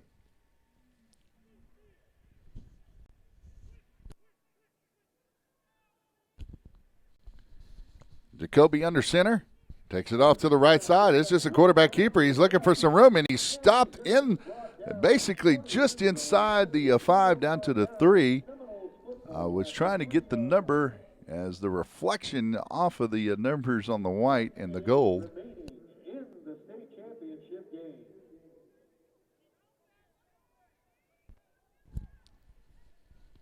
It might have been Washington, number 21, in on the tackle. They're trying to see, or it could have been Johnson as the players with the now with the gold, the Seminoles. It's reflecting off of with the sun. So big break by the Seminoles and a great goal line stand by the Seminoles to stop the Elite from scoring on a 4th and 1 initially, but now.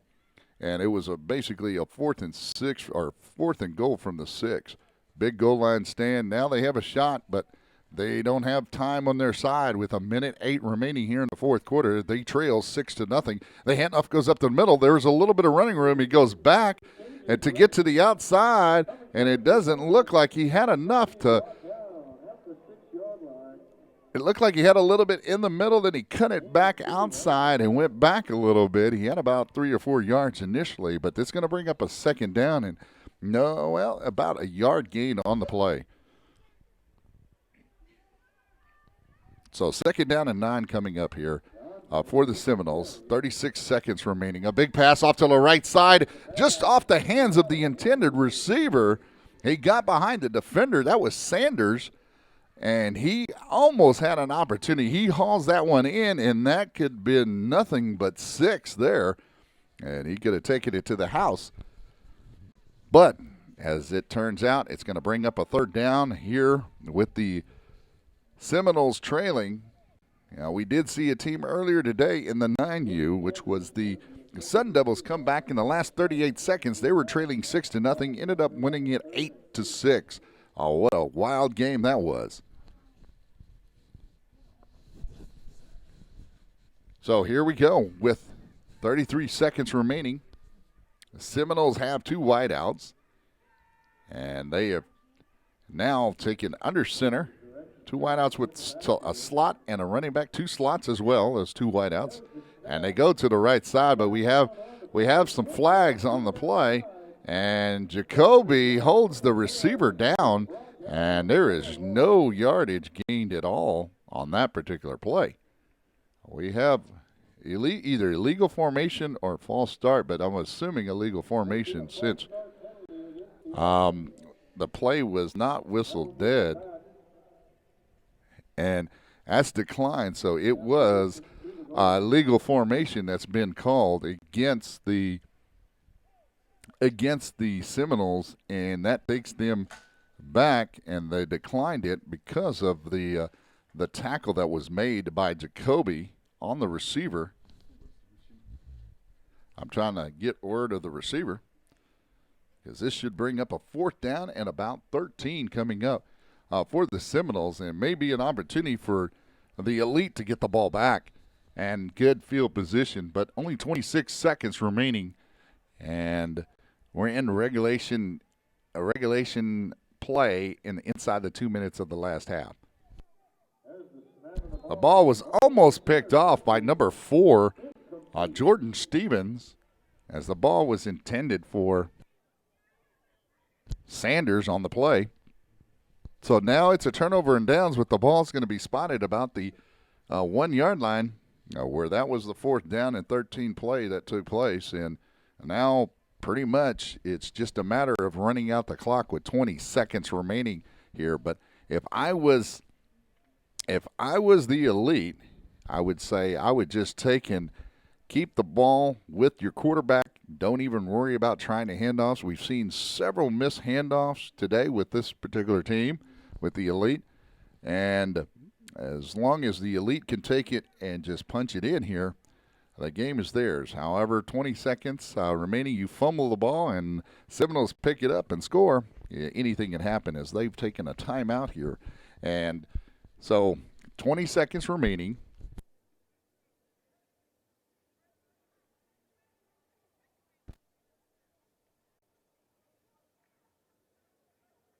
And we've got a timeout right now on the field, so let's take the time to thank the Texas State University for allowing us to use this facility here for the CFPO Texas State Championship. Beautiful facility. And I also like to have a shout-out to David Munoz, and like to have a shout-out to Kyle Dieter, both the cameraman, the main camera you see there right now, and is with David Munoz. The field camera that you'll see now is with Kyle Dieter. So I hope that Kyle has it down there at the field so we get the field angle. So right there is the field angle as we're getting ready to start this. We're going to be ready to come back and bring you now the Elite with the ball at the 1 yard line. Jacoby under center in a wishbone formation, a double tight. They do hand it off to the back quarterback, and that's actually Jacoby that was the tailback. I'm sorry, and I believe that was number 3, Trey Middleton, that was the quarterback, handing it off to Jacoby, and Jacoby takes that in, no problem off the right side. That takes our score now, a score of 12-0 with the Elite leading the Seminoles. And that's going to be his 2nd touchdown of the game, and so we are at 12-0.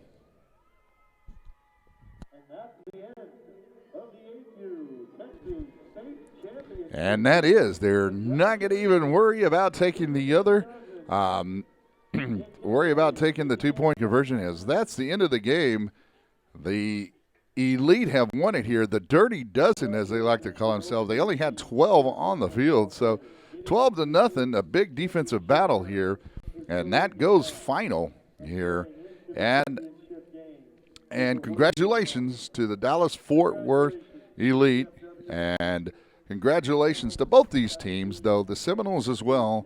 They went through the state championship tournament here in San Marcos, and we are glad to have them participate. We thank you for your support for the CFPO. We thank everybody out there, and thanks for tuning in. If you have any inquiries about sponsoring our broadcasts, please feel free to email us at CFPO-PALUsports.com. That's CFPO-PALUsports.com.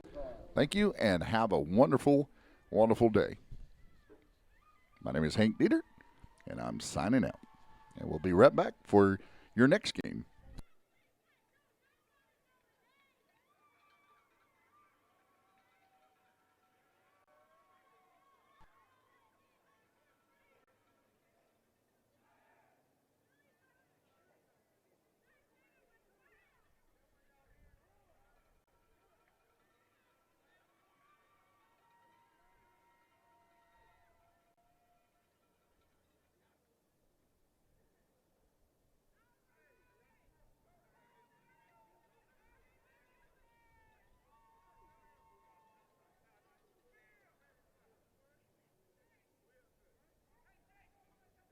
Coaches, for the 12U state championship game, if you have a roster available, please turn it in to the announcer's booth.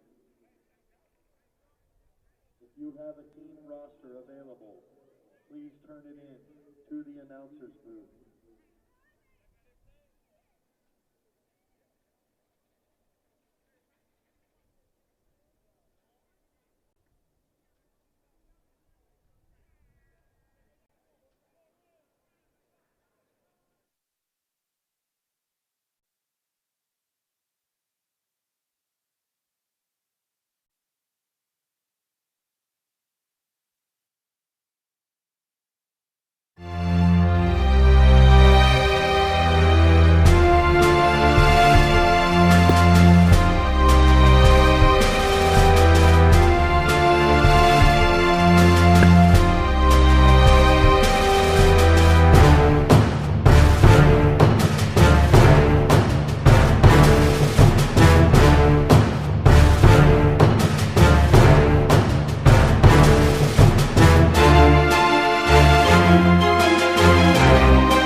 All right, we're getting ready between the Ravens and the Lions, and there's the kickoff. I don't have a roster yet, as we hadn't got the roster form. So as we take it off to the left side, it looks like it's number 12.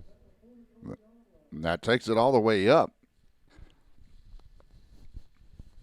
to the 44-yard line. They're going to call it at the 44, so it's going to be 1st and 10 for the Ravens.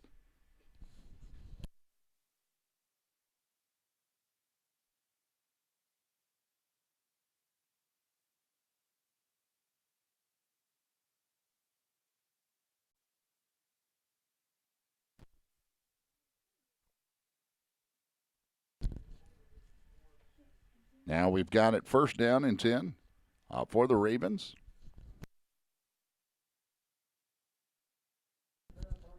Handoff goes off to the right side, number 34, and he gains about, and the score is not correct because we just started, so I'm just getting the information in for the scoreboard here. So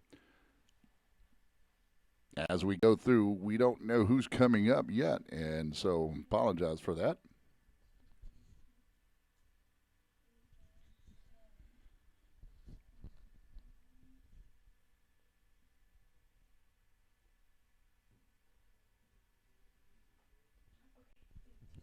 So we're in the first quarter of play, and it's going to be a 2nd down coming up here.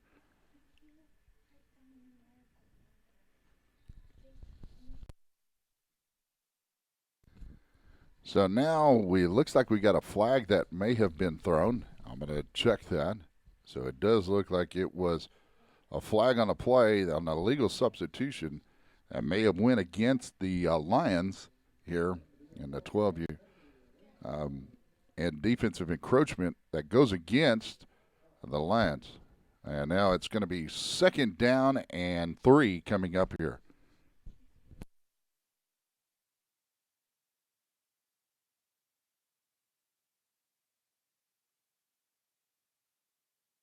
The pitch went back and it went awry. The ball went down, and the intended running back number 34 had to fall back on it.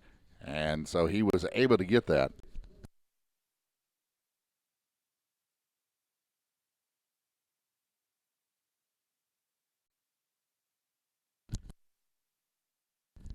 It's going to bring up a 3rd down and 10 coming up here after that was considered a loss on the play.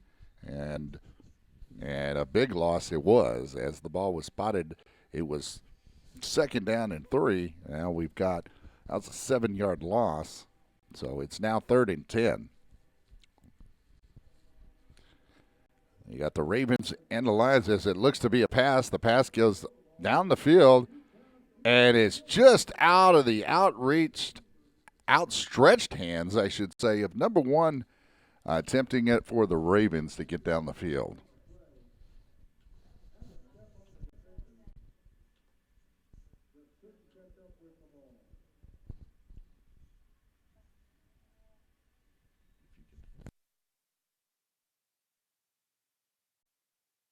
So now it's coming up 4th down. I believe the Ravens are going to be punting the ball. Looks like they're bringing in their punt team, as it's going to be 4th down and 10 coming up here.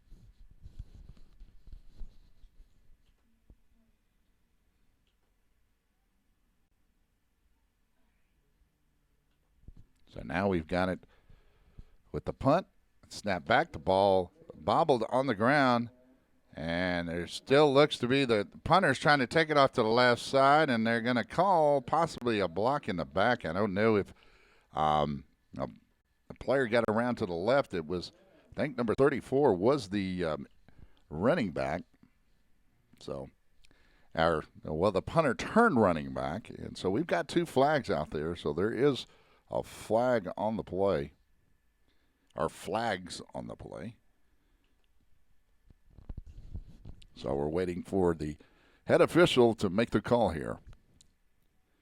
Got a block in the back that goes against the Ravens, and got unsportsmanlike conduct that goes against the Lions, and I believe they offset, and we're going to replay 4th down. So it's going to be 4th down and 10.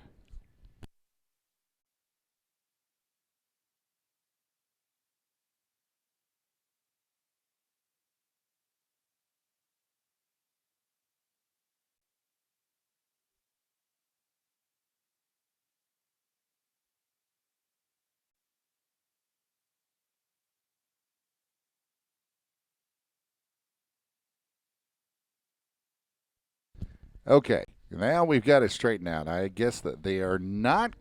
It is not a live ball unsportsmanlike conduct. It's a dead ball play, so that means that the so it's going to be a first down going to the Lions. Since it was a dead ball and it happened after the play.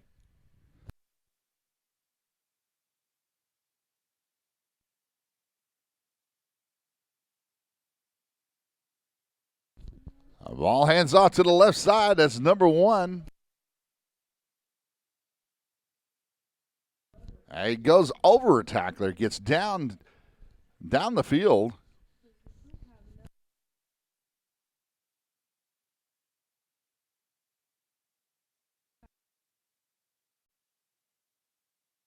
Yeah, that is Tavar Smith with the carry, and he gets down the field, and that's going to be a first down for the Lions. So first down here.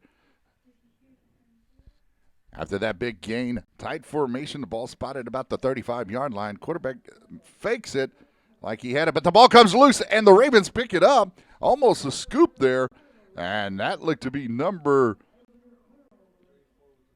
34. That gets the fumble recovery, number 34.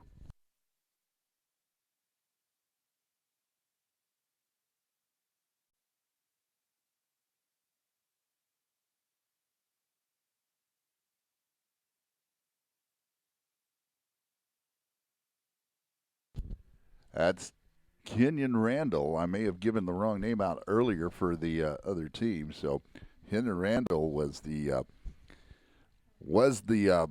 man who recovered the ball. And now the ball goes inside, now 34. We have a flag on the play, and now we get down to the field off to the right side. And it's going to be inside the 50-yard line. It's going to be down to the 49 on the other side. But we have a flag that goes against. It's going to go against the Ravens. Going to bring up a hold that's going to go against the Ravens. It's going to be first down, and it's going to bring up a first down and 10 coming up here. First down and 20, sorry. And as we count off the 10 yards. So we're here with about a minute 50 left here in the first quarter of play.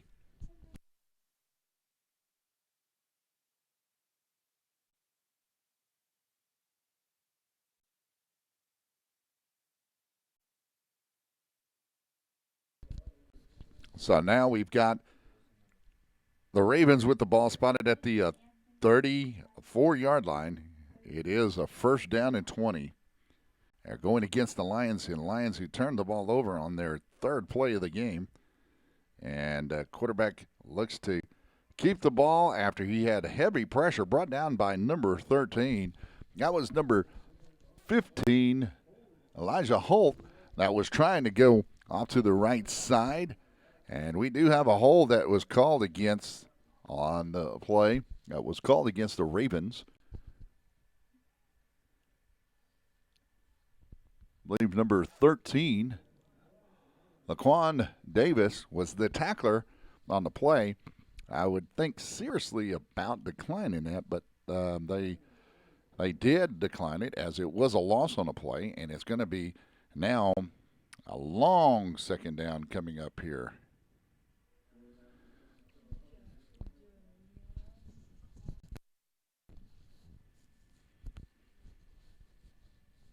So we have the Ravens with the wideouts to the left. You got two out here to the left and one out to the right. We got a tight formation that we're showing you on the camera, and a quick pass that was going to number 12, the intended receiver.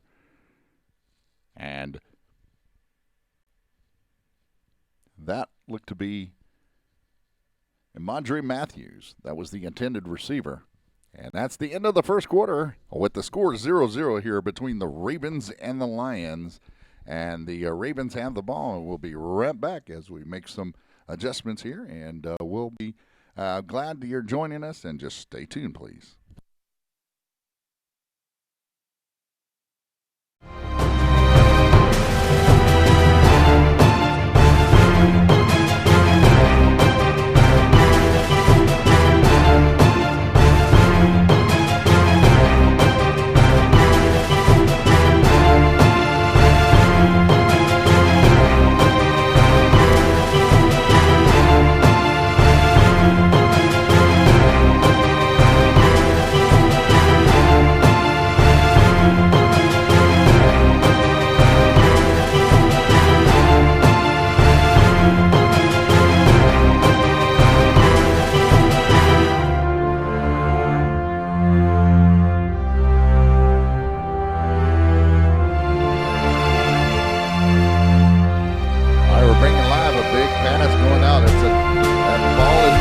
And it's intercepted. Looks to be like number 6, I believe it is.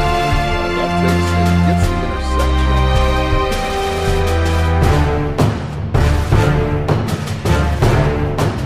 Number 6 is Jordan Hudson of the Lions.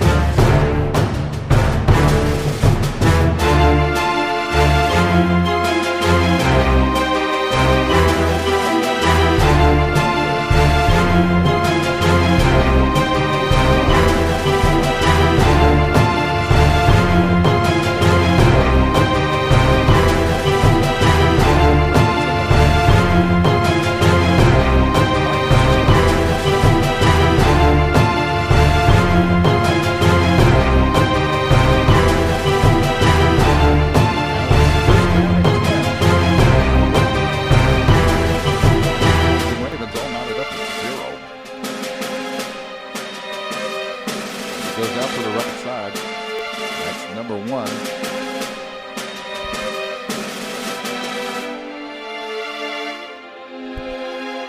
Bowles on the carry.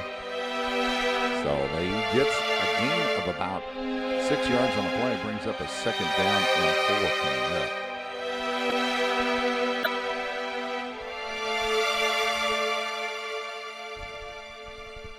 So now it's shotgun, missed one tackle. That's number 4. The ball carrier, he's breaking tackles. He goes out of bounds, but they have just enough for a 1st down, depending on where they fall down. That's number 4.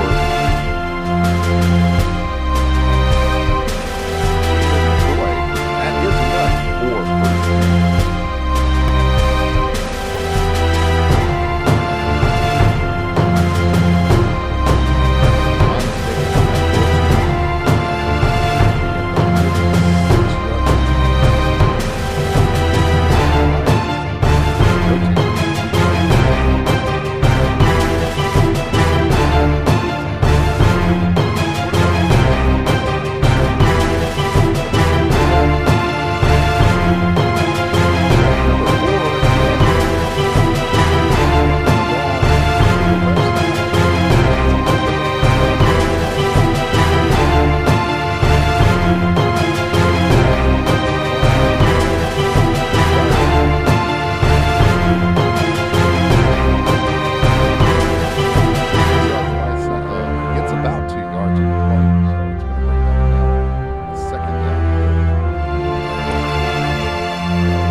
Farr with the pass attempt, I believe.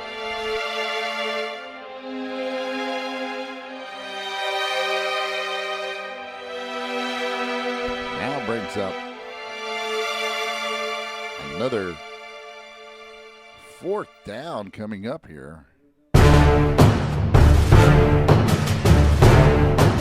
4th down.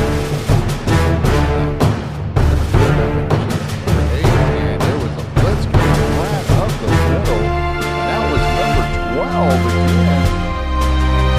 It's going to be a turnover on down. The ball is taken by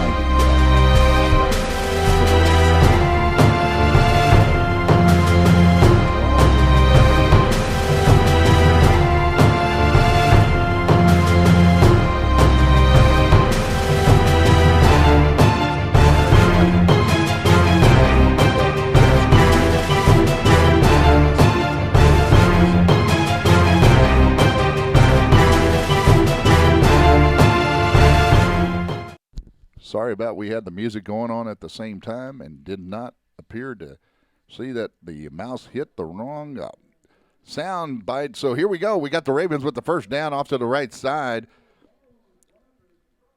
And now he gets across midfield and gets down, and the ball looked to be stripped. I don't know if they called it his forward progress down or not, but that's number 5 off to the right side. And he was able to strip the ball. That's 5 of the Lions, that is. That strips the ball. That's Anthony Roberts, who strips the ball from the ball carrier.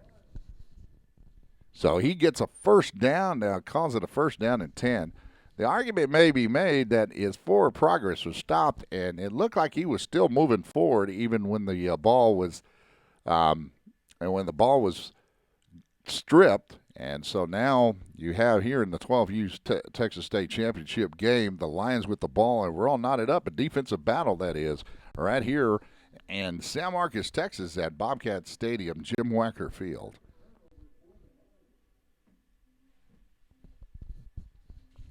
We're at the beautiful facility of Texas State University, and glad you could join us out there.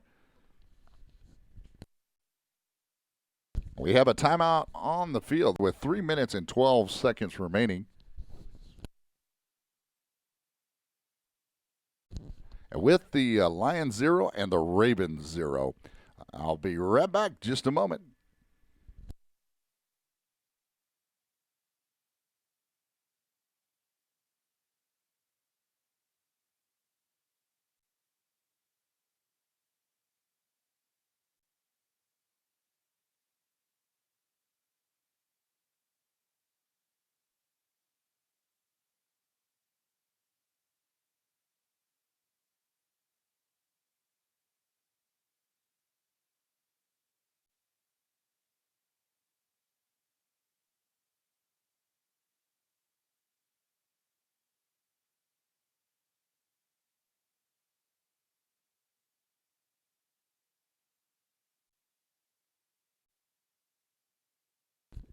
All right, we're coming back to you live with the Ravens and the Lions. With the Lions have the ball, it's going to be first down and not 4th down as it shows up there. So it's first down for the Lions.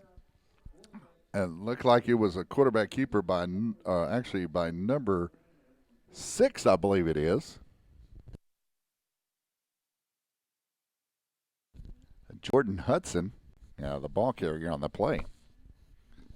And he loses about 2 yards on the play. It's going to bring up 2nd down and 12 as the Ravens is really tightened up their defense here in the last couple of series. And now if somebody can get a drive that's consistent, now fake handoff to number 6, which was Hudson. They faked to Hudson. And number 4,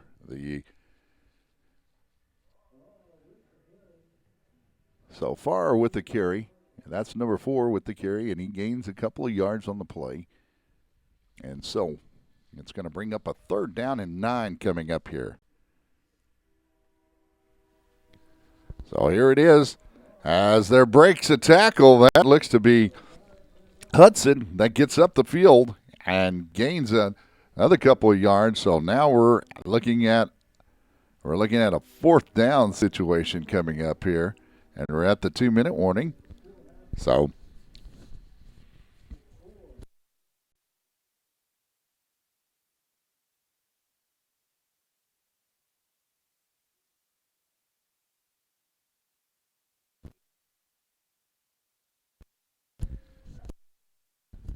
okay, it's 4th down, and I'm going to go ahead and call it 6. 4th down and 6 here for the Lions, as it has been a defensive battle thus far. So looks like we've got a timeout that's going to be called with the Lions. And this time I'll try to remember to make sure that the music is off so you can hear the audio the next time around. So we'll take a break and we'll be right back.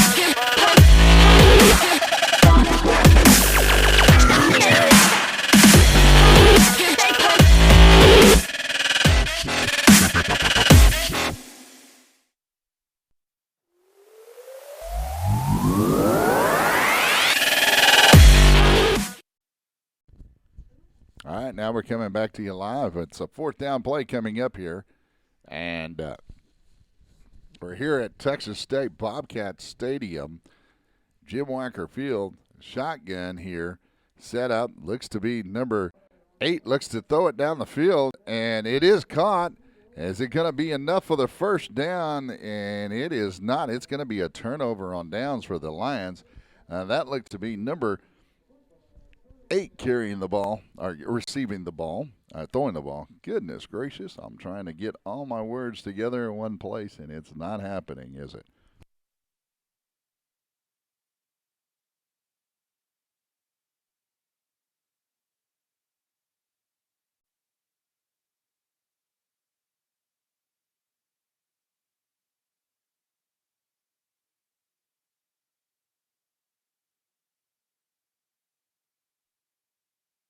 Yeah, that was Jordan Hudson. I said 8, but that was actually Jordan Hudson making the pass. And now the Ravens have the ball 1st down and 10. So here they go off to the right side, and it looks to be no gain on the play. A host of Lions, or should we say a pack of Lions, was in on the play. So, or pride of Lions, so I'm trying to get my terminology correct for the Lions, and we've got Ravens. I know they would flock and those sorts of things, but we've got a 0-0 game going on in the 12U Texas State Championship, and it's at the 49-yard line. It's going to be a 2nd down and 10 coming up here.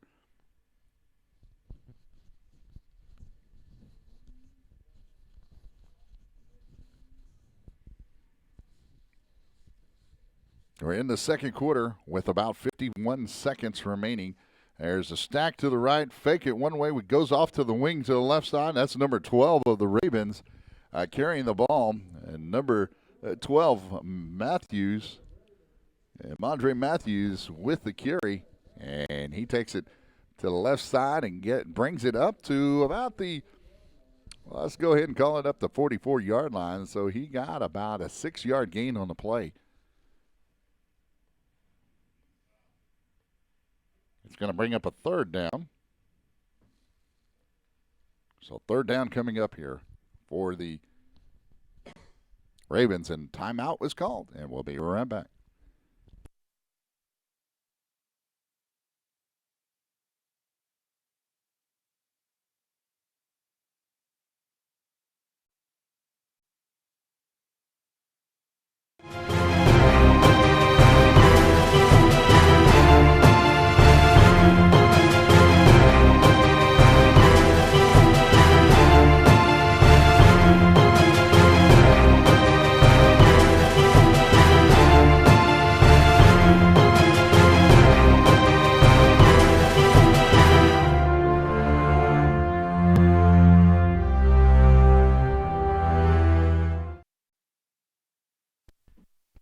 Okay, after the timeout, Ravens with 33 seconds left are trying to get it down the field. It looks to be thrown down the field, but incomplete.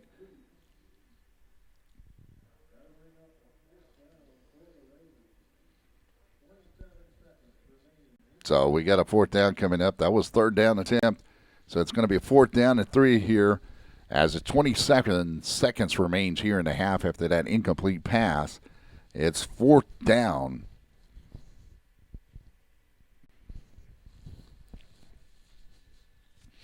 Again, we're here at Texas State University, Jim Wacker Field at Bobcat Stadium, San Marcos, Texas. I formation. Slots to the left and tried to get a hurdle, and that did not work as number 5 of the Lions was there. That was number 5 of the Lions that made the tackle after the leap was attempted.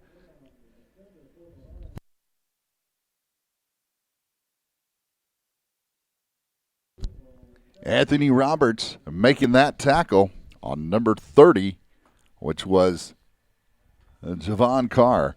And that's going to be half, or actually, no, sorry. That's going to be 17 seconds remaining in the half. Man, I'm jumping ahead here. 0-0 game. Lions do have a shot to put some points on the board with 17 seconds. For I formation, pitch out to the right. Halfback pass coming up. Let's see if they get it down. And boy, wow, what an arm that was. I mean, it was not connected. It was incomplete pass, but my goodness, what a nice long throw, you have to say, by number 1. I believe that was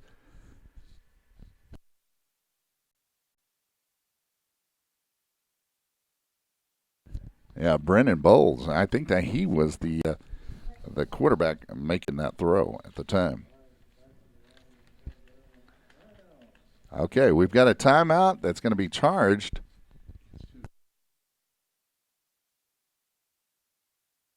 And we'll be right back as we have 11 seconds remaining here in the first half with the 0-0 tie.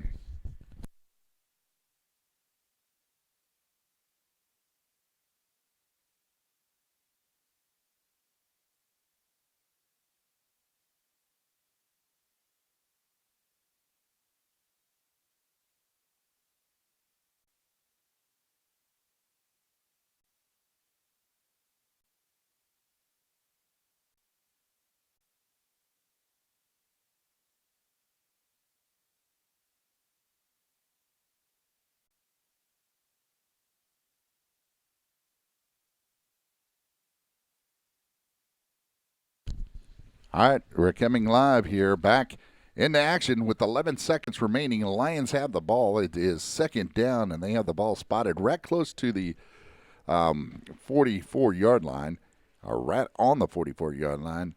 We got 3 receivers out to the right side, so we got trips out there. And then we've got a single receiver out to the left side, single quarterback. And it looks to be a toss, and that is completed. Number 6 makes the throw, and that is enough for a first down. Just a stoppage of the clock with 5 seconds remaining. Don't know if they can get this thing off. So now we've got a first down coming up here. And spike the ball, and is it the end of the half or? And so ran out of time without any timeout. So, but still a valiant effort by both teams thus far. A defensive battle, and nobody's able to break one down the field. So we've got the second half coming up to you here in just a moment. So stay tuned as we are presenting you at CFPO, which is the Christian Federation of Police Officers, is bringing you live the 12U Texas State Championship.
we're coming to you live. We're bringing you the CFPO State Championship 12U. Sorry, had to take a break. We have basically 6 games that have that are taking place today, and very little time for other little personal needs outside the press box. So I had to go, as we would say, take care of business. So we're right back here live in Texas State University's Bobcat Stadium, Jim Wacker Field, San Marcos, Texas. So we're glad we can bring you this live here, and we are watching the Lions now with the ball at the 42-yard line. A tight formation with a wide out to the left.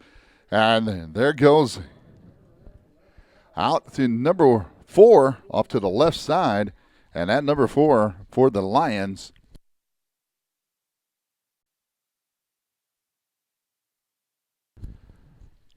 Quaylon Farr with the ball, but we did have a flag on the play.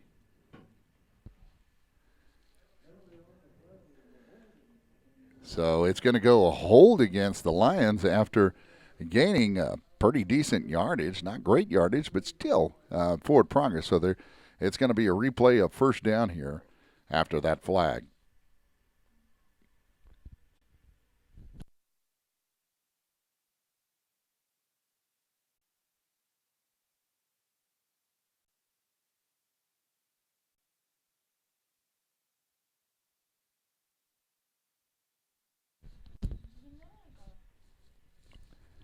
The first down play coming up here is getting ready to get set as the shade is going to take over. I'm sure the temperature is going to drop as well, but I don't think it's going to be quite as cold as what I saw this morning. It is going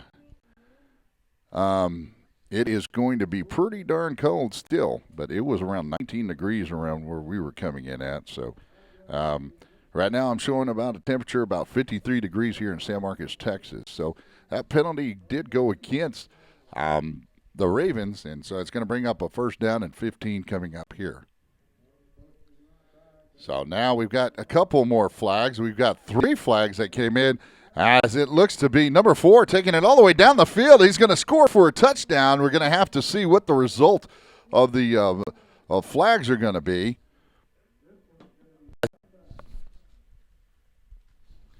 And this one will be called back. And as this was first down and 15, they're going to be calling this one back.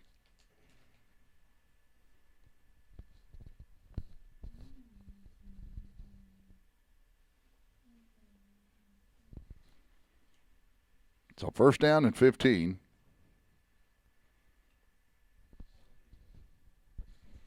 As we've got an injury timeout as well on the field. So we're going to take a quick break, and we'll be right back.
Ravens call a timeout, and we'll be right back again. I'm going to sorry about the music. Still trying to talk over the music and trying to get all the electrical gadgets working here. So bear with us, and we'll be right back.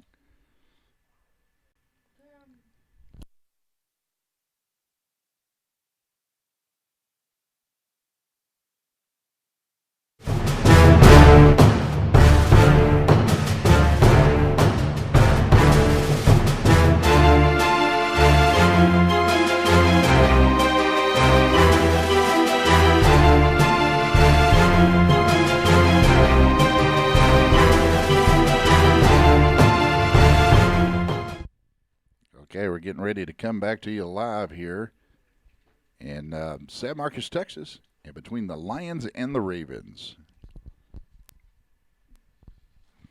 It is now first down, and off to the left side.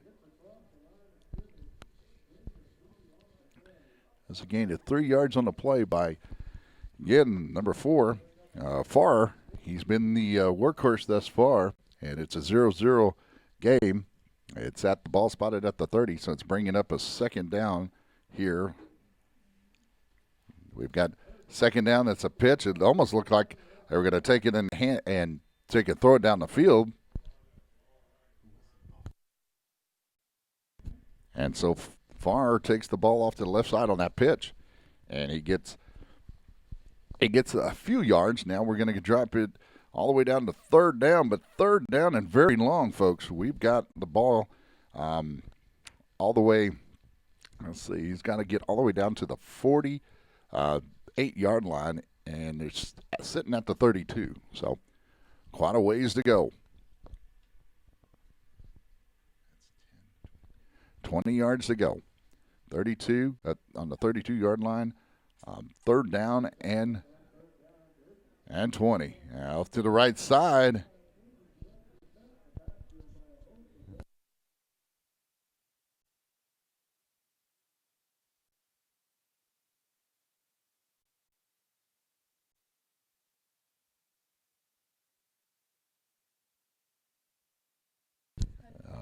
Jordan Hudson on the carry.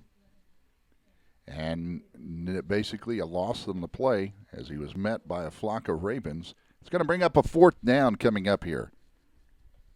So fourth down and a long ways to go.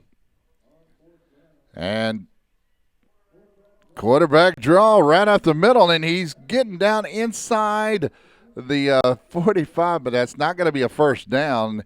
He had to get to the 48-yard line on the other side of the 40, so it's going to bring up now first down and 10. It's a turnover on downs. So now we have first down and 10, the Ravens, as the Ravens had a good drive going early on at one point and haven't really been able to produce much. It's been a grudge match thus far between these two teams, as both of them have pushed each other back in the state championship game. And nobody's been able to get a good drive going, and we might see it here in just a moment. If you're a Ravens fan, you're hoping for that. The ball spotted at the 46-yard line, first and 10.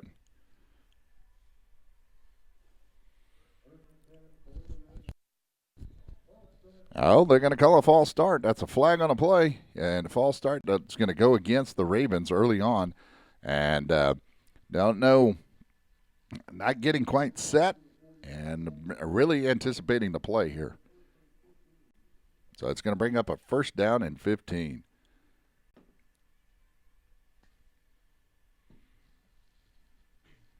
So now we've got the ball spotted at about the 49-yard line and met by a host. That was number 30. That was the ball carrier.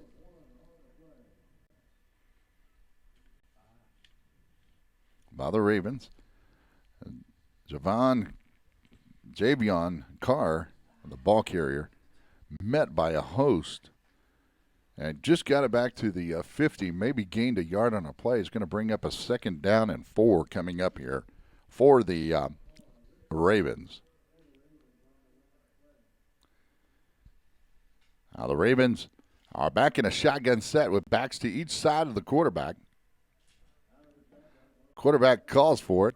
Hayes going downfield. The receiver lost the ball in the air. That was number 41, was the intended receiver.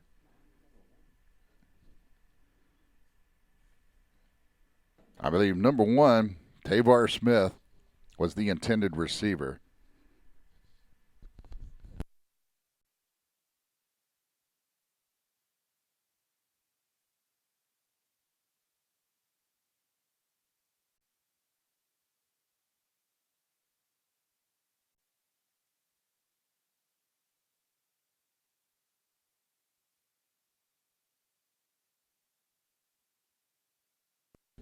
All right, now we've got the third down coming up here. The Ravens try to get to the outside on the right side. Got a little bit of running room after throwing it down the field. There's number 1. He's wide open, and he takes it all the way into the end zone, but fumbles after he is in the end zone. The ball comes loose, and that is a touchdown for number 1, Tavar Smith. That was a duck that went down the field. I was like, I didn't know if it was going to make it, and it did. And, oh, man, what a play. We saw the big pass play there, and that goes for a touchdown.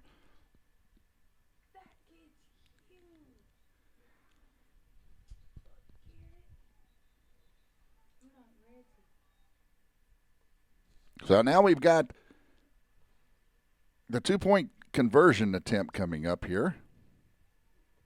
The score now 6 Ravens pending the over the Lions. They're in an I formation.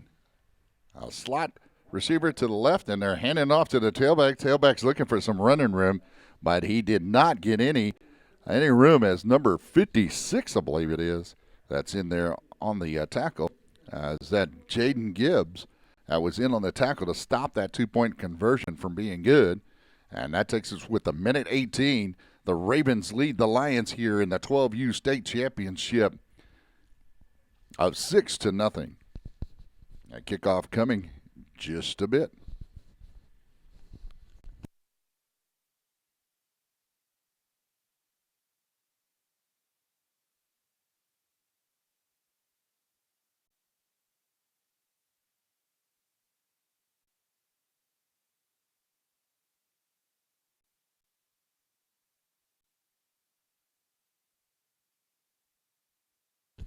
All right, we're getting ready for the kickoff.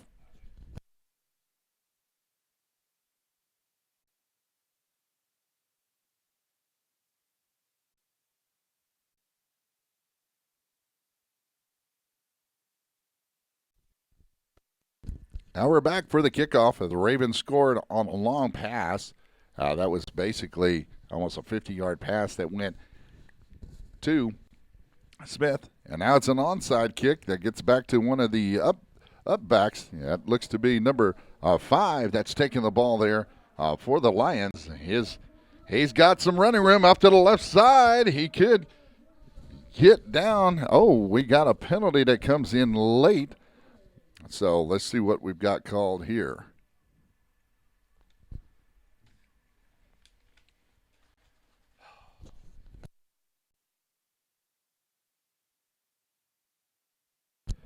Anthony Roberts with a nice return. He's going to have a flag that goes all the way back at close to the 37-yard line.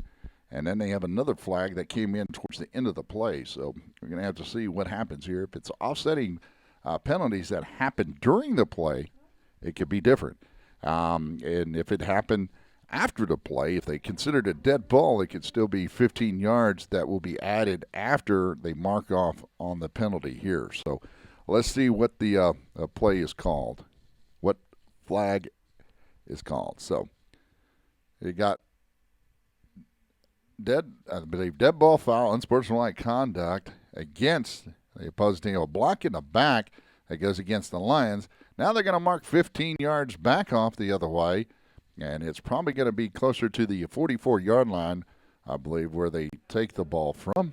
And so it's going to be where it ends up is going to be at the 42-yard line. It's going to be 1st and 10. So after all that, a nice big return, blocking it back, and then called back, and then unsportsmanlike conduct was called. Now we're going into the fourth quarter, even though it showed half up there earlier. Sorry, we didn't get that changed. But it will be going into the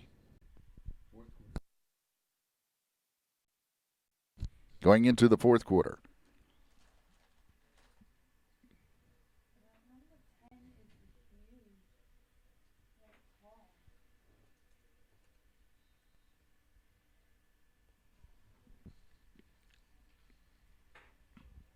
So now we're in the fourth quarter.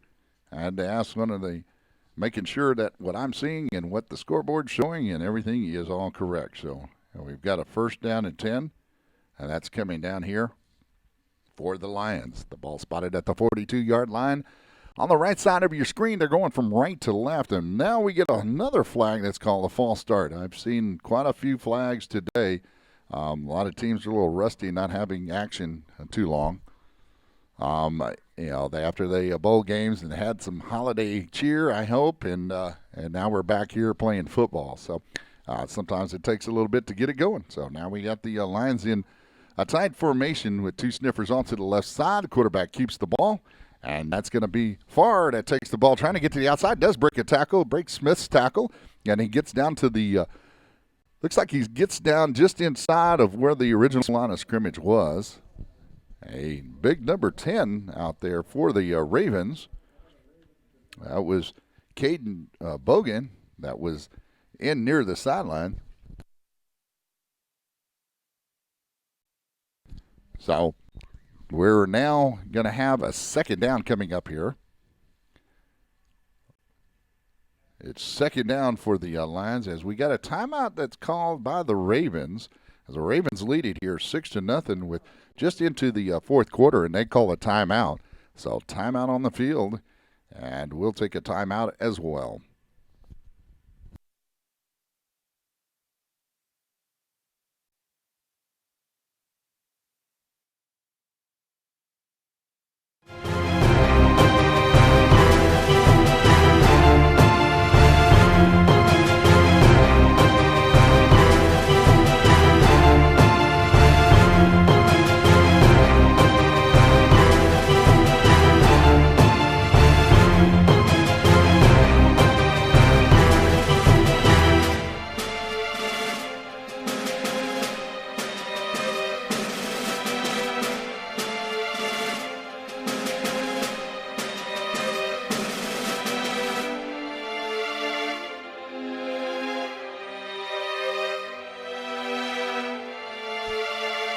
Okay, we're live back here. We're live, and they're getting the timeout out of the way here. And now it's right up the middle there and on that second down play, and not much yardage on it. And I think that was number 6. That was the ball carrier for the Lions.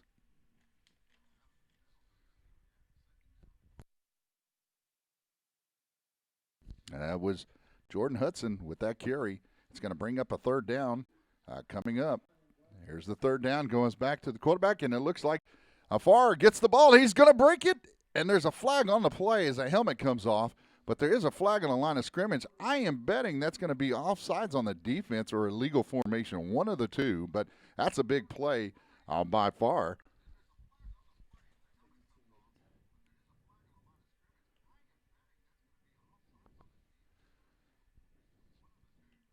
So it goes against the defense. They were lined up off sides, so we're going to take and have that ball go all the way down.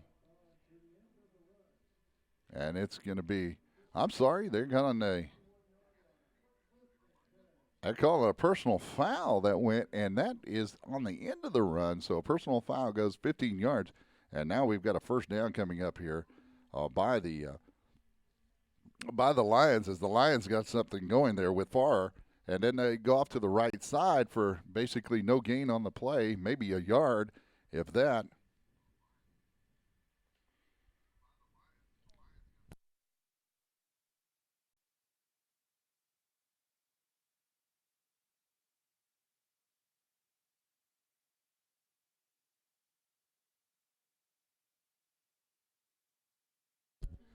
And then we get off to the right side now as it's a keeper. Looks to be by number 6 again. Or is that number 5? Well, that's number 6 of the Lions trying to get out to the right side. That's Jordan Hudson that's trying to do that. Trying to get out there, in other words. And trying to see if we can get you a little bit different angle here on the field. And that's Kyle Dietert down there giving us the camera on the field. It's getting a little chilly as it gets the sun sets on this side, and it's shaded out there in the middle of the field.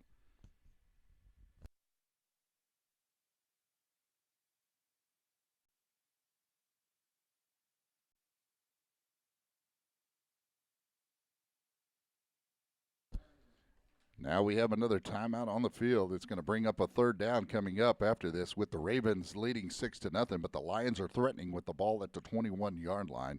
It's going to be a third down and 10 coming up. So it is a timeout. We'll be right back.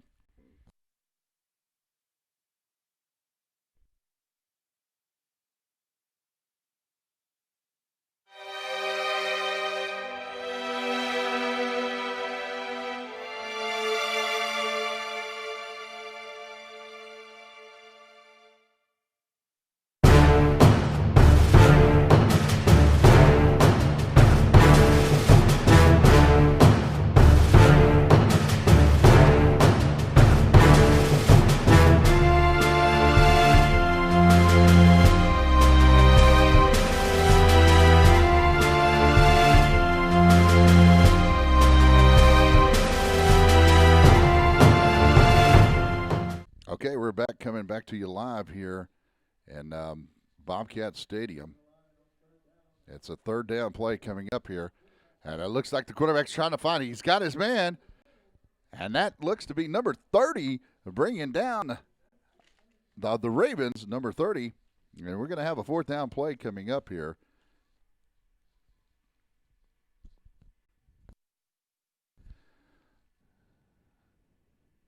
Javion Carr was the tackler on the play, but number 10 was the recipient of the good pass. Isaiah Ellis was the receiver on that play. We've got a fourth down play coming up right here, and the ball spotted just at the 17-yard line. The quarterback keeper off to the right all the way. That looks far. He's trying to get to the outside. He had a little bit of room, but he was tripped up. He was tripped up by number 81 that came in there and made the tackle. KP, I believe it is, as they show it. Number 81, big tackle on that fourth down play. Now it's turnover on downs. It goes over to the Ravens, who lead the game right now, and they're going to have the ball spotted right at the 19-yard line.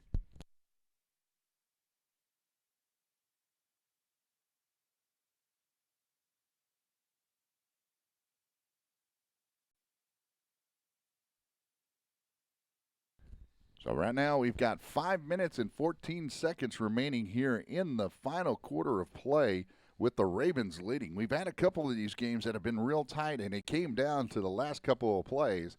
And they'll see if the Lions can make a big stop here, and you never know what can happen after that. So Ravens have the ball, as looks like number 30 comes in a little bit late, as the Ravens take the ball going probably inside of number 34, and he was not able to get much of anything. That's Randall on the carry, Kenyon Randall, and he lost 2 yards on that play. So it's going to bring up a second down and 12 coming up here.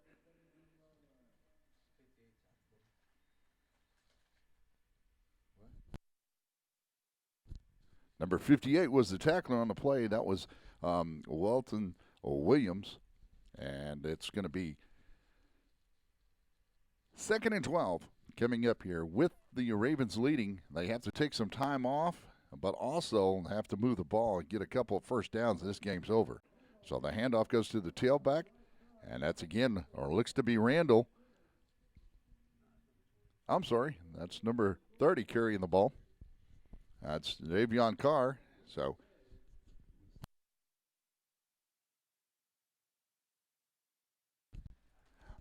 Marion Leach made the tackle for the Lions. So now we've got a 3rd down and 10 coming up. That was a gain of a couple yards on the play.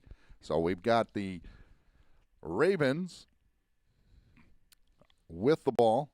We've got approximately 3 minutes and 20 seconds here in the 4th quarter of play. The Ravens are taking as much time as they possibly can, and they're in I formation. They've got 2 receivers. They are looking to throw on this one. Kind of a surprise, and it is tipped, and it is intercepted by number 6 of the Lions, and that's going to be a big play by Jordan Hudson. He gets all the way up to the 30-yard line, and there's what we needed for the Lions to get back in this game, as the Ravens kind of surprised, I think, most people by taking and putting it in the air. They were running the clock down, and they still were able to get it and put it in the air. It's a running clock, too, until the last 2 minutes of each half, and right now we've got 2 minutes and 33 seconds with the Lions a 1st down and 10. And they've got it at the 29-yard line. So now the toss goes back to the tailback. I believe that's Farrer again. And Farrer takes, and we've got a penalty that came in a little bit late there. So we're going to see what the referees have to say about that.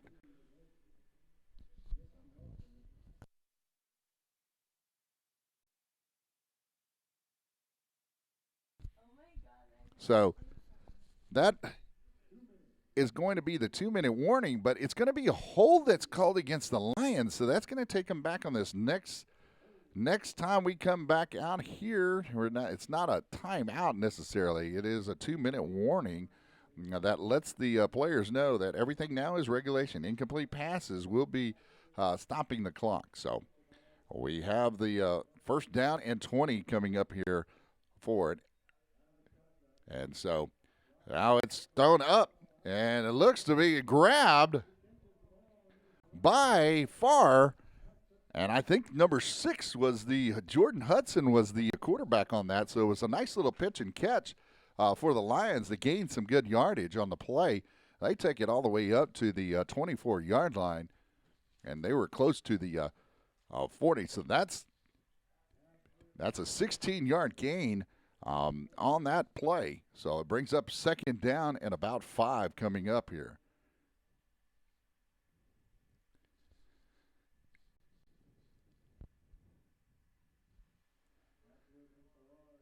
So now you see the quarterback taking it off to the left side. I believe that's actually this time he's got a little bit of running room. That's Farr. He gets it all the way down inside the 10. It's going to be 1st and goal. No flags on the play. And here we go. It's right at the 10, so he's going to have to take it and get it into the end zone, get it across the goal line to get it's 1st and goal right at the 10. Here we go, folks. What a lot of fun here, I'll tell you. I don't know if my grammar was correct on that one, but we'll still take it. It's 1st and 10, 1st and goal at the 10. Lions take it off to the left side. Looks like Farr takes it on a shotgun snap, but this time he is brought down hard. Looks to be by number 30, and he's been all over the field, and that's Javion Carr. That's been all over the field here for the Ravens. So they're trying to preserve the win here in the 12U Texas State Championship, and we've got a timeout that has been called on the field, and we'll be right back for the 2nd and goal. That was a loss on that last play of a yard, so it's going to be 2nd and goal from the 11, and we'll come right back. We'll be right back with you.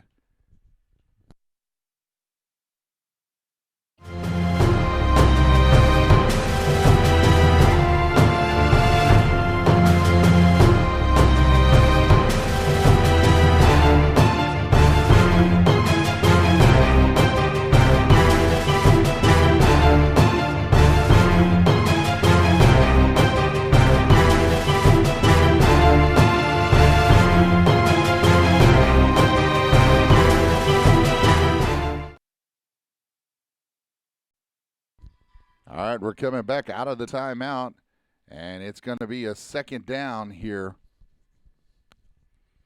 for the Lions, which is 2nd and goal at the 11-yard line. So we have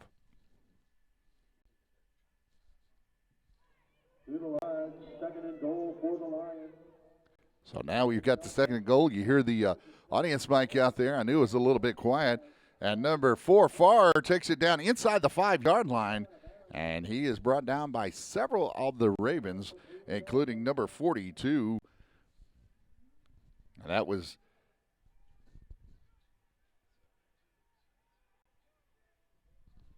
Jelani Rogers that was in on that tackle. We're down to 1:12 here as the ball went out of bounds. The clock stopped, so we are now at a 3rd down situation here for the Lions. Is the snap off to the right side, but is brought down by number 12, who's blitzing. Came in on a blitz, I believe it was. That's number 12, Amari Matthews, making the tackle on Farr.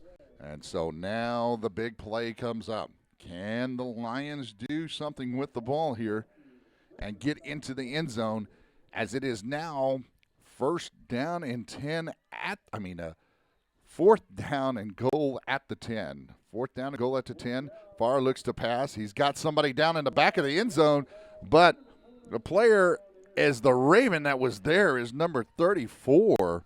Their go-to guy for the Ravens has been on offense. That's 34, Kenyon Randall with the defense, and that pass goes incomplete. Now the Ravens pretty much can take a knee here all the way out, I believe, with 34 seconds remaining in the game. It looks like your Ravens are going to be your 12U Texas State champions.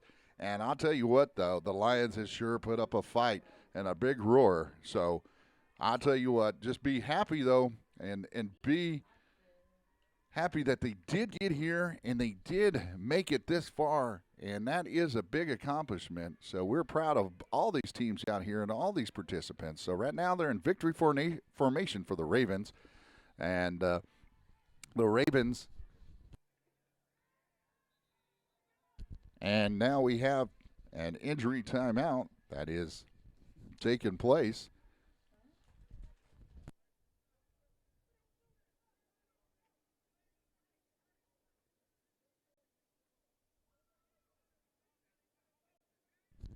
So it looks like we have an injury timeout. That the player's up on his own accord, and it's pretty much going to be the clock. You will be ran out as the teams consult, and that's it. It is the Ravens who is your state champions here in the CFPO State Championship for youth football. The 12U state champions go to the Ravens. And thank you for tuning in. We do want to congratulate again the Lions. The Lions put up a heck of a fight.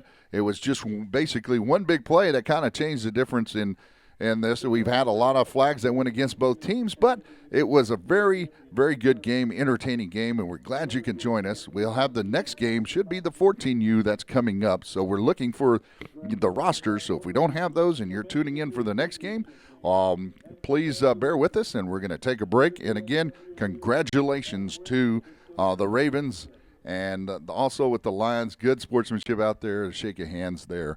So again, congratulations, and thanks to Kaylee Dieter, the producer, Garrett Dieter, my spotter, Kyle Dieter, the cameraman on the sideline, and David Munoz, my main cameraman for the overhead shot. So thank you very much, and this is Hank Dieter. I'm signing out, and we'll see you on the next game for the 14U coming up soon.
All right, we're getting ready to start the 14U Texas State Championship between the DFW Elite and the Warriors. And we have the in black.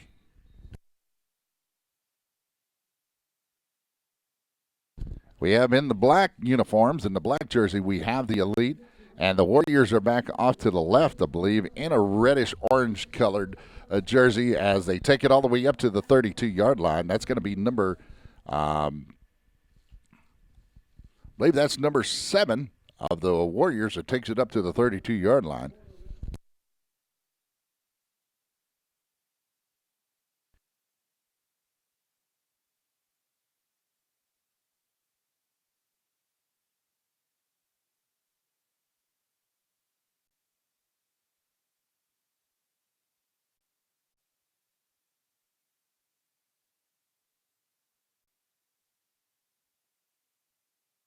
First down and 10 coming up here as we get everything up because we have flags that came in on the play. So that was the first down play at the 32-yard line, first down and 10.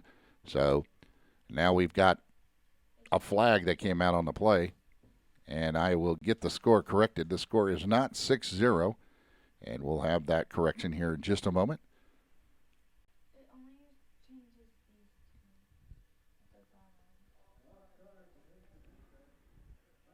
So we have a score of 0-0 right now between the Warriors and the Elite, and the flag goes against. It looks like it was, I don't know if the flags were, okay. So we're redoing the play, they offset. So it is going to be first down and 10 again.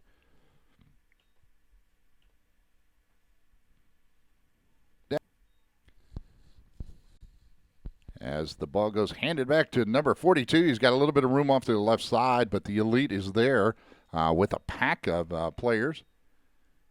I believe number 1 was in on that tackle. And that number 1.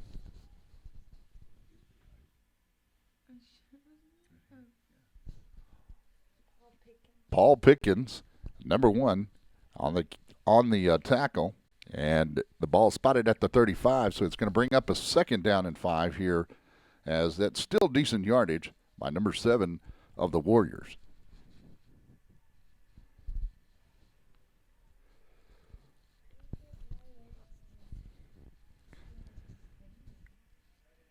We believe it's the Warriors, so we're trying to get confirmation here, hopefully by halftime. I believe that's number 2, number 6, sorry. It's on the carry. And the first man there was number 9,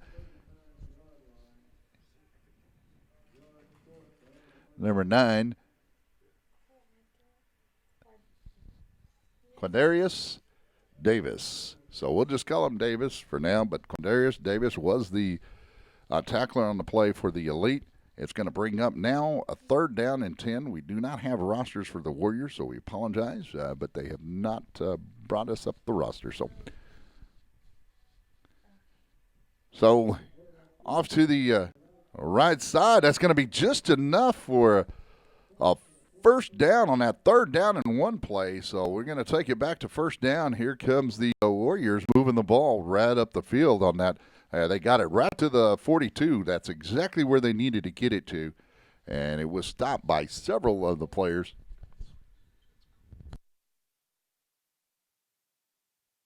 .24 on the stop.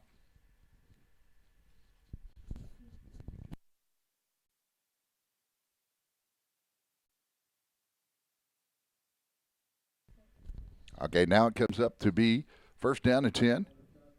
And now it's a shotgun snap that goes off to the right side. And there's a little bit of running room there. It goes backwards, and the ball does come out. It was stripped by one of the players. And we've got the ball that was brought out before the man went down. It looked like it was stripped out by one of the players that was on the defensive line. And I think it was number 92. We're trying to get confirmation on that.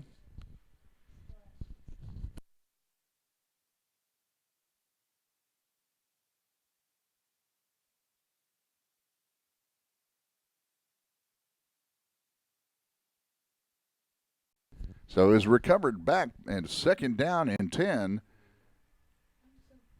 Second down and 10 as it's a shotgun off to the right side. It looks like it's going to be down inside the 50-yard line, just short of the 50, I should say. That's going to be at the 49 where they're going to spot the ball. That's a big gain by the Warriors.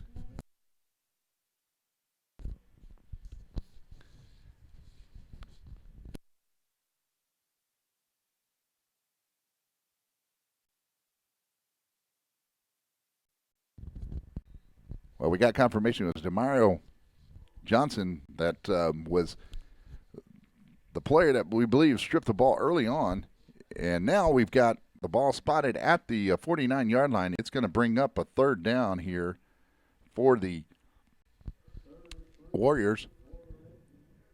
And they take it off to the left side. He's all the way down inside the 30. No, inside the at the 41-yard line.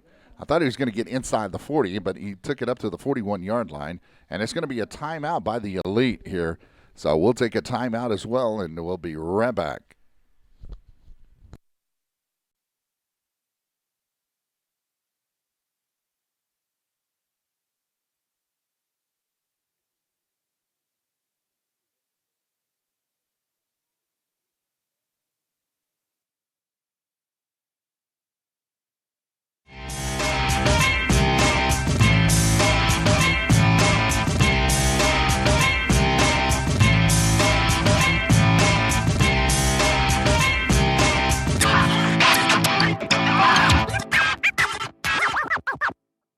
Shut up and sit down.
Shut up and sit down.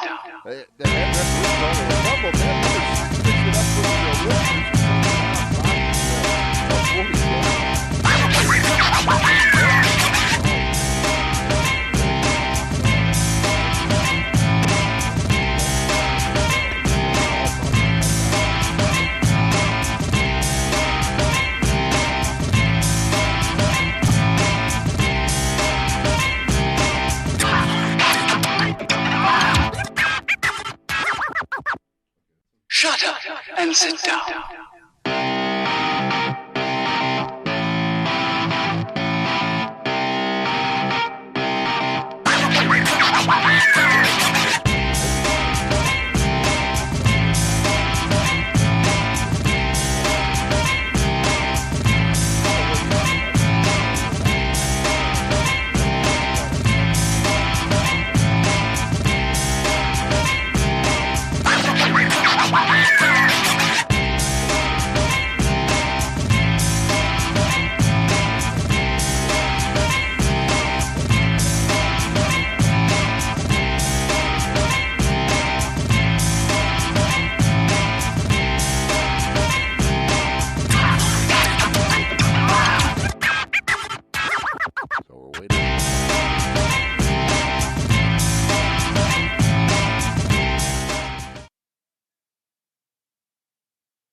Sorry about that, folks. We had all the music still going and trying to get the information as well. So we do have a flag that was called, and now so now it's going to bring up a second down and long coming up as the Warriors takes it. Looks like it's number 12 that takes it out to the left side. He's got a lot of room there, and he takes it all the way inside the 35, just short of the first down. That was about a third down, a second down and about 18, and he got about 16 yards of it. So it's going to bring up a third down and about 2 coming up here. So we're right now with 1:20 remaining here, and we'll take the final off of there. It is actually in the first quarter of play. Even though it may say that up there, we're trying to get our technical crew getting that corrected. Now back at a shotgun, it's just a quarterback keeper like Wildcat, but the ball did come out. And, wow, the Warriors did save that. And that was number 44 that saved the possession after that first down. Whoa, that could have big turnaround of events could have happened right there. But the Warriors' number 40 was able to come up with it.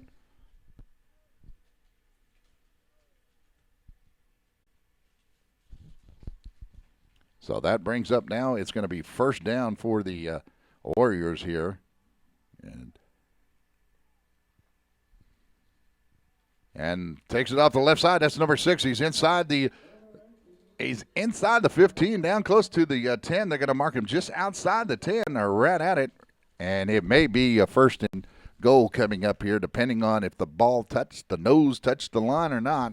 They'll have to do the same thing to get into the end zone as well. That's another big play by the Warriors as they're taking them and moving the ball down. And that's the end of the first quarter, as we have a score of 0-0 between the Dallas-Fort Worth Elite and the Warriors and our 14U Texas State Championship.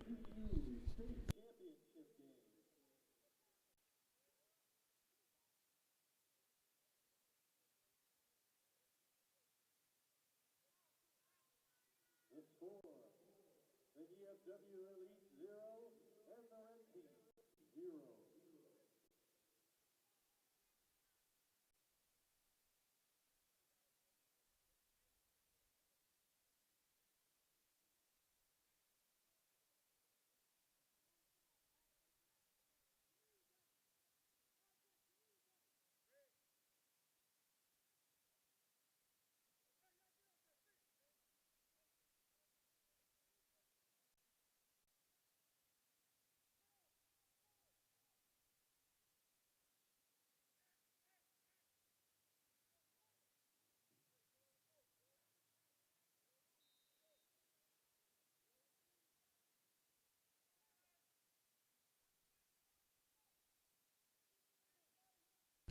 All right, it's going to be first and goal here for the Warriors. We're at the 14U Texas State Championship, as it's just a Wildcat basically formation, as the quarterback who receives the snap takes it right up the gut and gains a couple. That's going to be number 12 of the Warriors.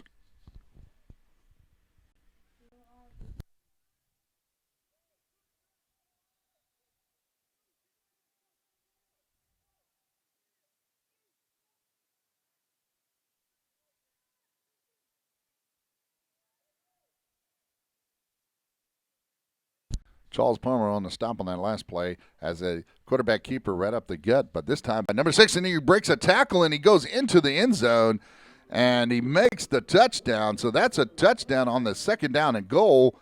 That took place here, and that I don't see any flags on the field, so that touchdown's going to stand.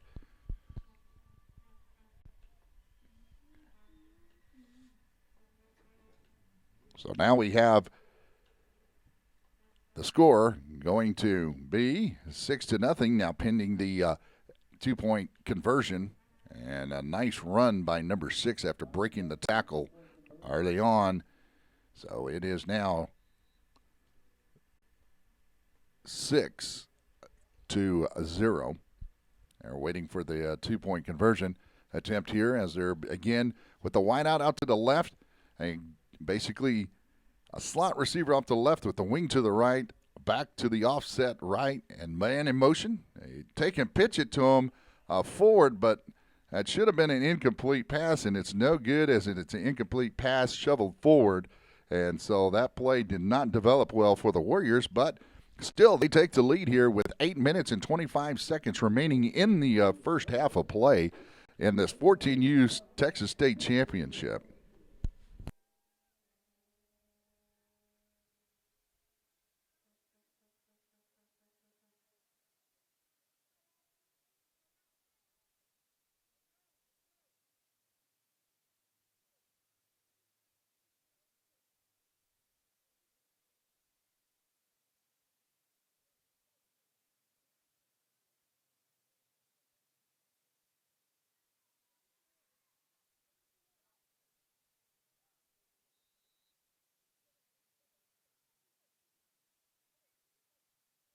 All right, now we're going live back to you with the ball spotted at the 40-yard line, and it is the Warriors leading 6-0 here with 8:25 remaining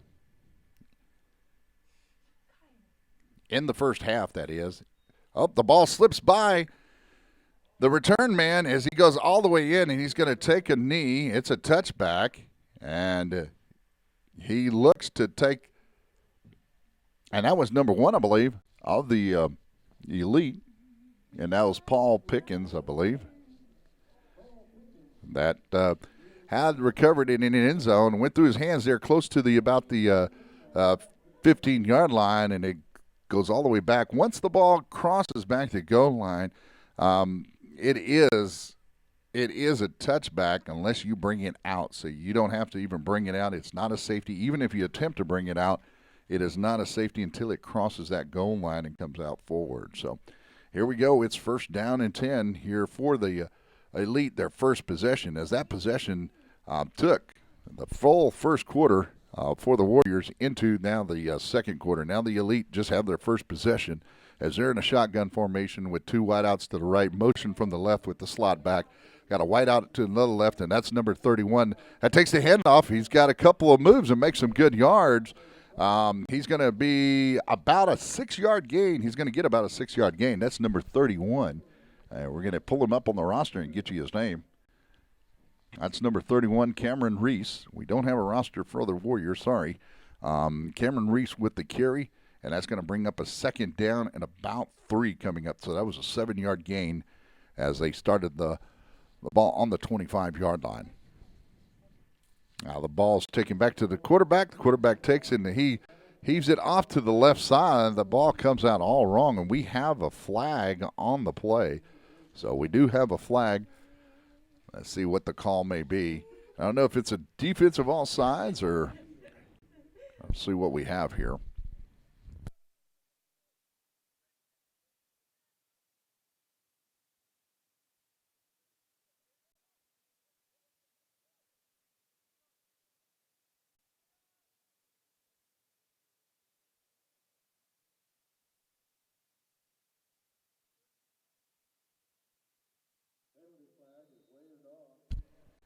That penalty flag is waved off, so we'll take that out of the picture. So this is actually 2nd down now,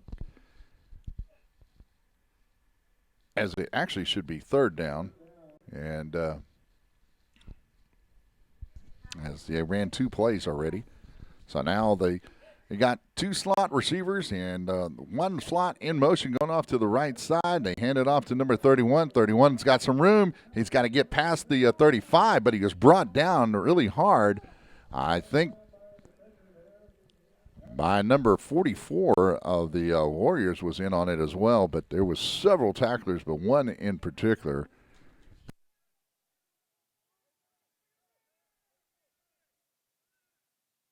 And number 52 took down number 31. Who's 31? Who's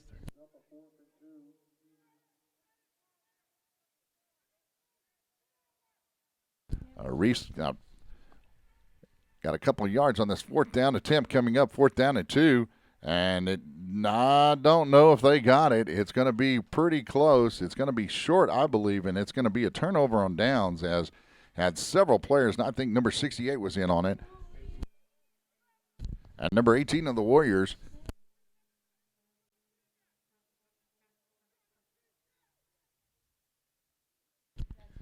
So Reese was not able to get the yardage needed for the first down. So now it's going to be first down for the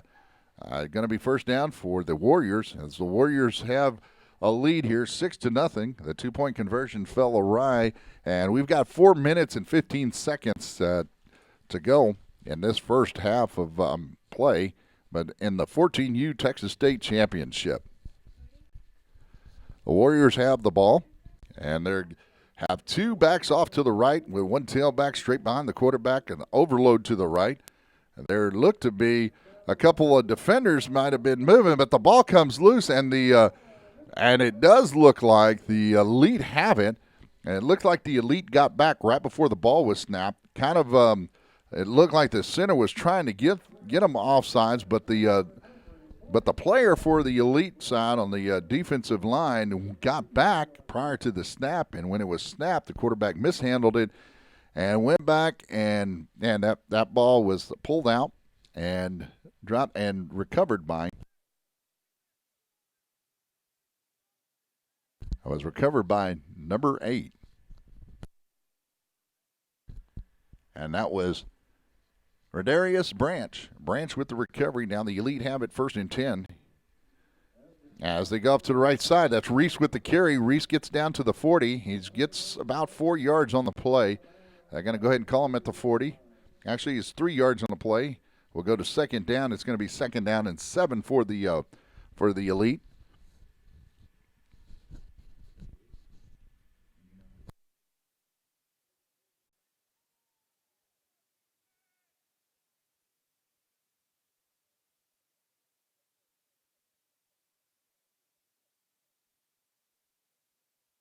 Now we've got a timeout on the field as the Elite, I believe, had called timeout. So we'll be coming back to you this time, hopefully without the music again. I apologize for that, but I'm Hank Dietert. I'm joined by Garrett Dietert and Kyle Dietert's down on the field as the cameraman. David Munoz is the main cameraman, the one that you see now, and Kaylee Dietert's helping with the rosters, and she's also helping out with getting the production underway.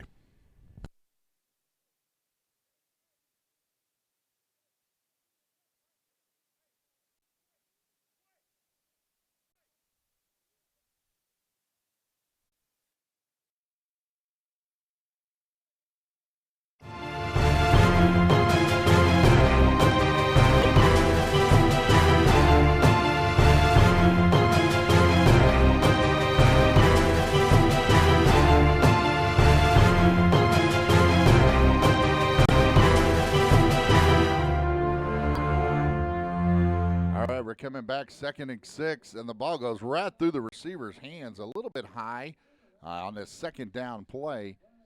And it looks like we had flags on the play here, and it looked like the intended receiver was number 1.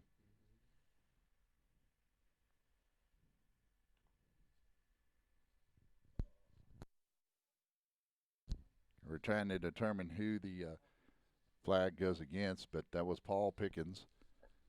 That was the intended receiver. So we have a chop block and a hold that goes against. And they'll take one over the other. So the chop block you take is 15 yards. You decline the hold. So that's going to take it all the way back to the 25-yard line. So now we have we'll get the volume up here. Now we have the Elite with the chop block that was called against them along with a hold. So the Warriors declined the hold, and it's 15 yards to go back against the Elite, and it brings up a 2nd down at about 20 here as there's a flag again that comes out, and the ball's underthrown but out to the outside. Don't know if he got his foot down in or if he was out of bounds, but that was number 2. That was the receiver. Making an attempt to dive on it. So that again, that was Jaden Wilson. So we do have a flag on the play.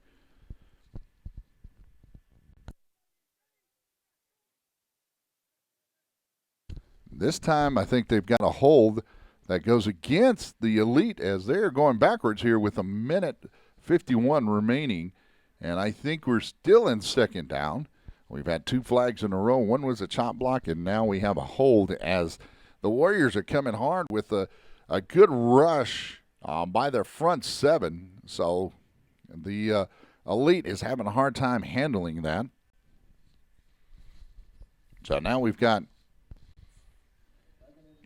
the second down and very long. Another penalty flag comes out, and it is caught, though, by Pickens. We'll have to see what this flag is, as there was another flag that was thrown. Pickens gets the ball all the way up to the 39-yard line, and we got to see what happened in the, as we saw the flag come from way back at the back judge this time.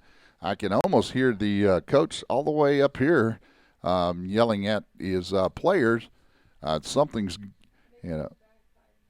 So this time,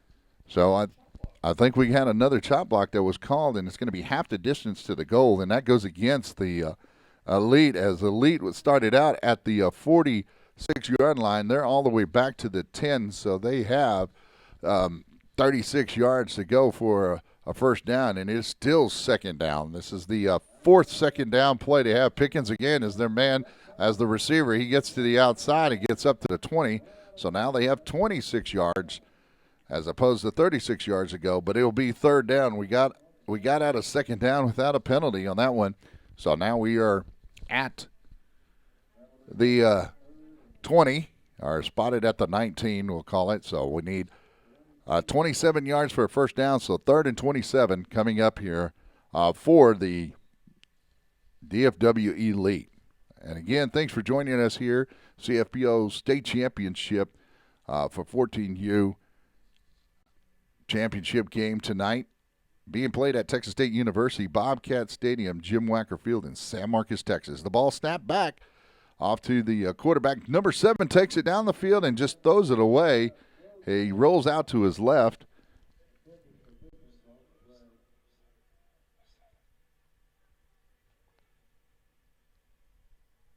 And Salter, the quarterback, did just throw it away. Now we've got an interesting call. You're close to the end of the half if you're an Elite. You're trailing 6-0. However, if you go for it here on 4th down, what you may run into is a problem with the turnover here will give the Warriors good field position. So I think they're doing the right thing by punting the ball. And if you get the ball in the next half, you have an opportunity. You should be able to take the first possession. They will get the possession as long as they can withstand possibly an onside kick, and they can get the ball in the second half and hopefully have a chance to score as the punt team is coming out on the field for the Elite. We've got 1:20 remaining. The punt team's out, and the ball is punted. The ball gets over to the 30-yard line, but takes a big bounce in favor of the Warriors and gets right down at the 29-yard line, 28-yard line. So that's where it's going to be, as now the Warriors take over 1st down and 10 at the 29-yard line. A good field position. They still have 1:11 remaining. Minute 11 remaining. So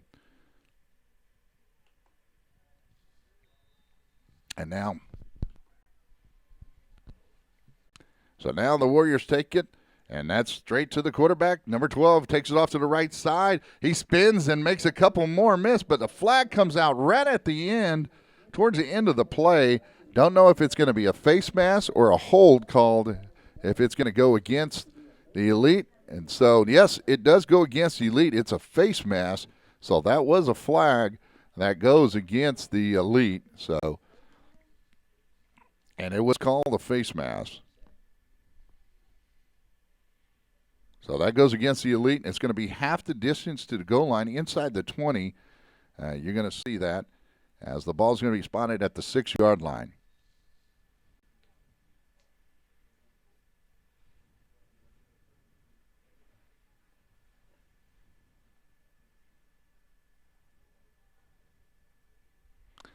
All right, now you've got the Warriors leading 6-0. Takes the ball at the 6-yard line, first and goal from the 6 as hurdles a player and gets all the way down into the end zone. Again, that's a touchdown. With 1:11, they took over that drive, and they went the 29 yards it needed with the help of a face mask penalty. The Warriors take it in, and the now pretty much that's going to be the first half as we got 12 to nothing by the score over the Elite by the Warriors leading here just before half. As now we go for the 2-point conversion. And that's going to be number 12. He looks to have some running room, but he's pushed out, but he loses the ball out of bounds. So that 2-point conversion goes no good. That still gives some opportunity to the Elite. And we will see what happens after half, and we'll be right back with you. We're going to take a short break, and we'll see you in just a moment. And again, the Warriors lead here by a score of 12-0, and we'll get our scoreboard updated as well. So, again, that's a score of 12-0, the Warriors over the Elite. So, I'll be right back, and have a wonderful halftime. We'll be back in approximately 4 minutes.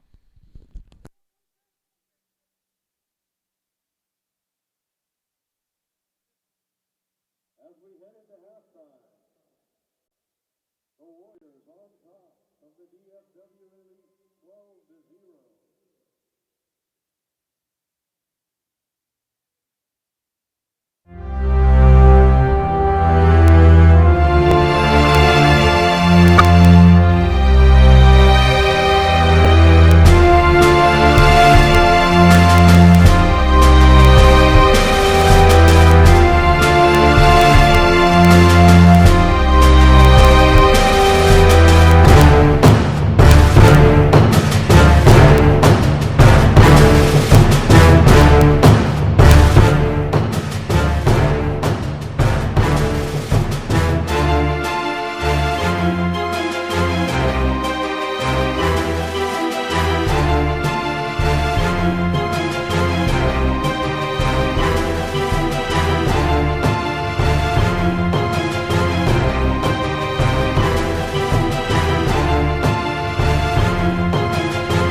and sit down.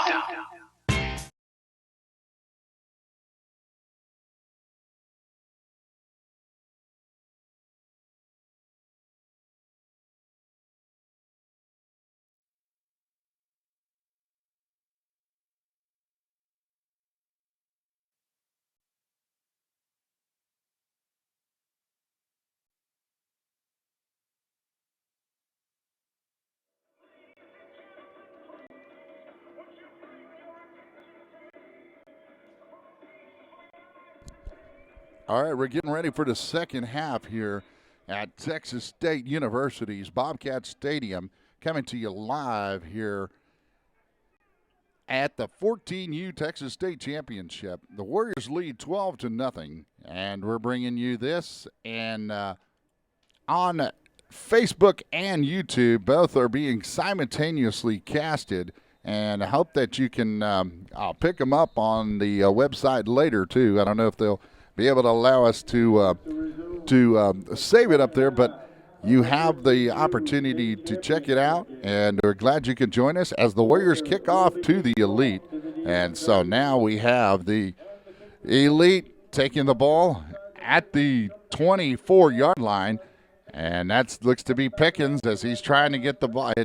Ball might have came out, but we do have, again, one of those hankies that we've been seeing quite a bit in that first half. So we did see another one come out. That's another flag that we're seeing here. And so we are in the third quarter of play, not at halftime. That was we're going to come up on the first down coming up, and there was a flag. Oh, they waved off the flag is what I've got.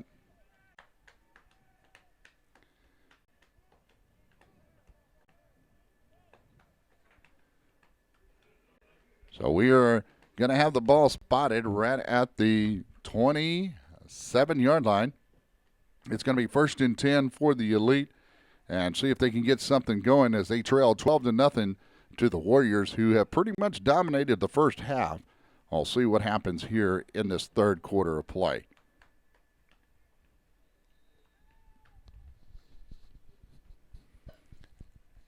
As we have the quarterback number 7.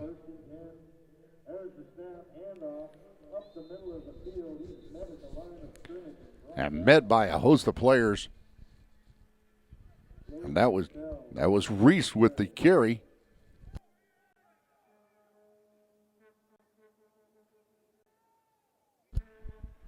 Now Reese was able to get back to the line of scrimmage. It's going to be a second down coming up here.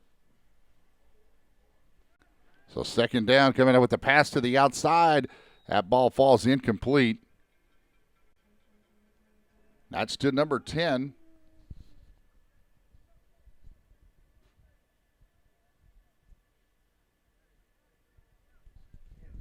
DeMario Johnson, I believe it is.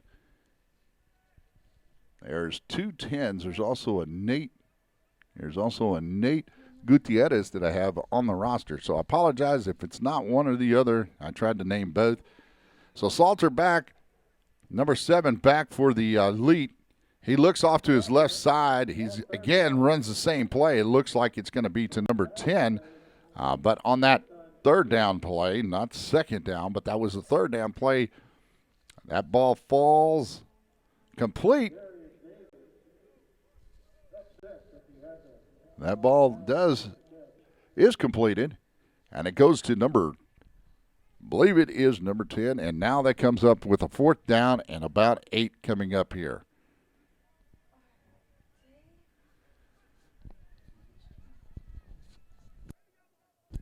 DeMario Johnson or Nate Gutierrez was the receiver on that play. Now the punter is back to receive the punt.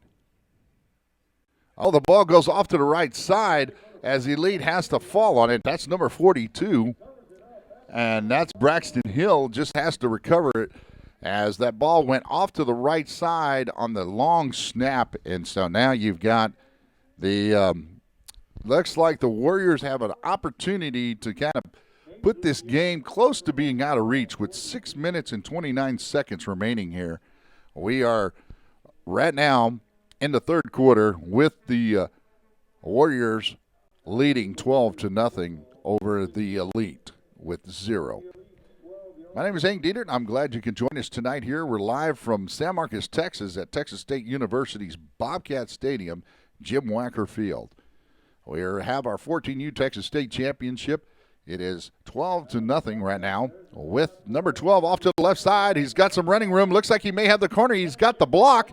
And so he goes over to the left side, and that's number 12 of the Warriors taking the ball down and scoring the touchdown. So, again, that's another touchdown that has been scored by the Warriors, the only team thus far in this game to score. And they've scored 3 touchdowns but failed to convert on any of the extra points or the 2-point conversions. So you have the Warriors leading 18-0.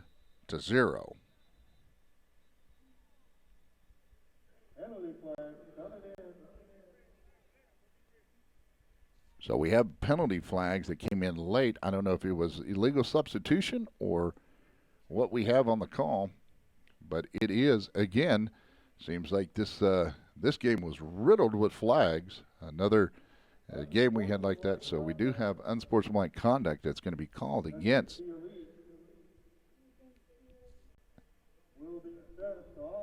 We do have unsportsmanlike conduct that was called. We believe it was against the Elite. I saw the referee point one direction, but I wasn't sure if that was the correct way. But it will be assessed on the kickoff either way. So this is the 2-point conversion as the ball is taken and made to throw, and the 2-point conversion goes, and it's good, and that looks to be number 8 of the Warriors, and he takes it in on the reception from the quarterback, number 12, and that's a 2-point conversion, the first one of the night, and that takes the score all the way up to 20 to nothing here in the third quarter of play, and that was the first possession by the Warriors as the Elite couldn't move the ball, and then the punt went awry, and they took the ball down deep in territory, down close to the, I believe it was close to the 14-yard line, and took it in from there all the way out. So great job by the Warriors in moving the ball.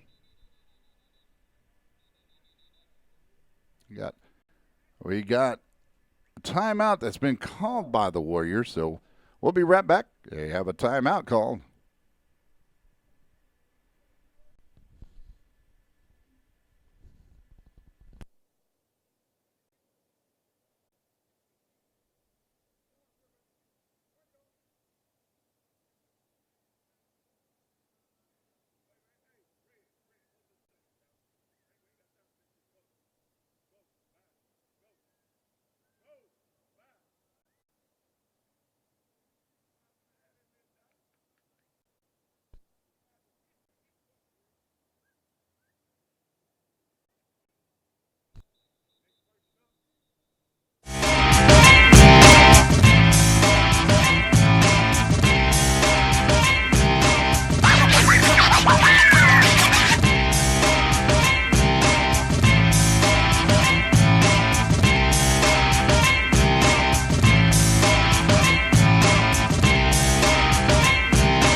Okay, we're getting the kickoff, which the kickoff will be all the way at the 45-yard line.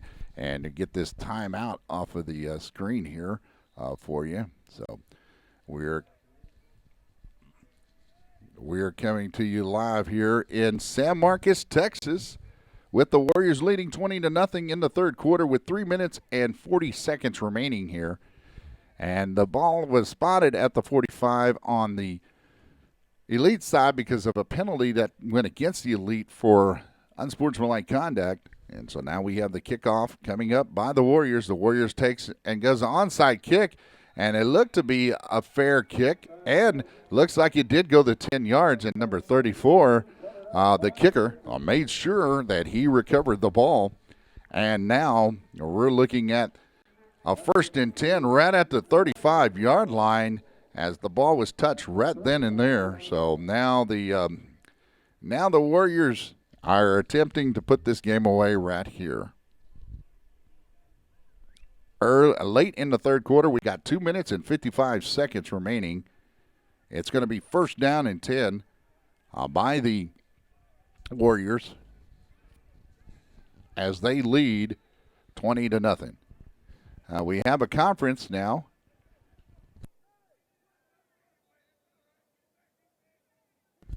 We're trying to get a determination if it was a legal touch. I don't know if that's what they're discussing, and they're going to give the ball over to the elite.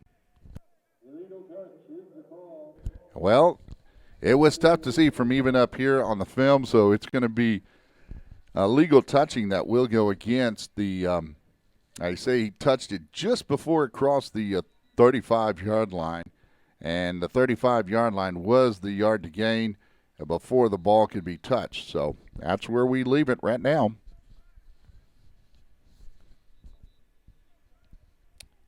Now Salter is the quarterback, and looks like he's got off to the left side. He's got Reese, number 31. And it's first down and 10 from the 35-yard line for the elite. See if they can get something going, get something on the board. And that was not number 31, but he's got a man wide open downfield, and we do have a penalty flag. It looks like the receiver trying to come back got held, and that is going to be a pass interference call. So that's going to be a flag that goes that's going to be thrown, and it's going to go against, this time, the Warriors. Most of the penalties there lately seem to have been a problem with the blocking. So number 9 was in as a back.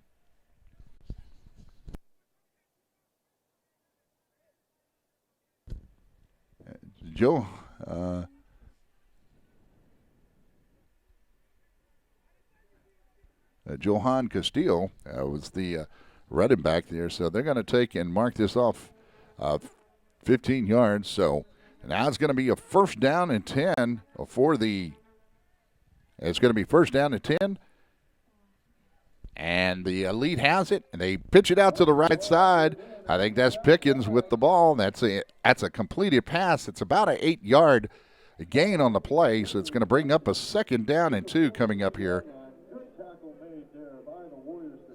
Actually, he got 9 yards on the play. We're going to call it a second. No, they moved it back a little bit, so we'll still have to call it second down and 2, and it's an 8-yard gain. So this is about the end of the third quarter, as that quarter went pretty quick, and now we have the Warriors with the score of 20-0 over the Dallas Fort Worth Elite. So glad you can join us here live on Facebook and live on YouTube.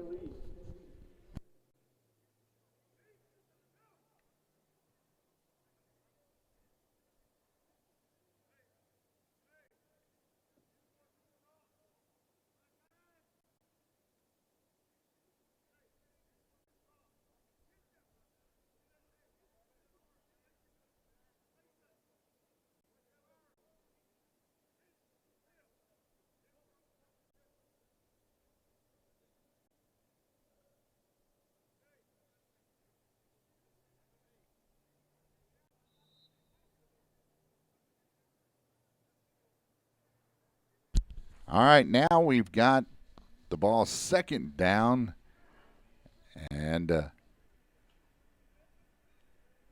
2 coming up here. Off to the left side. That ball looks like it's completed pass with no penalties. That's to number 2.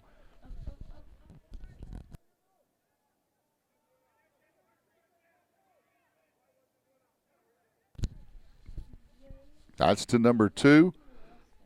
And to Wilson. Jaden Wilson was the receiver making the catch. And so now it's getting pretty chilly out there, as I see even the refs are covered up big time, as it We've got one out there. I see barely part of the white, but I think he has something else there to keep his ears covered up as well. So here we go. It is now, sorry about that, it is first down and 10.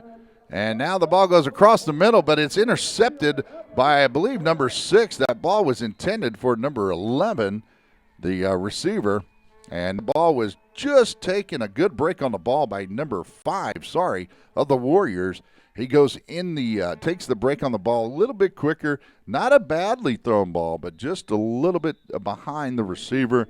And a good break on the ball by the defender. So that is going to be now a first down and 10. That's going to go the other way with the Warriors leading 20-0 here in the fourth quarter with 8.5 minutes remaining here in the fourth quarter. Or here at Texas State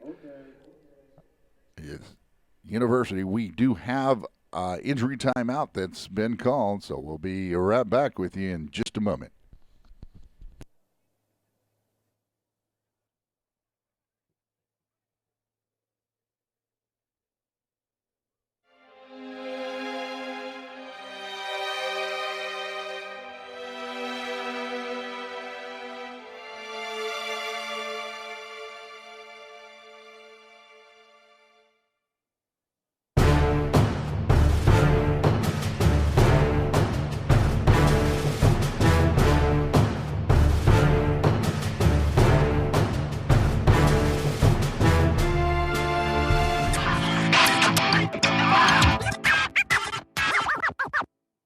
Shut up and sit down.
Sorry about that glitch.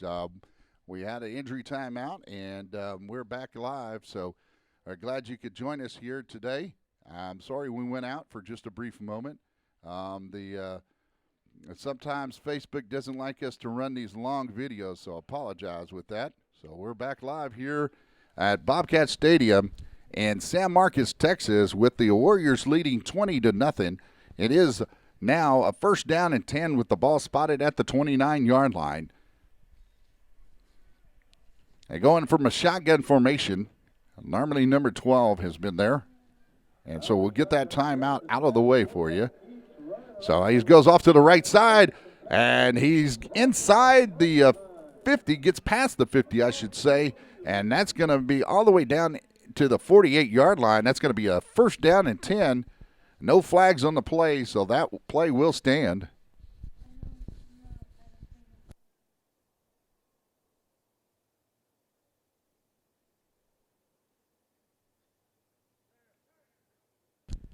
So if you're joining us with YouTube, we're glad you could join us. So sorry about if we came out a little bit slow there. So, and now we're back live here, going off to the right side.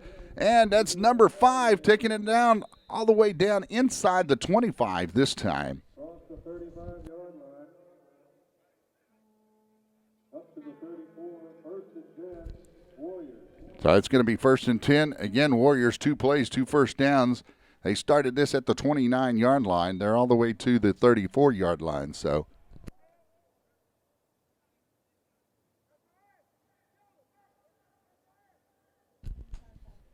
Okay, we're at the 34.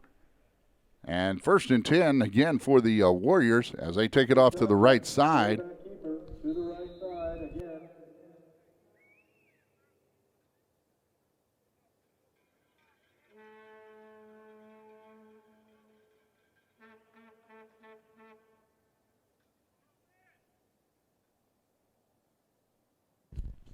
All right, we lost our Facebook connection, I believe.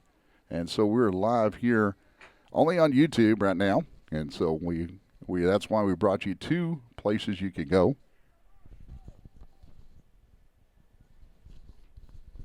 Now the ball is spotted off to the on the 2nd down, and it looks like it was close to being a 1st down on that play. If the ball was completed, that is. So now we've got a 3rd down coming up here for the Warriors, leading 20-0.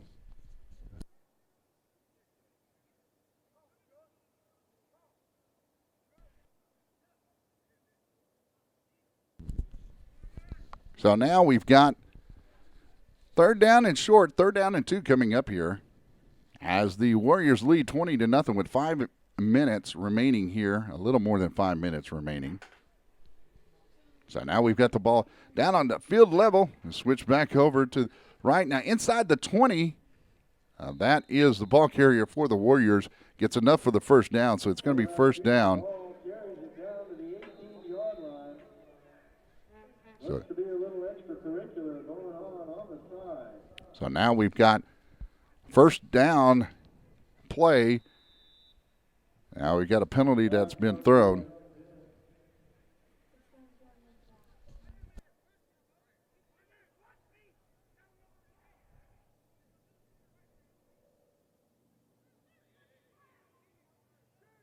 Now we've got an injury timeout. We'll be right back. We may lose our connection here for just a moment, but we're going to be coming right back to it in just a moment.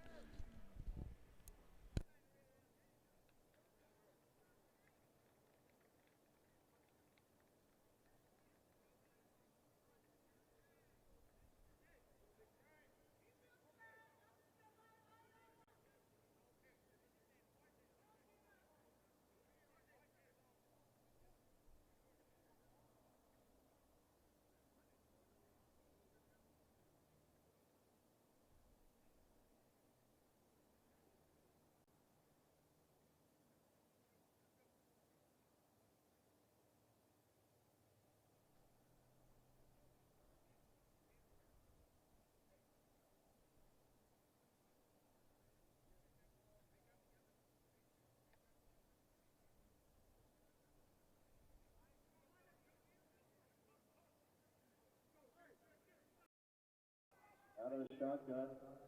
There's the snap to the running back. Up over the left side. Running hard, brought down to the 1-yard line. 9-yard gain on the play.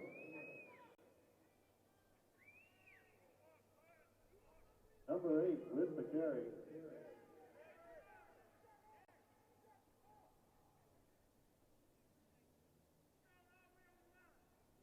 All spotted around the 2. That'll be a 2nd and goal.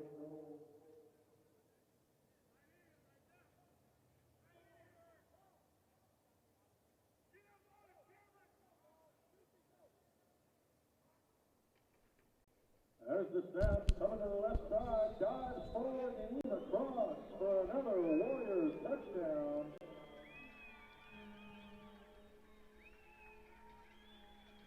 That's a touchdown that's going to go for the Warriors. We're live back, hopefully back with you, as that is a touchdown for the Warriors.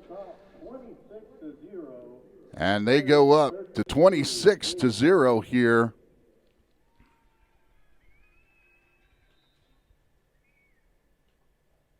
Back, Kaylee.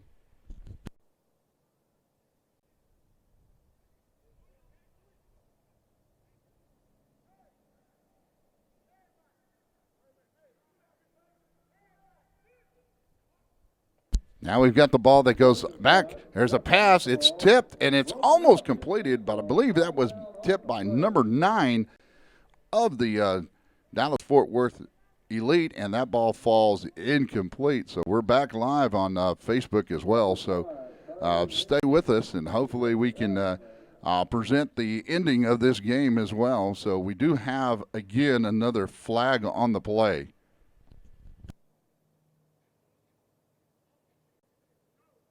Unsportsmanlike conduct against the Warriors. Now this time we have unsportsmanlike conduct that goes against the Warriors, and now the ball will be, that penalty will be enforced on the kickoff. We'll take it back to, I believe, the 20-yard line, so the ball will be kicked off at the 20.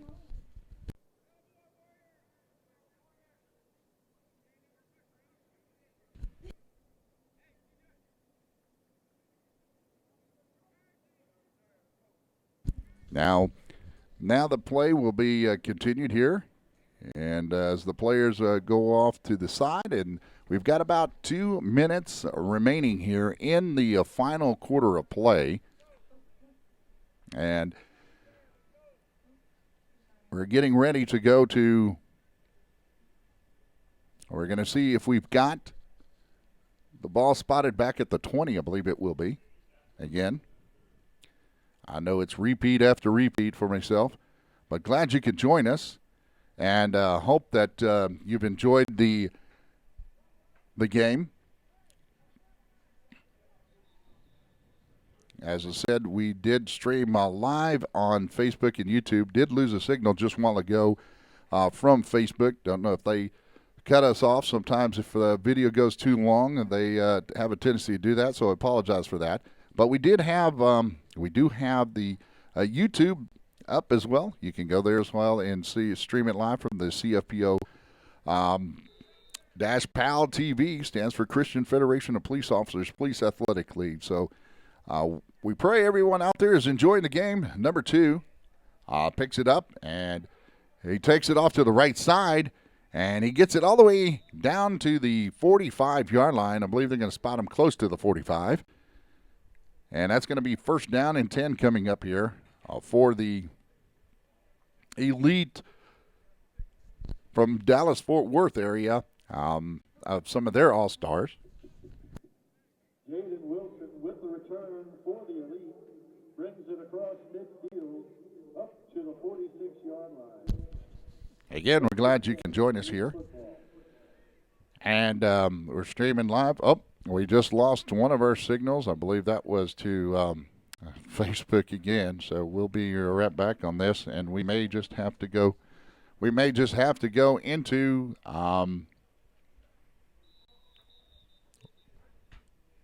So we're back again, streaming live.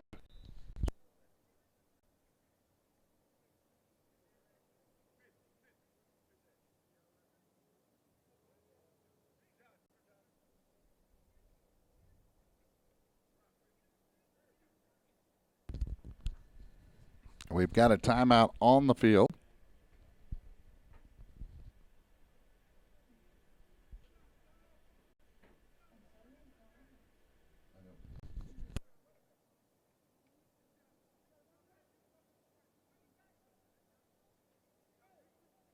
So now we have about 13 seconds remaining here.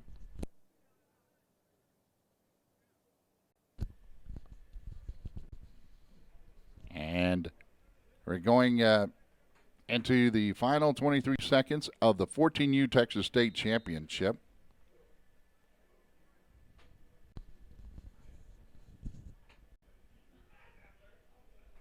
It's first down and 10. The ball spotted at the 46-yard line of the Warrior side of the field. And we have the elite with the ball as the shotgun. Salter takes and throws it down the field.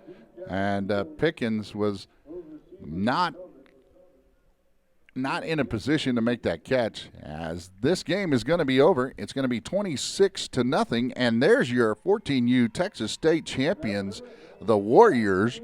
And we're glad to have the Warriors join us, and I'm sorry we didn't have a roster up here for them, but we enjoyed the game. If you were watching and you know the Warriors, you knew who they were. So God bless each and every one of you, and we hope you had a safe trip home if you were here. and enjoy the games. You'll be able to see some of them up on YouTube as well. So God bless you. And again, thanks to all those that helped out here, and I'll run the credits here right now. So again, God bless you, and thank God for everyone, and be thankful. Bye-bye.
Again, everybody, thank you for joining us.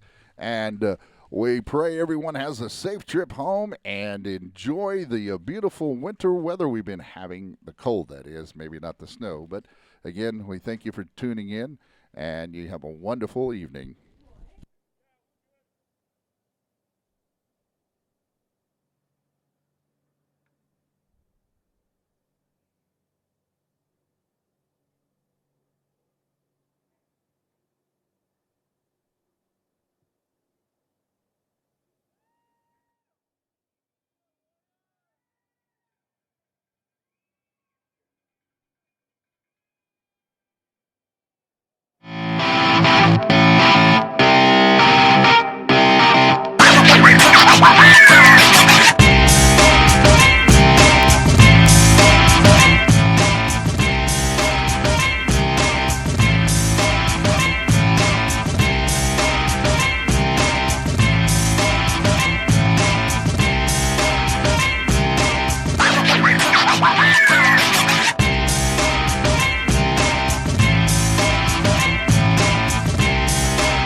Shut up and sit down.